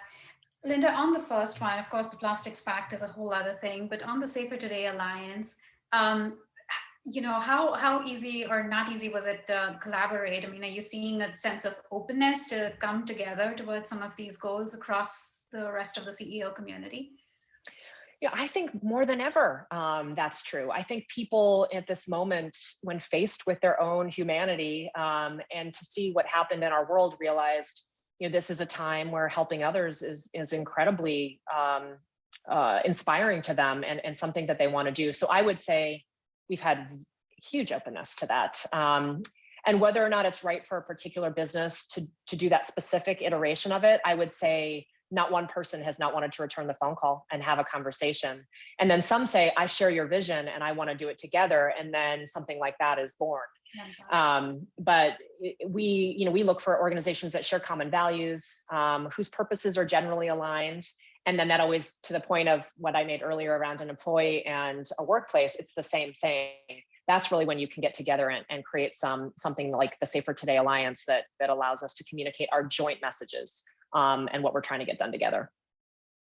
Love it. Okay, I'm going to take that thread and actually pull it into California, our home. We're on the Pacific Summit, so we've got to talk a little bit about California. Linda, maybe what is one goal, one purpose-driven goal that you have in mind that you hope to drive with fellow CEOs here in California? Yeah, I think it comes down to what makes California super special. And there's lots of things that make California special, but I think a standout is the diverse community we have. And I think this is a point where at the center of, well, I'm going to call it this is, not being very humble as a Californian, but kind of a center of innovation where we can take a diverse community with different, expressions of that diversity, whether it be gender, race, ethnicity, religion, background, experiences, and bring them together to solve the problems that we need to solve. And I think that is something California can uniquely do. And we can take that diversity and get to better outcomes and solutions, and then work together, because we tend to be very innovative, focused, kind of companies that value that and really make significant change. So I think us as Californians, we have that unique perspective and advantage, and we should take advantage of it and work together to do that, and continue to be really the center of innovation, but all based on the fact that we have an incredible population to help us do that, that brings different perspectives. And I value that at Clorox. As I talked about, we set particular goals as it comes to diversity and inclusion, because we know we get the best ideas when we have a diverse population doing that. And I think that's what we can do together as Californians. I love it. Linda, maybe just a follow-on question on that point. Looking at, the key industries here in California, some of the industries that were most deeply impacted through COVID actually had some of our most diverse workers, community, like hospitality, like food.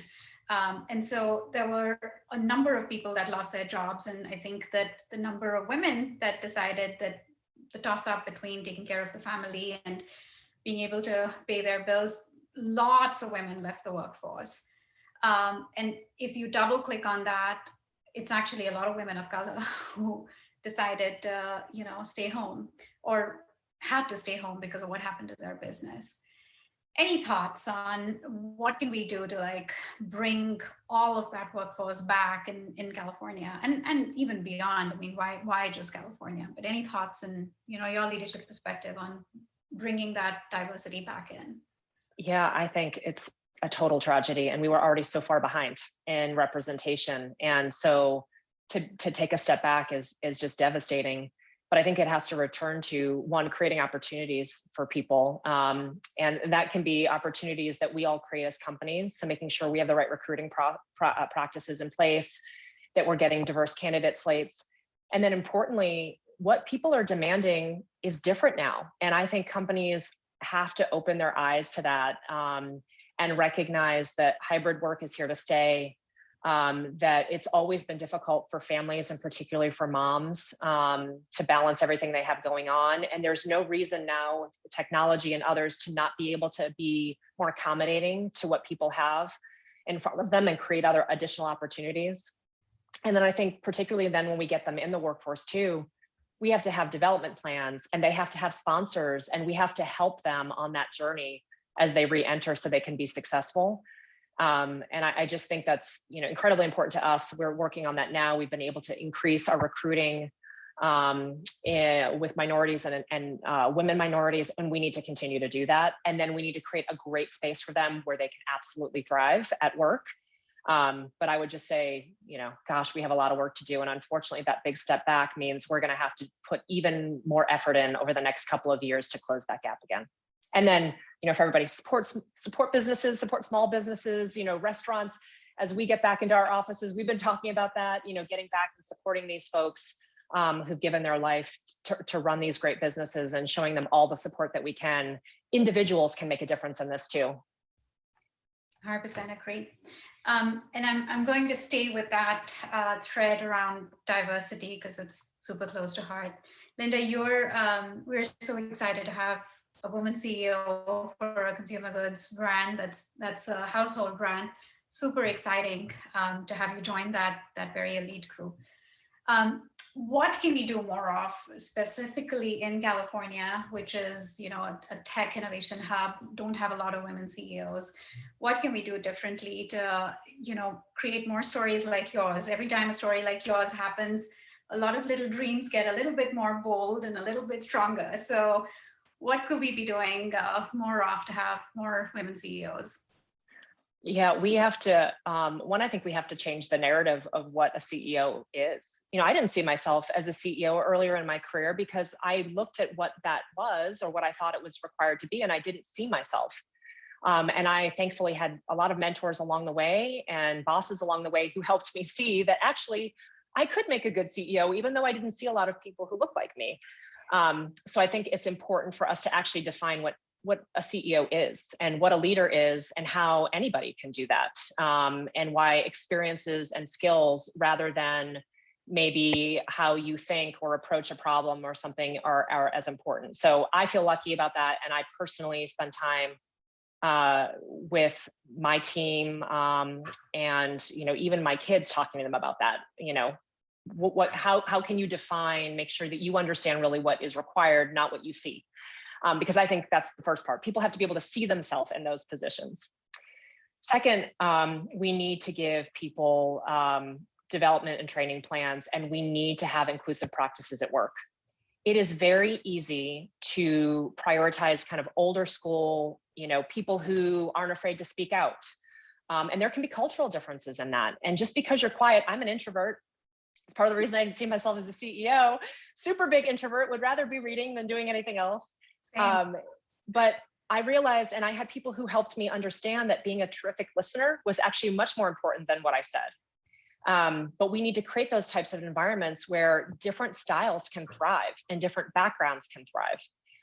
And then again, we need people who are willing to sponsor and help people create those careers. And we need to have development plans in place, et cetera. So I think it takes at every point in a person's career, somebody being willing to do all of those things. And it starts with companies creating an inclusive culture. And inclusive does not mean you just have hiring practices that bring diverse talent in. It means when they get there, their differences are valued and is seen as an advantage, not as something to be molded and changed. I love it. I'm going to ask you the flip side of that question, Linda. So we answer the question more from a company perspective. What can companies do? I know of at least 5 amazing young women that are dialed into this conversation right now. What would you tell young women executives? How should they lean into the idea of, I could be a CEO someday, or I could be a C-level executive someday? What should they be doing more of that we potentially don't do enough of?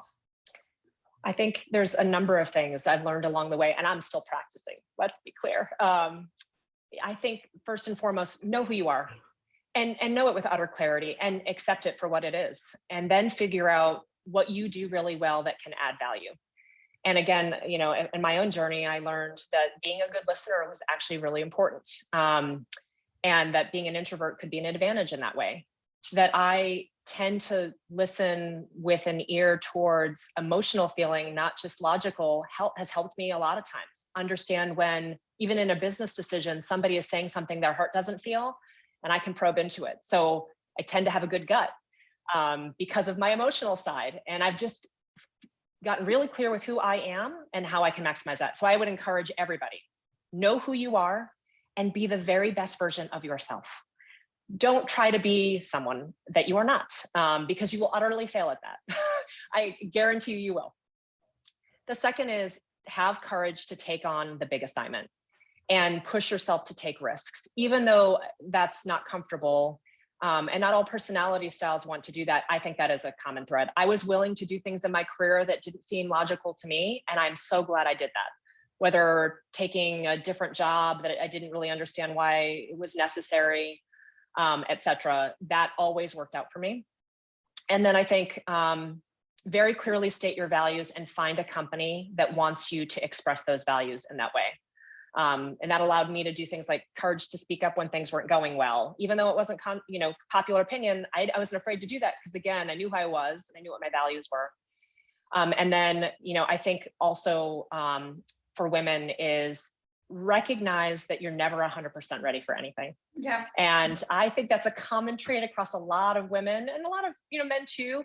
They feel I'm never going to put myself up for something that I am not 100% confident in myself in. And that's just, no one's ever 100% ready for anything.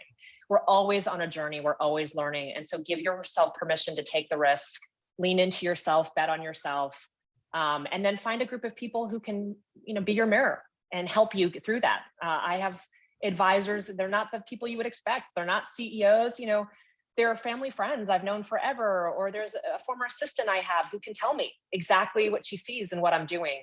And that's really important, that you have safe spaces to help, explore yourself. I love that. Sometimes when we think of mirrors, we think that they're going to just tell us what's not good about us. But sometimes our mirrors tell us, hey, you got this, you can actually get this job, or you should go and apply for this. So I love that. I think we are out of time, Linda, over here, but thank you so much for spending the time. I read about what you're doing with the Warriors and the Chase Center. So I'm going to use a sports analogy and say, you're going to keep playing offense and experiencing double-digit growth while building a purpose-driven business. And today's personal favorite, serving people. So thank you so much for the time. Really enjoyed the conversation. And I am going to hand over to Shannon Dean, Chief Citizenship Officer of California Water Services, for the next segment. Thank you.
Welcome, everyone. I'm Shannon Dean, Chief Citizenship Officer for California Water Service. I'm pleased to be here today to be a part of this timely and important discussion. Before the housing crisis, before our current transportation woes, before tech, biotech, and fintech, California had water challenges. Following the first arrival of humans in California, it took 10,000 years for us to reach a population of 250,000. However, in the 170 years since the gold rush, we have added 40 million people and built the nation's largest agricultural economy and the 5th largest economy in the world, all supported by a vast system of dams, pumps, and aqueducts. In the face of longer and more severe droughts, tree die-offs, plummeting fish populations, and record wildfires, how can we balance competing demands for California's limited water supplies? Joining us for today's discussion is an expert panel representing some of the best thinking on water in California. First, Joaquin Esquivel is chair of the State Water Resources Control Board, responsible for preserving, protecting, and enhancing California's waterways and drinking water. Chair Esquivel was appointed by former Governor Jerry Brown and previously served as Assistant Secretary for Federal Water Policy at California Natural Resources Agency in Washington, D.C., and as a legislative assistant for former U.S. Senator Barbara Boxer on agricultural, Native American, water, and ocean-related issues. Also with us today is Michael Carlin, the active general manager of the San Francisco Public Utilities Commission. SFPUC's regional Hetch Hetchy water system serves 2.7 million people across San Francisco, San Mateo, Santa Clara, and Alameda counties, and is the largest freshwater system serving the Bay Area. Michael supervises the agency's efforts in capital planning, emergency response, asset management, and other functions across the agency's water, power, and wastewater enterprises. Kate Poole is the Senior Director of the Natural Resources Defense Council's Water Division. Since 2004, Kate has served as lead counsel in important cases that have helped to reduce the impact of public works projects in California on threatened and endangered species. Currently, she leads the NRDC's work to protect and restore freshwater ecosystems at the local, state, and national levels. So thank you for being here. Joaquin, the Bay Area Council has a very active Water and Climate Resilience Committee whose members are total policy wonks. But for those in the audience who aren't deeply engaged in California water policy, I wonder if you could take a few moments to set the stage for this discussion. So from a 30,000-foot level, what does California's water system look like? And what have been some of the historic conflicts around its use? Thank you so much. Really appreciate this opportunity, and particularly to join my fellow colleagues here in the state.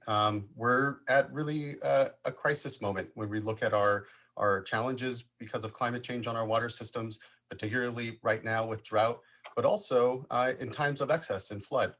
We see these extremes increasing, and candidly, our water systems were built for a century in a climate that simply no longer exists. So as we take our 20th century water systems that we've developed, and I think really important, and I appreciate the acknowledgement here at the start that these are systems that have been in place since time immemorial. These ecosystems, these water systems, ultimately natural systems that support what are our man-made systems that we've layered on top of them. And they supported about 300,000 California Native Americans here in this state for, again, millennia, a lot longer than we have been managing our resource now. And there is a history there.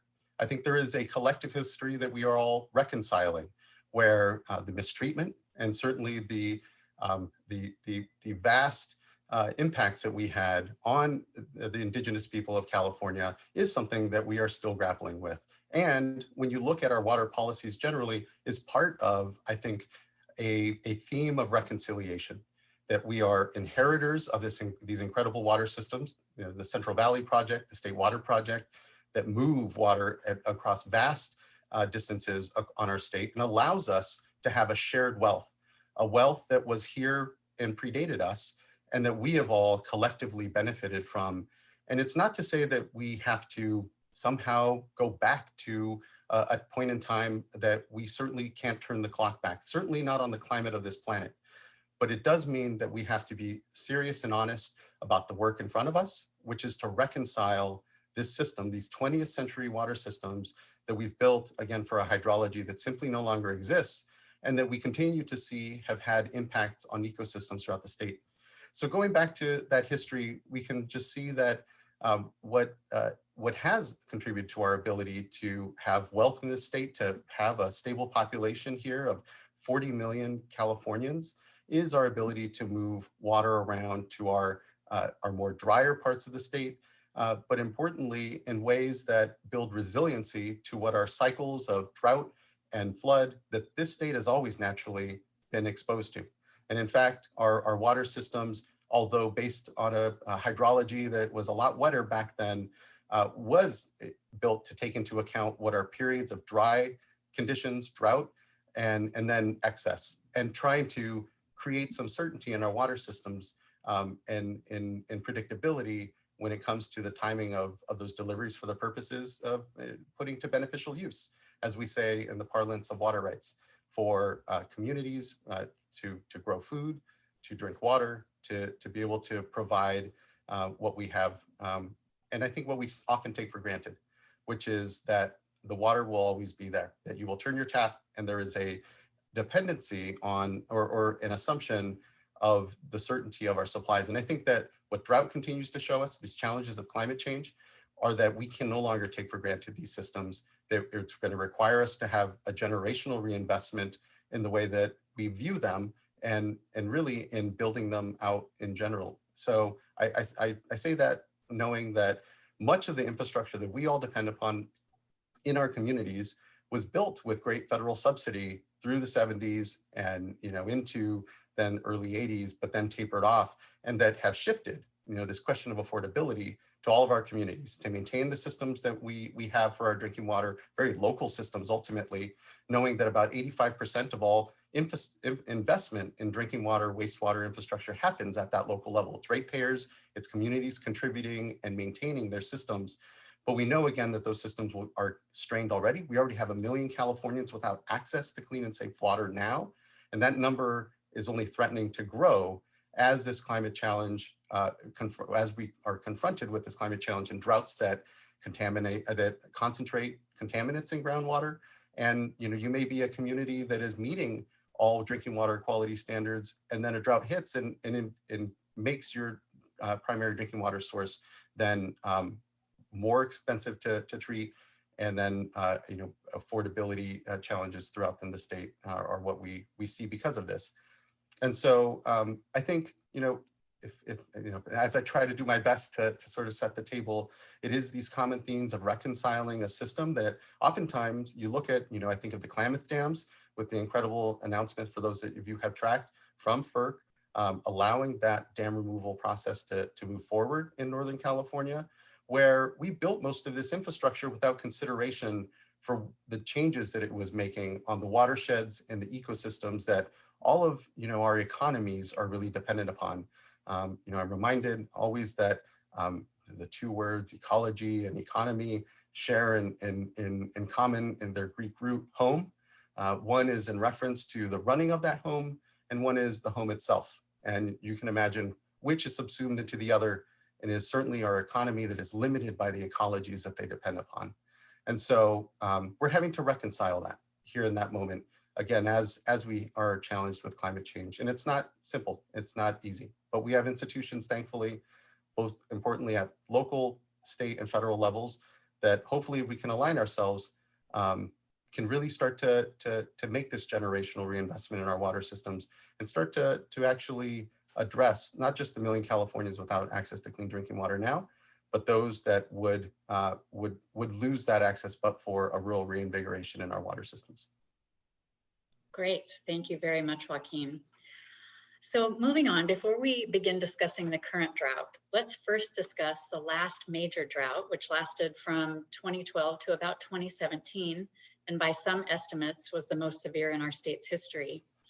Are we more prepared this time around, and why? What did we learn from the last drought? Why don't we start with you, Michael? Well, thank you, Shannon. It's not just the last drought, 2012 through 2017. It's actually the drought of 1987 through 1992. It's the drought of 1976 through 77. There's lots of similarities between these periods of time. As Joaquin stated, I think important to remember, climate change has changed our perspective on how we look at these periods of dryness and how we need to be prepared for those periods of dryness. So for example, we have what we call a design drought, which is actually a stress test on our system. What happens over a longer period of time if you were in this dry period? How much water can you actually conserve? How much water can you actually make available, not just for people, but for the environment? And what projects are you doing to diversify your water supply in times of need? So it's not that you're just depending on surface water. You might be depending on groundwater. You might be working your groundwater with your surface water. You might be developing recycled water. You might be developing non-potable water for use in buildings for flushing toilets, which is something we do in San Francisco, so that when you do get into these situations, you have a resilient portfolio of water sources. And that's what we've really learned from all these different droughts. So we have become very conservative. People have said we've become overly conservative. But if you look at 76, 77, and you compare it to the past 2 years, the year we're in and last year, it looks very similar to 76, 77.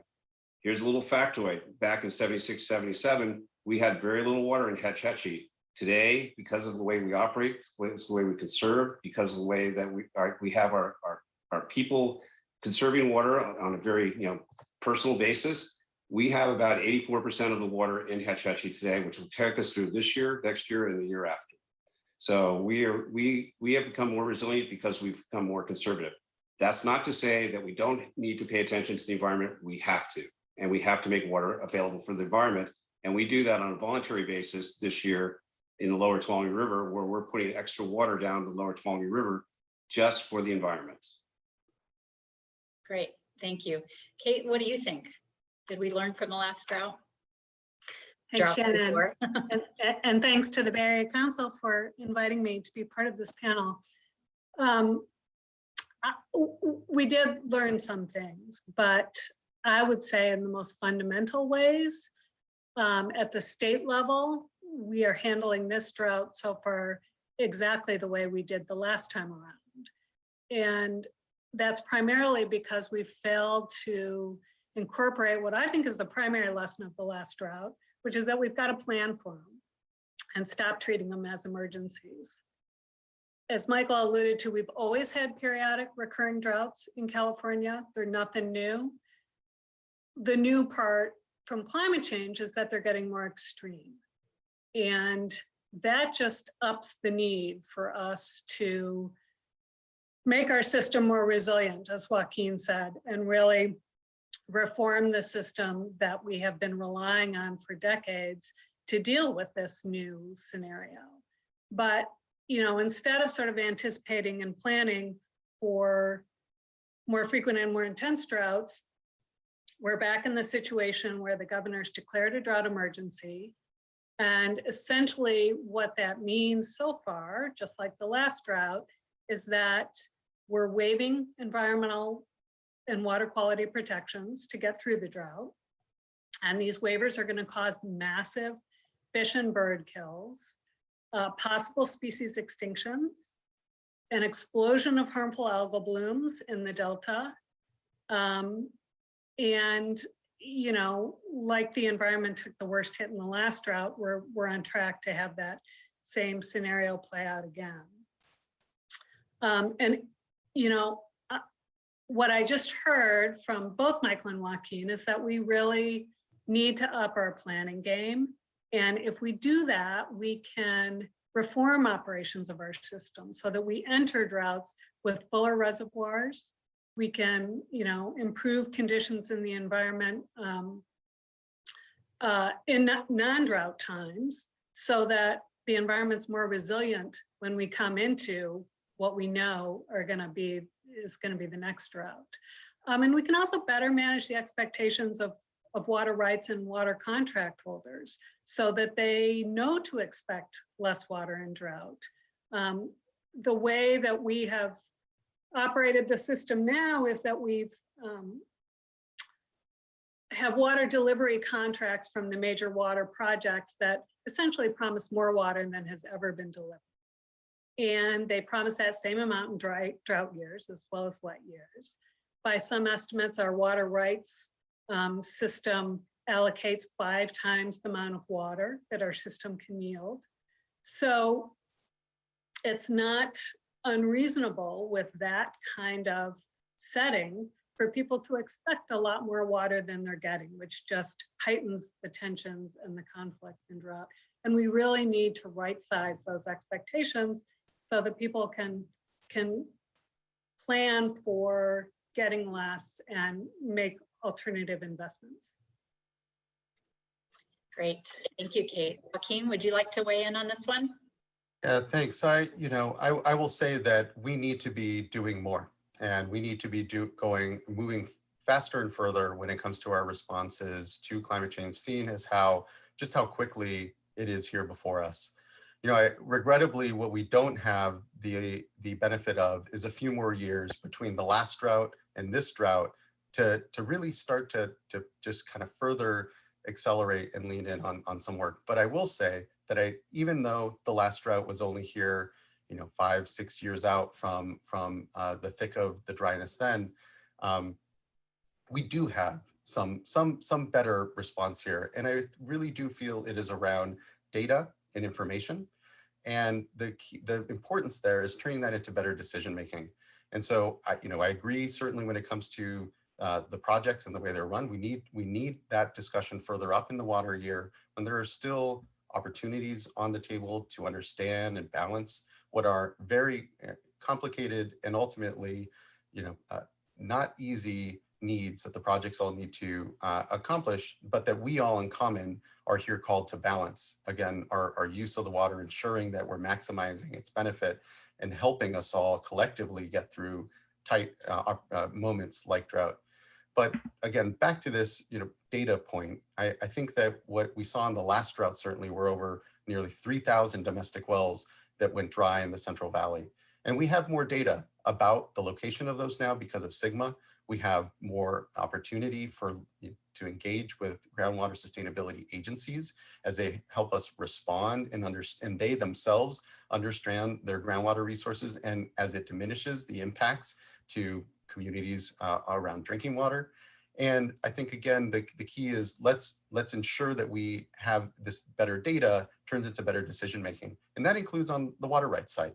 That includes on the way that we administer how it is that we take water out when from our watersheds and make it more real time, make it better pegged to what's hydrologically available, and create certainty both in the water user community, but for our communities generally as a state, as we respond to difficult conditions like drought, that we're not leaving anything on the table.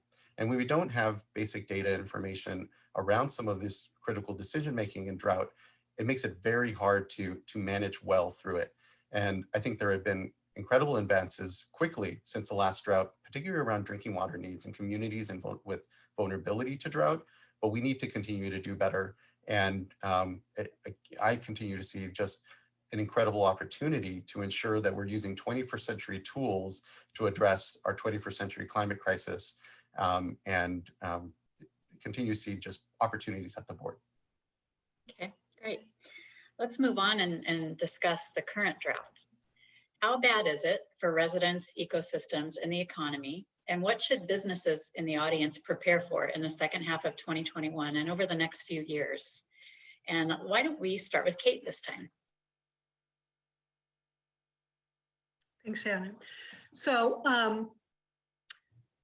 speaking, primarily from the environmental perspective, it's already very bad for the environment by waiving and reducing existing environmental protections, many of which are decades out of date already.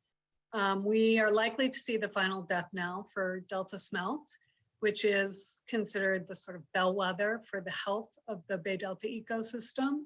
We're on a path to wipe out most of this year's runs of wild salmon.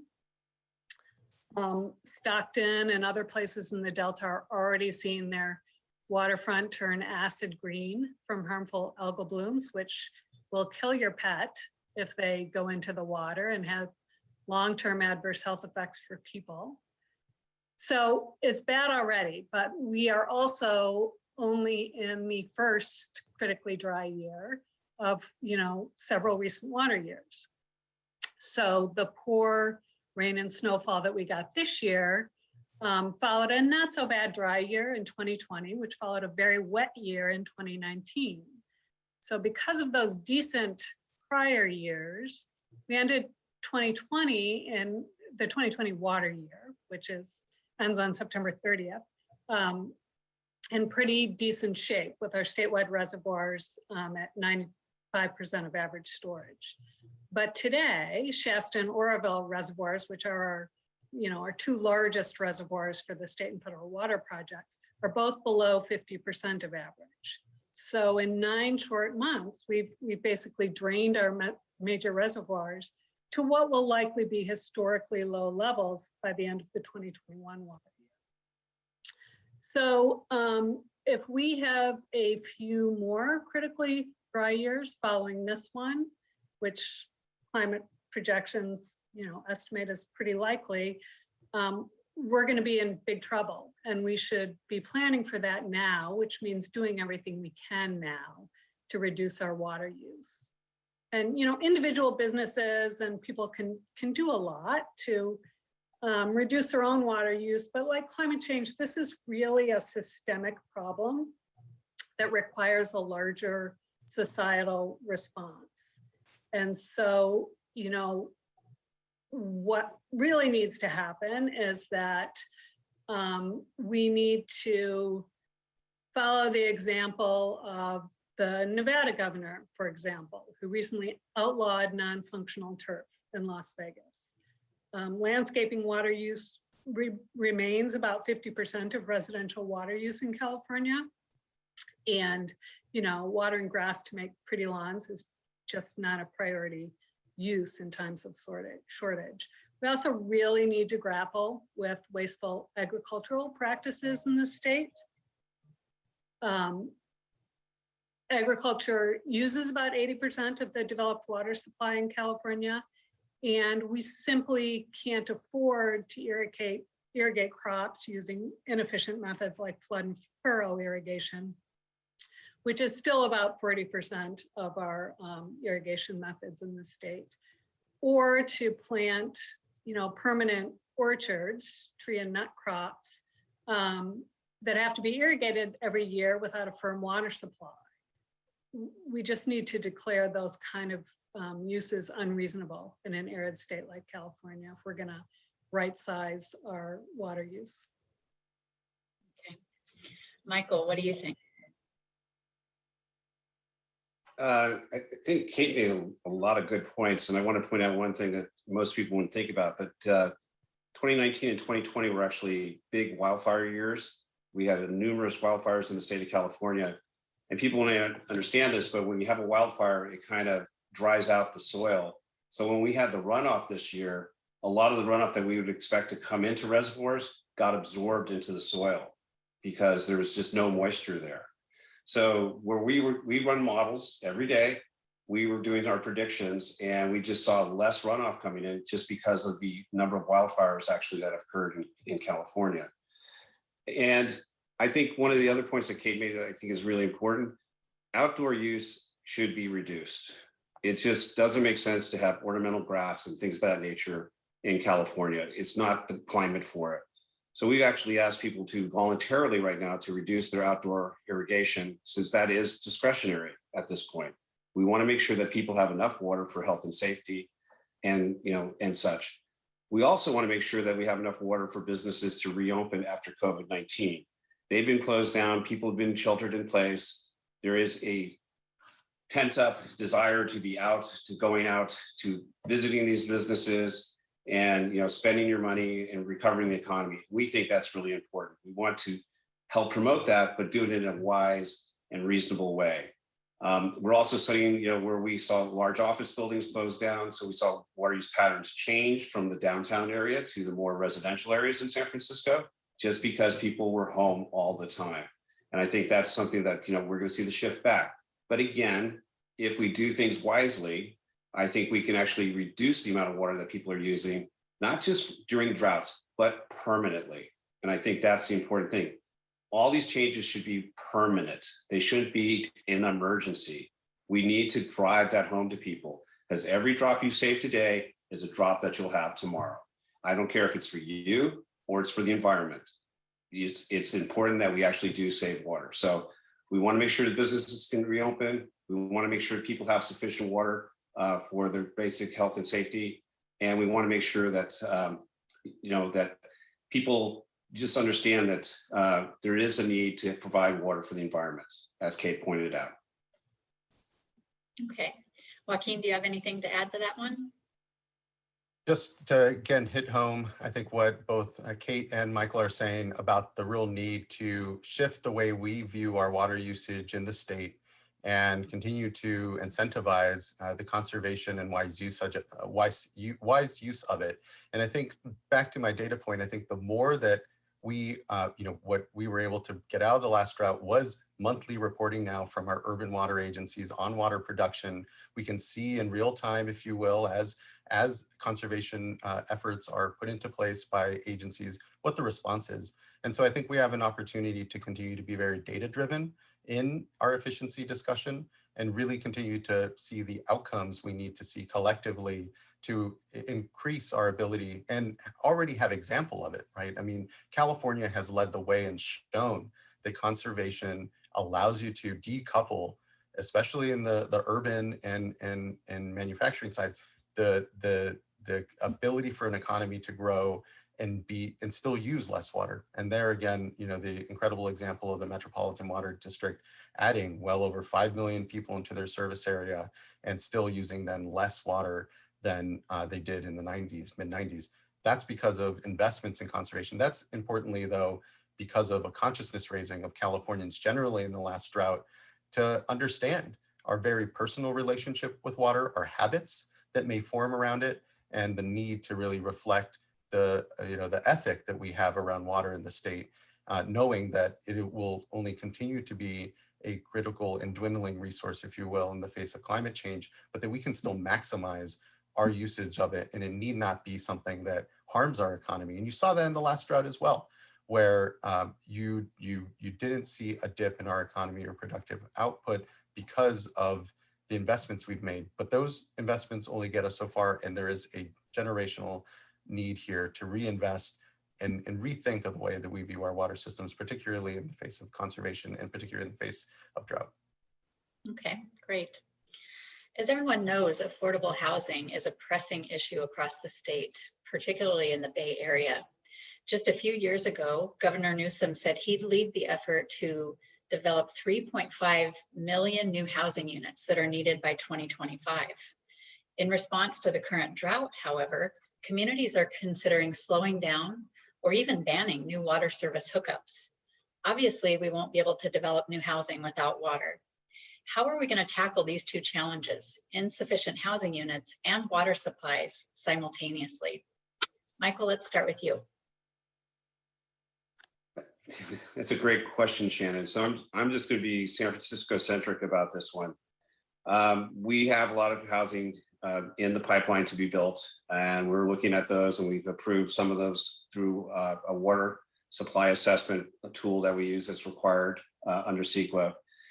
And one of the reasons why we're able to do that is we have local ordinances for what we call non-potable reuse. So you take the gray water and black water that you generate from your house, and this is multi-house developments, large developments, and you basically recycle it on site and use it in your building to use all those things like flush your toilet or do your landscaping or whatever it is that you can do to reduce the amount of potable water that you use.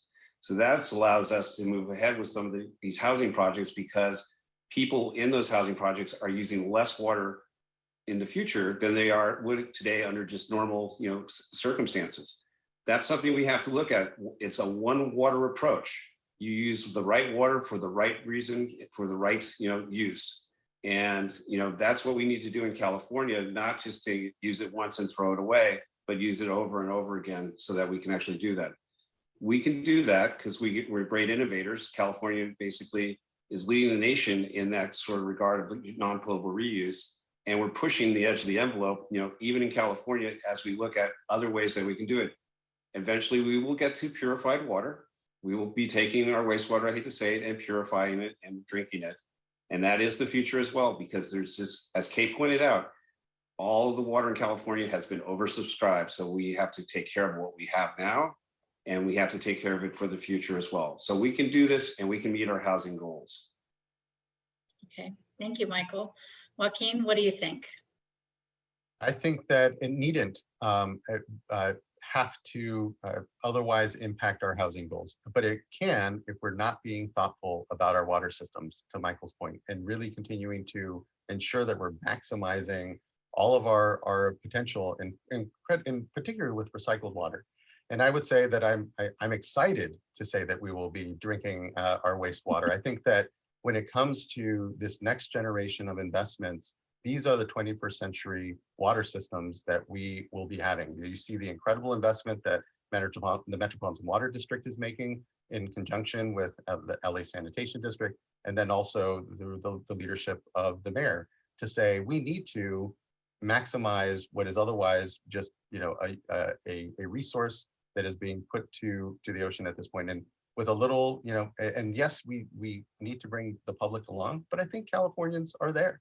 You see that because the board in just the last years since the Prop 1 bond dollars came to the board, and we've been using the state revolving fund. We put out over $1 billion in loans for water recycling facilities throughout the state, and those investments are paying off. Those investments are creating resiliency in communities, and they can create drought resilient supplies for communities as they meet housing goals. But I think it's important to remember it's not just the water element that we need to keep in consideration when we think of housing and how we house our families and build our communities into the future ahead. It's also a matter of the other complicated factors that go into how you select a community and ensure that it's not subject to sea level rise, or that there isn't risk to flooding, or you're not filling in a wetland in order to build that housing. I think that there are ways that we can layer our considerations as we build housing for our communities here for the next 10, 20, 30, 40, 50 years out into the future, that I think we need to have that timeline and consideration of. Great. Kate, would you like to chime in? Yeah, I'm just gonna sort of give a me too. I mean, I totally agree with what Michael and Joaquin said about how if we invest far more heavily in local sustainable water supplies and demand reductions, we have plenty of water to meet our housing needs. You may have all noticed that Southern California is doing far better than Northern California in this current drought, and that's not because they got a lot more rainfall. It's because they really took this lesson to heart in that 1987 to 1992 drought. So they're 3 decades ahead of us in the Bay Area, really, in investing in more efficient water use, more water recycling and reuse. Orange County has the largest water recycling system in the world for indirect potable reuse. LA is making huge investments. San Diego's making huge investments in both recycling and urban stormwater capture. We are behind the ball game on those investments in the Bay Area. And, not only do we need to really up our game, but, it helps us to deal with drought. We're all flushing our toilets and running our dishwashers and taking showers in the drought. And reusing that water means we have more in these times. Yep. Okay, moving on. In 2018, the State Water Resources Control Board adopted new rules that require much more water to be left in rivers. This is known as unimpaired flows, to help stabilize fish populations like salmon and add other environmental benefits. But cities and water suppliers have pushed back, saying that cuts to urban water supplies to facilitate these flows are too great and will jeopardize water security for millions of Californians, especially given the pressures of climate change. But to make this question more fun, I would like to ask you to put yourself in each other's shoes. So Kate, put yourself in Michael's shoes. What actions should we take to improve the drought and supply resilience of California's major economies? Well, we just touched on many of them. Part of the lesson of drought is that the water supplies that we've traditionally counted on in California, taking water out of mountain-fed rivers and aquifers, they're increasingly unreliable and insecure. Whatever your view of the need to restore our rivers, we can't keep relying on those systems to supply us the same way that they have in the past. So we gotta invest heavily in those drought-resistant water supplies that we just touched on. That also gives us the ability to diversify our water supply and water management tools. And that is just simply more resilient than a single focused system. So as a PUC, for example, relies almost exclusively on supplies from the Tuolumne River system. And in a draft urban water management plan that it just published, it projects that in 2045, San Francisco would still be getting approximately 91% of its retail water supplies from the Tuolumne River. And that is not an aggressive enough path to water diversification that we need to see. And it also means that we're continuing to take, 90% of the water out of the Tuolumne River in years like this one, which, continues to have that river be on a path, to a death spiral, essentially. Okay, Michael, I'm going to have you react to that. Am I supposed to take Kate's role? Well, no, at this point, you just react and tell us what you see as maybe opportunities or obstacles to what she's just expressed. Yeah, I don't think there's any obstacles to what she expressed. I think I need to correct the record a little bit here. Yes, we do get the majority of our supply from the Tuolumne River, but we also get 15% from local watersheds in the Bay Area, both Alameda and San Mateo. We do have a groundwater program with 3 other cities that we actually bank water for drought purposes, then we pump it out. Yes, we are building a recycled water plant in San Francisco. It is not as big as Orange County, but we don't use 500 million gallons a day in San Francisco like Orange County does. It is only 4 to 5 million gallons a day, and it'll mostly do irrigation of parks. So we get all the parks off groundwater and surface water. We only use 41 gallons per person per day in San Francisco. And that's incredibly low compared to the rest of the state. And we're still going lower. We think we're going to dip below 40 at some point in time. But I also would say this, you talked about the Bay Delta plan. And frankly, I'm a big proponent of the voluntary agreements. I'm a big proponent of functional flows rather than unimpaired flows. I'm a big proponent of actually starting now and not waiting and then seeing what the fish tell us rather than waiting to have the perfect plan. The perfect plan will never get passed because people will always be resistant to it. I would start today doing the voluntary agreement if my friend Joaquin gave the thumbs up. I would even start if you even just held a hearing on it, to tell you the truth, and spend our own money and see what we can do for the river. Like I said at the top of this discussion, the lower Tuolumne River has a flow schedule. And during this period of time, that flow schedule was very low, as Kate pointed out, because basically it goes down to 50 cubic feet per second. We have doubled that voluntarily. No reason just to do that, to keep the river alive and flowing. And I think that's important as well. Acknowledge that people are actually doing something. I can't, as San Francisco, correct the whole Delta issue. That takes everybody. But I think, we do have a resilient, water portfolio in San Francisco. I think we have a good environmental ethic that we're trying to institute, corrections on the Tuolumne River. Let's try some things to see how it works out. Okay. Now, Michael, put yourself in Kate's shoes and answer the question, how do you think we can recover iconic California fish species? Now you get to be me, Michael. Oh, Kate. Like I said, I think we have to ask the fish. And I'm going to take a step back and say fisheries management in California is something that needs reform. It's not just the native fish, that we're targeting. We have, a lot of hatchery fish in the system. We have to understand how they interact with the native fishes. But I think we have to create suitable habitat basically for the native fishes. And creating suitable habitat is going to take time. We need to restore the floodplains. We need to restore gravel beds. We need to have flushing flows. We need to have attraction flows. We need all of those things to actually, recover these species. And we have to manage those invasive species that were introduced into California that outcompete our native species. That's one of the things I think that we need to do is look at how we do predator control.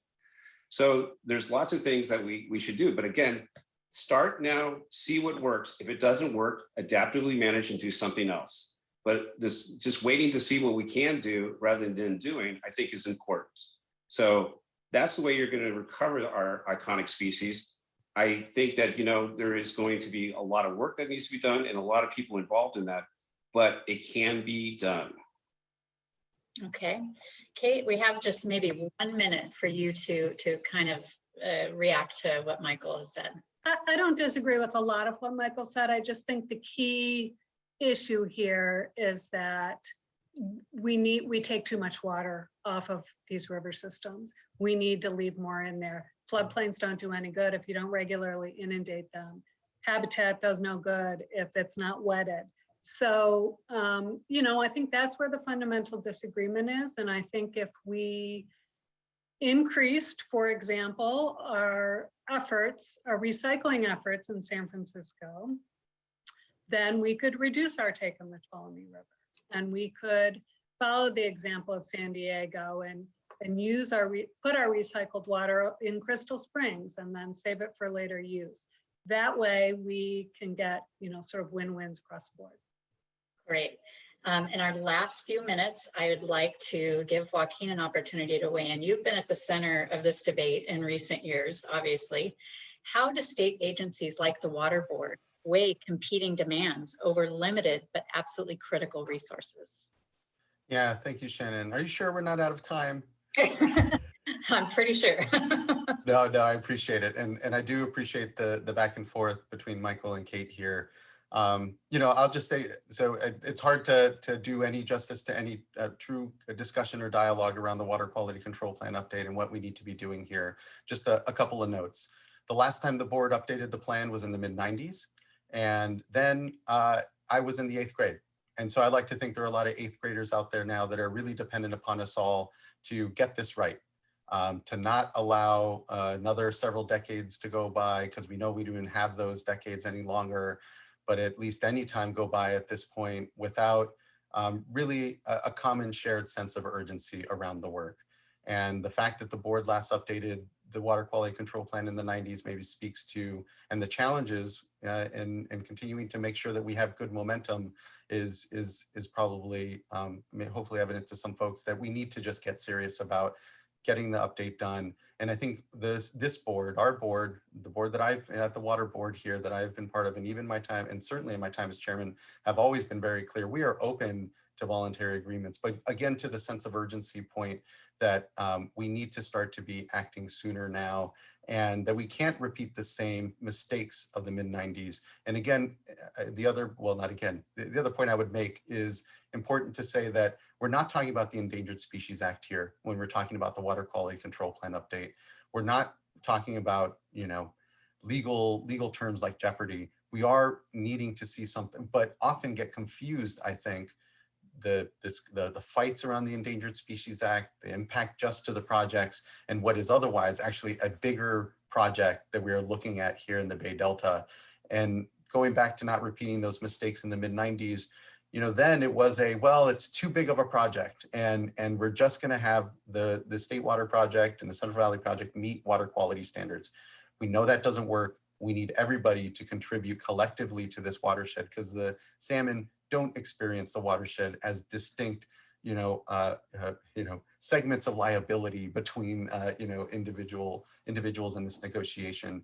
It is important and incumbent upon us all to just remember the sort of outcomes that we're driving toward. And they're not just about endangered species here or saving one species. It is trying to say, how do we best look at this system a little more holistically for once, and be honest with ourselves again about the need for amounts of water that may be different than what people have been dependent upon or diverting for decades. And it needs to be different anyway, because climate change is making that all too real. So let's do so before, and make those changes before our ecosystems slip out from underneath us as well.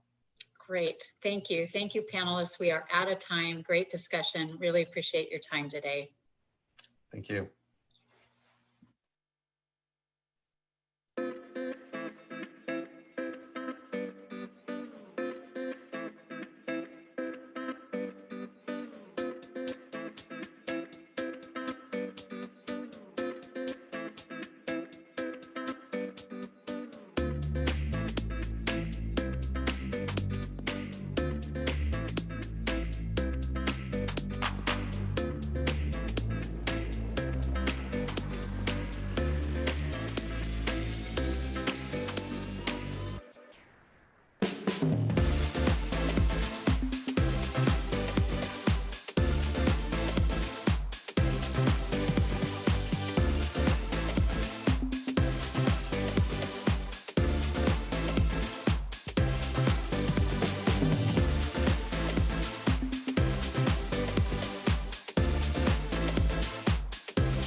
Hi, welcome back, everyone. And this is the half an hour we've been waiting for, which is to round out our conference with a conversation with Governor Newsom.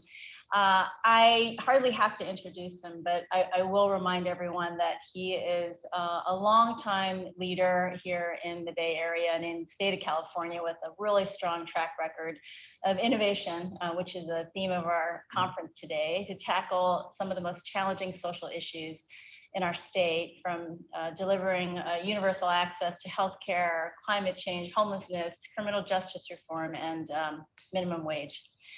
Now we can add to his list the commander-in-chief of a global pandemic.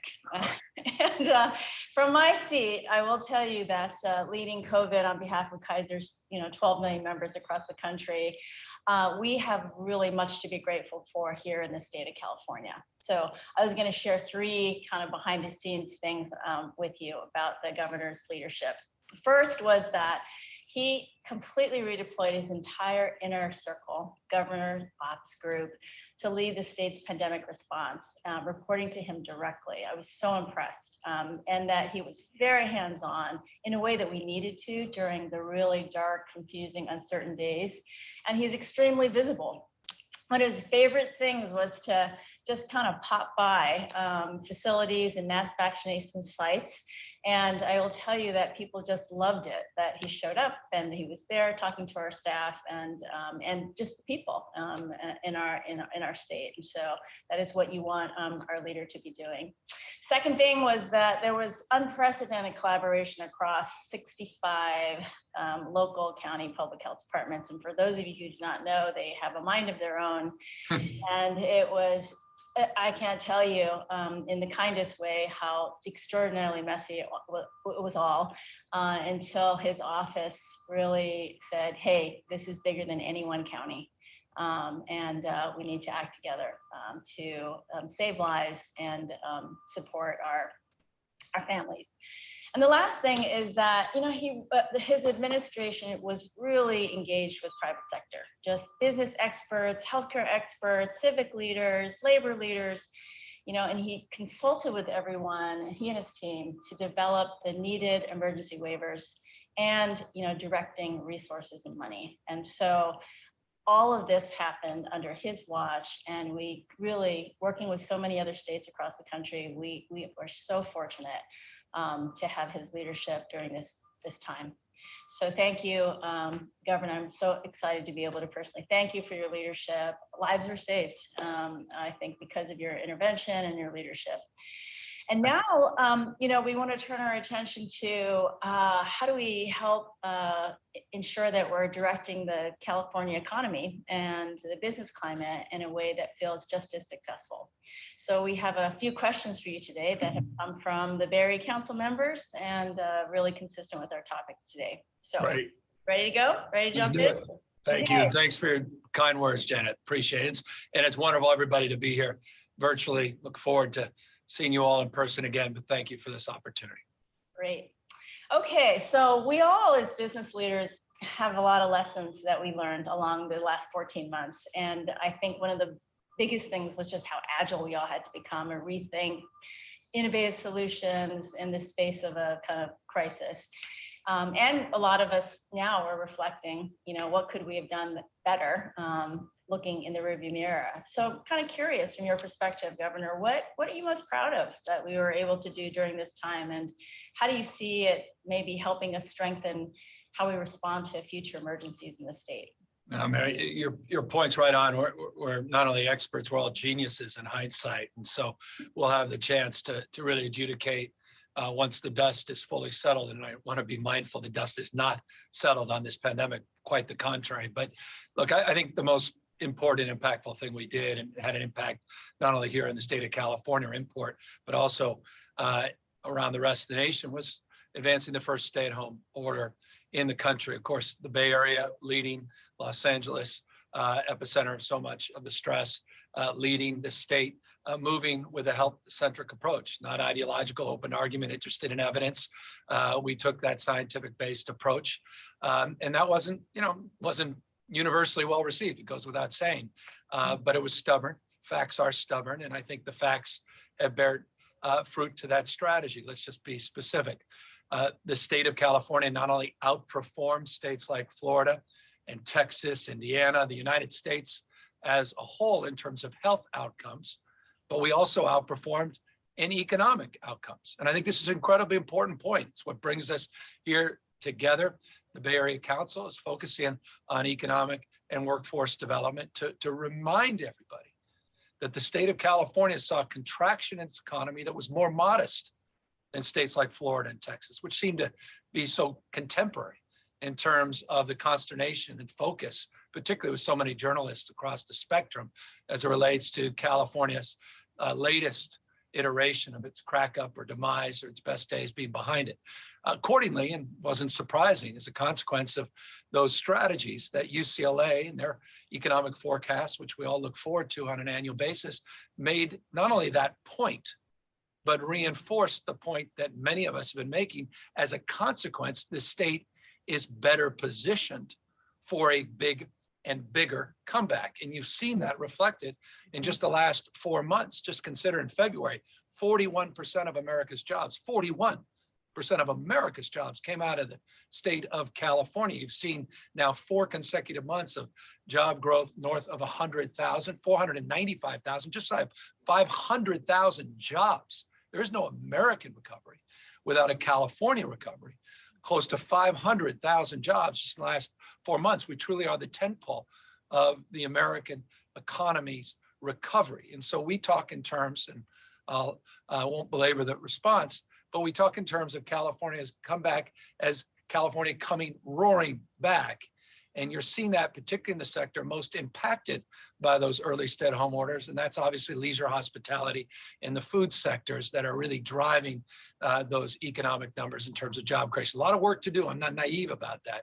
But I'm also very pleased and proud of the work that was done with those 60 plus local health officers, as you note, Janet, up and down the state that rode by and large in the same direction, which is remarkable when you consider how large the state of California is, 40 million strong.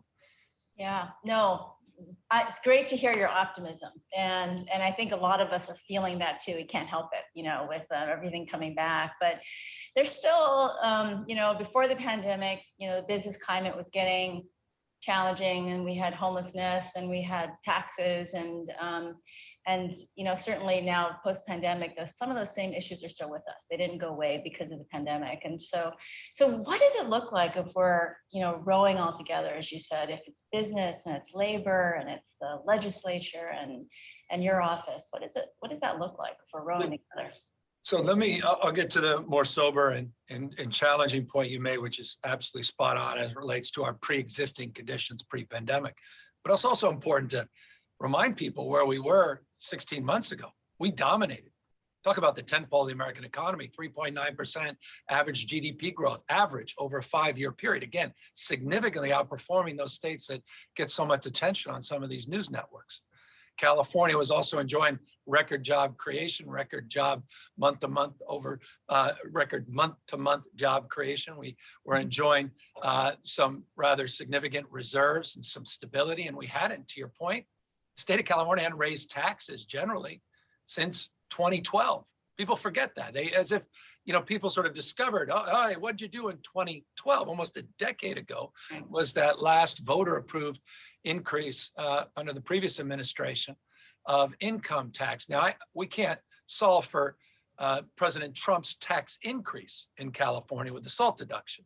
And their tax increase, Kevin McCarthy, the Republican Party, that promoted a tax increase in states like California.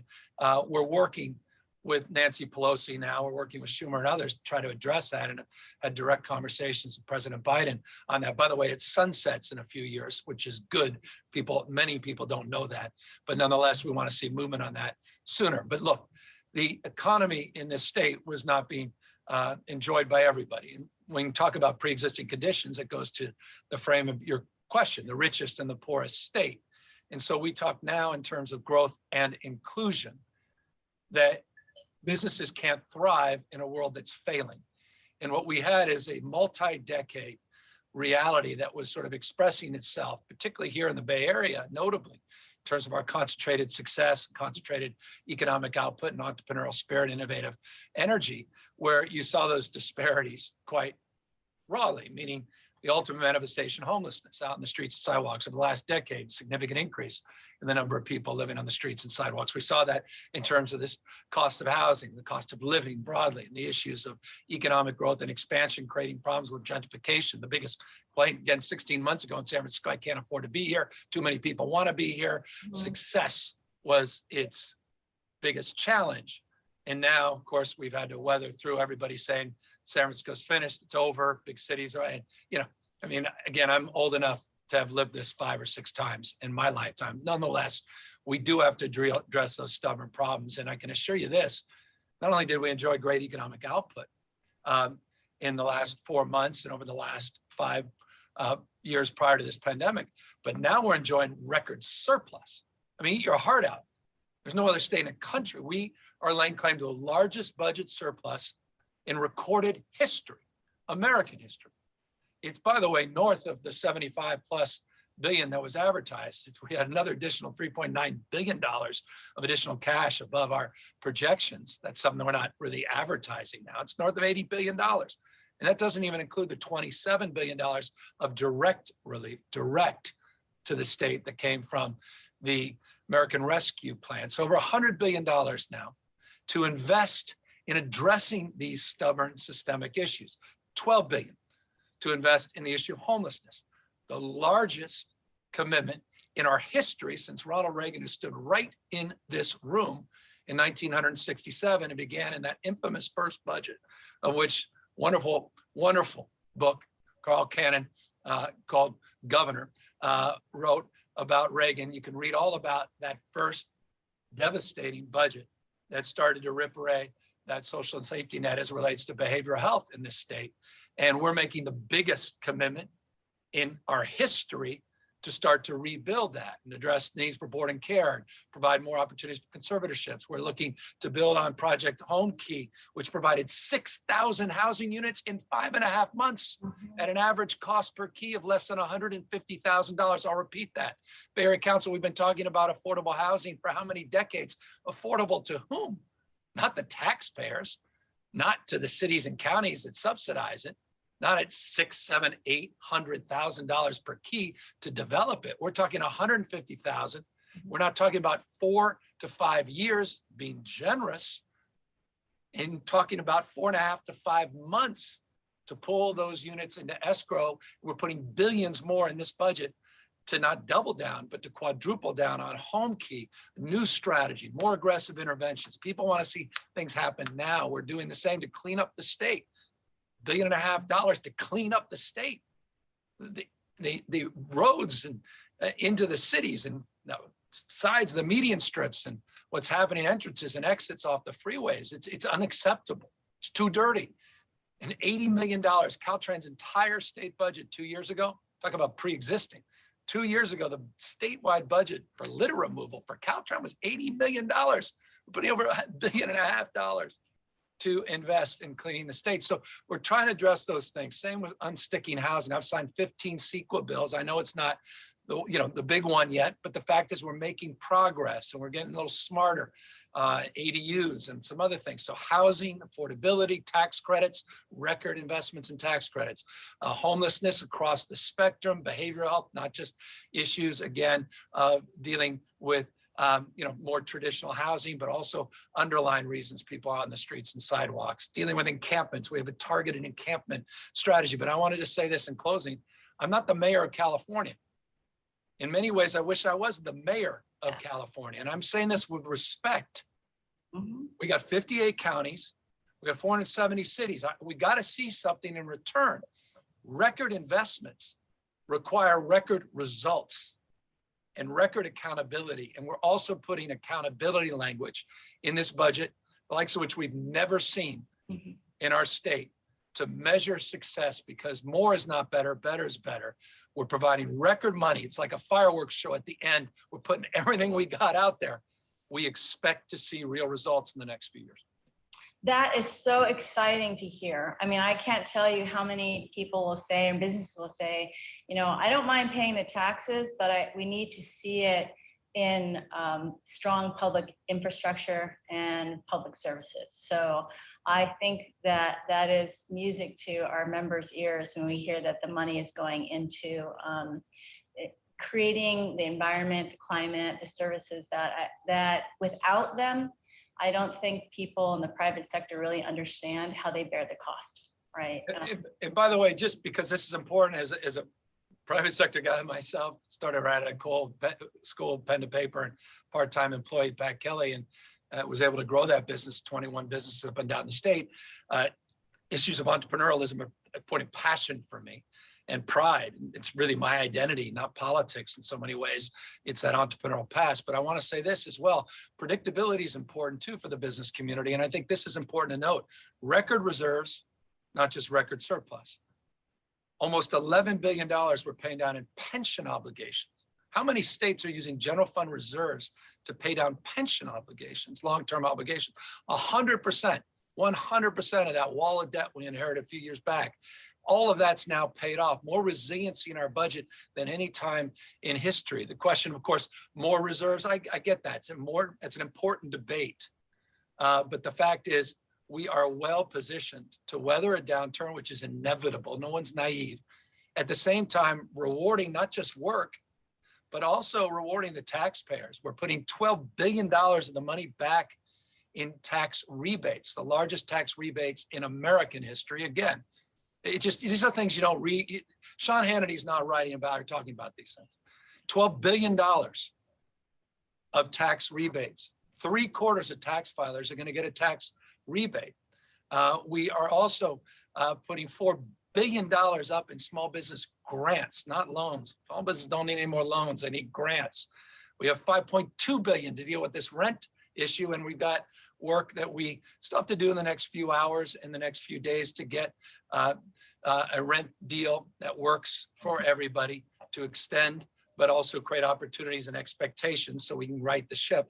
But $5.2 billion to deal with back rent and to deal with utilities, water, not just electricity. And of course, $2 billion to address the issues of wildfires, which is just off the charts, unprecedented. We actually have a real plan, 100 specific strategies that include home hardening, that include unique strategies on prescribed burns and vegetation management, forest management, reforestation, new technologies, new strategies in terms of intervention, pre-positioning assets, 1,399 new firefighters this year, more hand crews and dozer crews, more bells and whistles, including these Black Hawk helicopters that have night capacity, getting rid of those old Hueys and C-130s, and all kinds of satellite technology we didn't have just a couple of years ago, including weather monitoring stations and new integrative strategies working with cities and counties.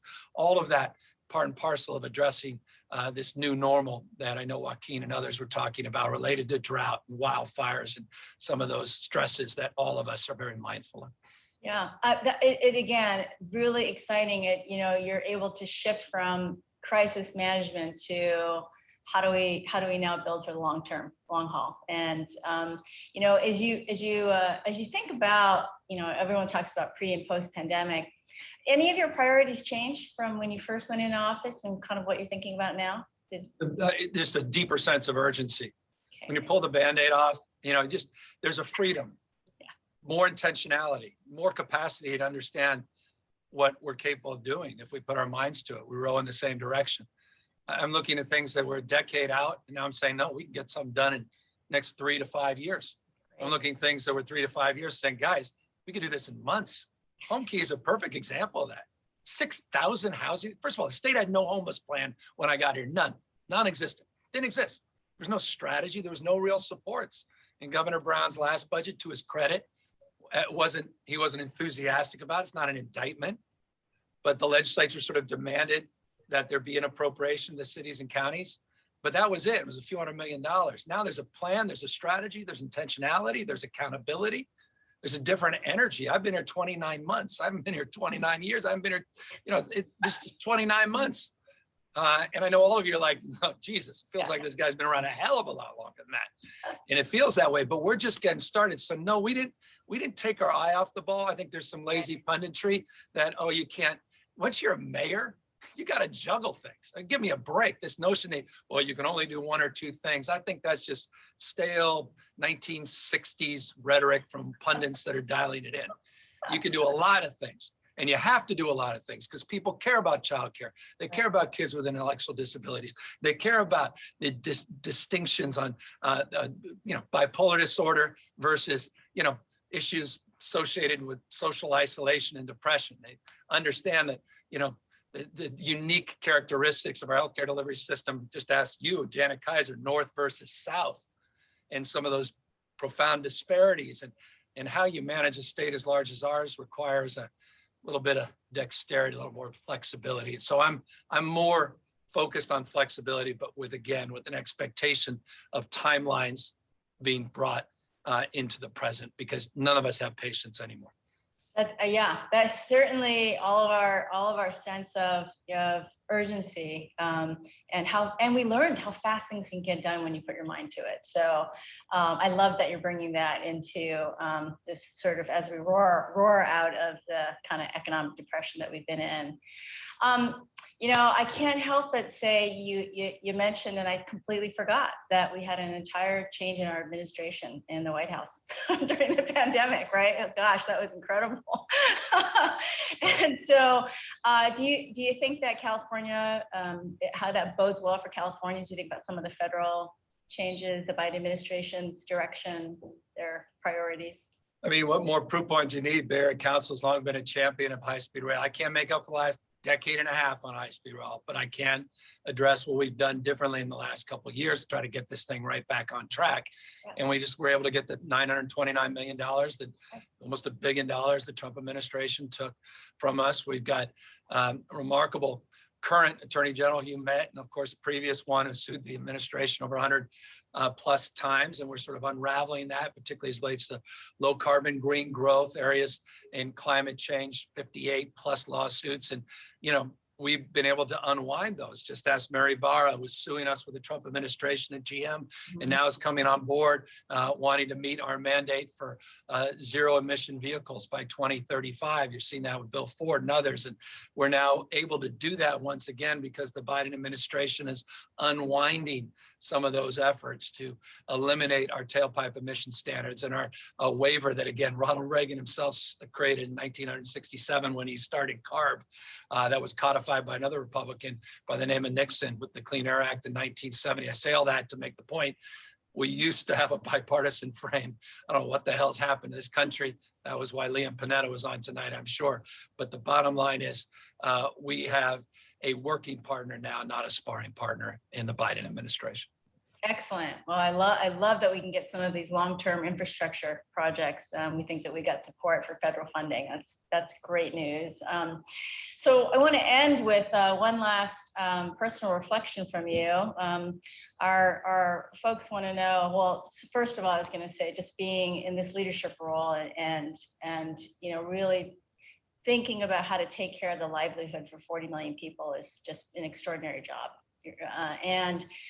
And we've got a long tail here with the pandemic on lots of different issues you've raised and things to work on, even that were here before the pandemic. And you've got this recall election that, you have to take seriously, right? So, despite that, you seem forever optimistic. I just love it. You're optimistic about the future for Californians. You're optimistic about your administration and what we can do together here in the state. So what's your secret here for staying so emotionally and physically healthy through all of this and for the road ahead? Well, we can ask that to you and so many people that are tuning in. I mean, we've learned what we're capable of this last year. If we all went into this 15 months ago knowing what we would have to persevere, I'm not sure many of us would fare as well as I think we have. We have remarkable resilience to look in life. We all know this, there's no redo. And so our mindset here is no 0 days. And, just every day you've got to grind, get back up and just keep moving forward. And eventually what we practice in private will be recognized in a political sense, at least in public. And so it's just that focus, sense of purpose, real passion. You got to have a belief and a belief that you can manifest too. And that ultimately the facts matter. They're stubborn things. They get out there. And look, this recall is very serious. Ask the last governor. If I'm recalled, I'll be the second of the last 3 Democratic governors to be recalled. And I assure you won't be the last. They'll be using this as a way and a tool to leverage, and as a way and tool to disrupt. And you know, this is the RNCs behind this, and Gingrich and Huckabee. Kind of brings me back to the 90s a little bit. But, you know, also have this Brad Pasquil guy running this person, you know, that's sort of well known on celebrity circuit and her campaign. And you know, we're a couple wildfires, some PSPS protocols, and you know, I'm not naive about this. So we're taking this very seriously. I have for months, and you know, I know there are a lot of people that trusted me that you know, feel disappointed. This is a tough year. You know, as I say, it's not intellectual for me. I have restaurants, bars, I have hotels, I have wine. I mean, I operate in many different parts of the state. I love when people say, well, you don't understand. I intimately understand. I have employees who are with us for decades, and, you know, they're not sure they even want to go back to their original jobs. They're just being a little more cautious, not because they're getting $300 supplemental. It's that this last year took a lot out of them. And they're just reflecting on the world they're living in and the world they're about to enter into with a little more caution. And so all of that I'm mindful of, but with that, I'm also, you know, mindful of this, just a deep expectation, the best is yet to come. And I've seen it over the course of decades in my life, our capacity to do more and be more and contribute more. And so, look, I have a privilege of a lifetime. This is the greatest gift ever. I mean, I am governor. What a gift. And it's a moment in time. And one thing I absolutely am certain of, I'm the future ex-governor. The question is when. But at the end of the day, you know, people will turn the page. And so you're given that moment in time. And I'll be honest with you, I'm proud of what this state has accomplished, because all your hard work, everybody watching, thank you for your resilience. Those jobs numbers are your jobs numbers. It's your entrepreneurial spirits. You're willing to take risks, put everything on the line, to have a dream, to take that pen to paper and manifest that dream. That's the greatness of California. I'll just close on this. That greatness didn't go away last year. It didn't disappear to Miami because that Miami mayor is making a bunch of phone calls. Give me a break. That greatness still resides here. Dominant venture capital year last year. 100+ IPOs so far year to date in California. Bloomberg's #1 innovation index. Look at Time Magazine and the most disruptive companies. Look at what's happening across the spectrum. California still dominates. This is a balance sheet unlike any in the world. So look, my mom taught me this, Jan. You're nothing but a mirror of your consistent thoughts. And you want to find what's wrong, you could spend your whole life there and you could color that in every single day. Or you could start focusing on what's right and build on that. And I'm of the opinion we've beaten ourselves up the last 15 months. It's time for us to start dusting off, get our groove back, and start focusing on what makes California such a special place, and why the California dream is still alive and well, and why California's best days are dominantly in front of us and ahead of us. More scientists, more engineers, more researchers, more Nobel laureates, the finest system of higher education on planet Earth that has the historic investment, historic budget investment at the UC, CSUs, and community colleges. We're reimagining the K-12 education system, created a brand new grade, TK, and ask the moms out there, ask the dads how important that is to have all your 4-year-olds that have quality education, not just quality care in a TK environment, and the baby bonds we're doing and the work we're doing with community schools and our expectation setting. It's been tough, but we are committed for the long haul. And I'll tell you, you know, eat your heart out. My friends that moved to Houston, you know, with all due respect, you're paying higher taxes. Middle-class families pay higher taxes in Texas than California. Not all of us live at 13.3%. Some of us do. And I'm mindful. That's hard. I get it. But I'm really proud of this state, and I hope you guys are as well. And I'll just close by saying I'm very proud of, you know, Jim and the team, the Bay Area Council, because, you know, I feel like I'm a member of the family. Maybe I'll always be your favorite member of the family, but I feel like I'm a member of the family with 20, almost 30 years of working with all of you. And I look forward to working with you, hopefully for many, many years to come, not just months. Well, Governor, I want to say that I'm sure all of our members here today are just so excited because your priorities are right in line with the Bay Area Council's priorities. And we're eager to support and partner with the exciting vision that you have for the road ahead. And I just want you to know that whenever you call my CEO, Greg Adams, we opened the checkbook. so we're here to support you. We're here to support you. And by the way, Jim, there were a lot of phone calls this year, trust me. And you know what? The answer was yes, and we didn't even have to ask.